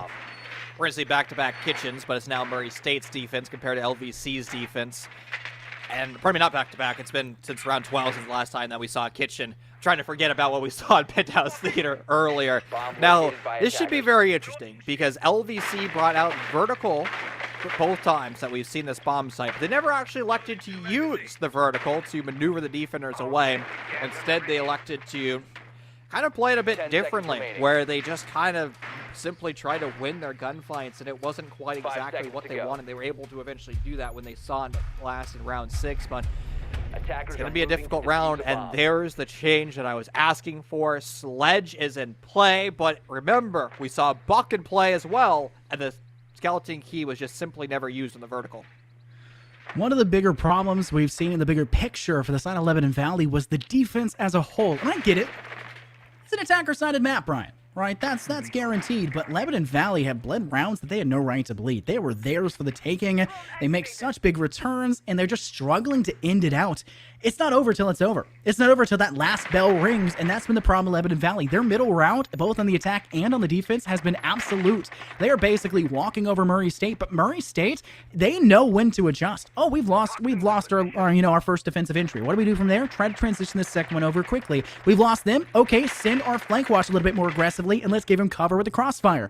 They've done a much better job, tactically speaking, to make up for their shortcomings than Lebanon Valley has done, and I think Lebanon Valley now at the shorter end of this OT, as they have to play attack only once and defense twice, their most hard site and most hard side to play with. Oh, bad rotation spotted, and Miss Stuffin is going to be able to exploit that opening kill in favor of LVC, but you still have Travis to clear over in Penthouse Theater, tucked deep away, and that's a vigil, no less, Scott, so they're going to be very difficult to find with your drones because they're going to be able to cloak and potentially hide themselves away from the drones. Even after that opening kill, though, LVC is doing something odd. The Iona clone in. Curiosity puts a stop to those shenanigans, but it seems like LVC, especially after the gunfight of Senate, they might be ready to go for an execute, and there's now not a lot of time left, about 70 seconds left in this round. Still holding on strong, 3 on 5, and Lebanon Valley have a major point of emphasis when it comes to their attempted entries, but they've yet to actually make that open floor plan be in their advantage. Curiosity from below. No nitro cell, though, which makes things difficult, and there is no nitro cell whatsoever for their side. They bled them early and didn't even pick them up in the first place, but to make matters worse, the Senate and Liquefy each find one more. It's a 5v1. Curiosity clutched up before, but Brian, this doesn't seem like the kind of situation where an individual can do so, and Lebanon Valley have been very annoyed with the last few rounds they've bled. They're saying, give us the attack, we'll show you what we can do. Unfortunately, they're not going to get the chance to go back again. Dominant performance, a flawless round there for LVC. The defense is now confirmed, but honestly, I don't think the defense is the position that you want to be. 4-2 attacking splits for both teams on their attacking sides, respectively. Now, LVC has defense. The weakest of the bombs, or part of the weakest of the signs so far here on Clubhouse, and now LVC is going to have to make a kitchen service defense work. The last time that we saw this, it was quite an interesting round, to say the least. It was a terrible shot call made by Murray State. They just simply rushed the window, but somehow one player from Murray State, Curiosity, was able to make a 1v3 work for them. Now, this is the last round of this map. This is make it or break it for both sides. Lebanon Valley could send us none and dust it in a 2-0 affair, or Murray State could try to lead us on over to the map of Oregon. One I know for a fact Lebanon Valley have struggled with. I gave them some guidance, but I don't know how well that's stuck. I saw them still struggle with a couple key points of emphasis, but maybe they can hold on. Maybe Murray State's suffocating assault will prove difficult for them. That's definitely been the case here, but we're heading back to the kitchen site. Murray State only managing to take this objective in a bit of a rough way, Brian, as we had to see Curiosity clutch up in the best way possible for them. Unfortunately for them, they cannot allow that to happen again. Curiosity cannot be everything on the board. It is a battle of attrition, and if Curiosity has to keep playing at that level for you to be even guaranteed a map 3, there's no way they can keep that up for a full third map as well. It is dire straits for them. Second time and nobody for vertical. Well, maybe you could call Nicky Jams a vertical operator, but they're just going to be on the Amaru, Gara hooking their way, and they're actually already up through White Stairs. And I don't think McStuffin or anybody on the LVC lurk has identified it. There's a not bulletproof camera, a traditional camera in 90, just shot, but nobody from the defense occupying that cam. And it seems like LVC has no idea that there's an attacker so close on by a liquefied drone, and they have to be very mindful that the G8 doesn't end up pushing them. Tunnel vision on the drone, opening kill in favor of Nicky Jams. This is exactly what Murray State needs, because now they can continue on a more traditional execute.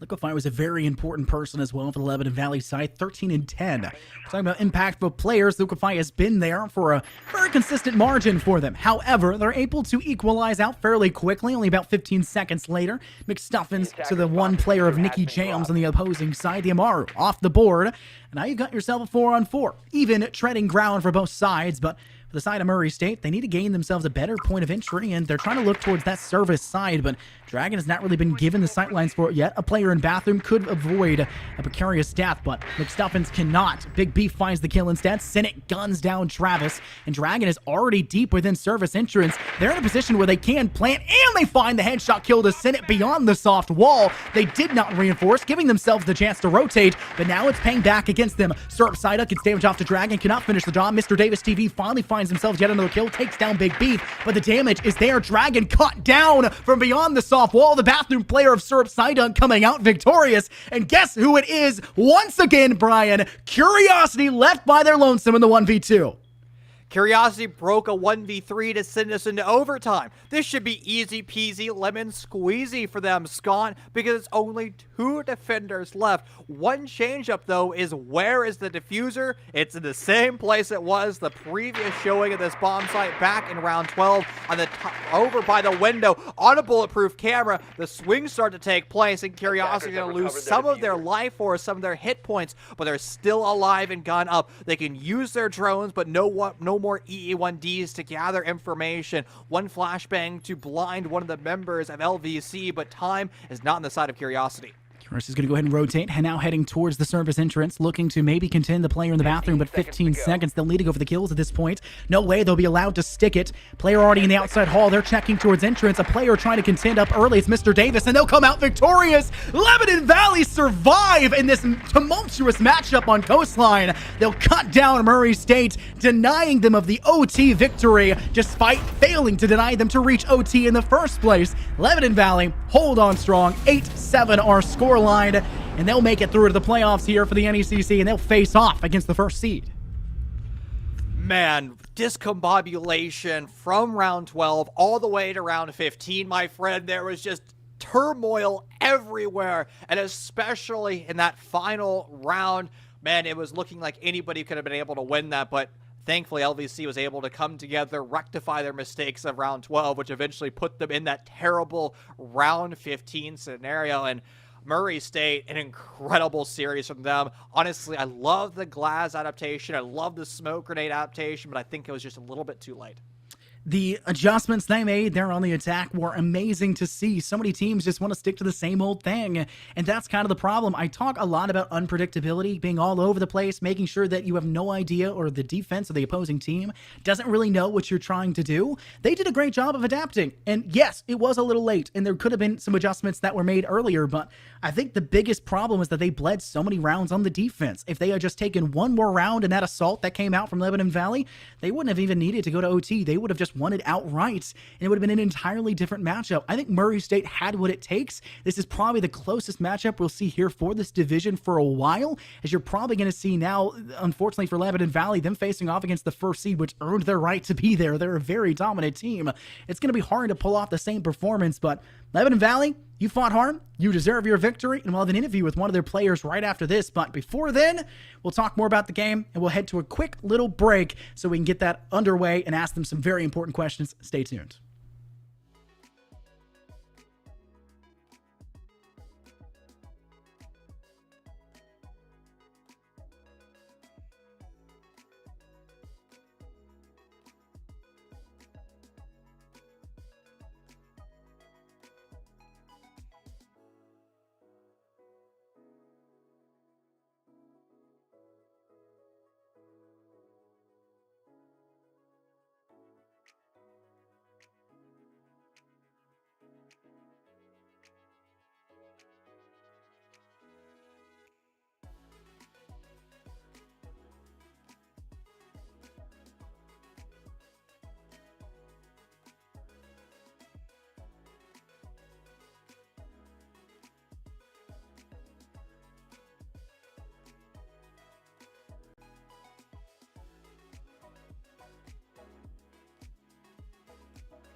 Well, the NECC's had a really fun night so far. 2 games, only really needing the 2 maps to go to. We have the victor here, Mr. Davis, otherwise known as David. We'll be calling him that for that one. Nice and personal between us. My name's Infernosis, joined here by my good friend Chief once again, a.k.a. Brian. And we've got some questions for the victor of the Lebanon Valley College side. My first question, did they upset you? Did they shock you when it came down to Coastline? Yeah, Coastline was very, very close. We knew it was their map pick. When we played them in the regular season, it was a little bit more towards our side, but a lot closer this time. A couple of their strats really surprised us. That Glaz really surprised us a lot, really got us there a couple of rounds. They had a really good hookah push. We took us a little bit to learn just not to go hookah because we couldn't take them there. But yeah, it was very surprising. I wasn't expecting the double overtime like that, but happy that we were able to pull it out. It's good to hear. Now, you mentioned it, and I want to touch on that before giving Brian a chance to ask his question. You said don't take him to hookah. I'm just going to point out, if you go back and watch the VOD, which I do recommend, you review what was said and, the shortcomings, because you're going to need it when you face off against the first seed in the next playoff day. You guys really could not beat them on hookah. What was your mindset? Were you all getting tilted? Were you all what was going on? Because they were walking through you guys throughout it. Hookah, the first round totally surprised us with that little rush. I'm usually playing offsite, so I don't know the intricacies of it, but totally surprised us on hookah first time around. We're like, okay, let's try to fix this. Let's try to fix that. Okay, came down to rush. Let's slow them down a bit. Second time around, couldn't stop the rush. They just collapsed really quickly. Third time around, we tried the pulse below. That worked really well. But then we just couldn't capitalize on other couple of things. And then we're like, okay, maybe we should just not go hookah at all. We probably should have learned this earlier, but it happens. Brian? Alrighty. Mr. Scott here, he's always the good cop. It's now Brian, the bad cop time. And I gotta know, more of a generalized macro question, but we need to go over to Clubhouse. We saw 7 examples of cache CCTV. You won 1. Your opponents won 1. Why the heck are we seeing everybody play cache CCTV, and why is it so darn attacker-sided right now? I think we're seeing it a lot because it's just known as like the first site you go. It's probably known as the best site there. It's pretty standardized in the level of play for emergence. It's always go for the wall, go for the highway balcony. And I don't think the defenders are not very ready to adapt to different kinds of pushes. So if attackers can do a little bit, just something a little funky, I think goes very attacker-sided. The guy on rafters is very important too. If attackers can pick that off, rafters is open, and then clear lines in the sight pretty much. So you're mentioning adaptations on cache CCTV, but you've now been promoted into the semifinals. What adaptations are you going to be making to your game to hopefully find yourself a nice ticket to the grand finals?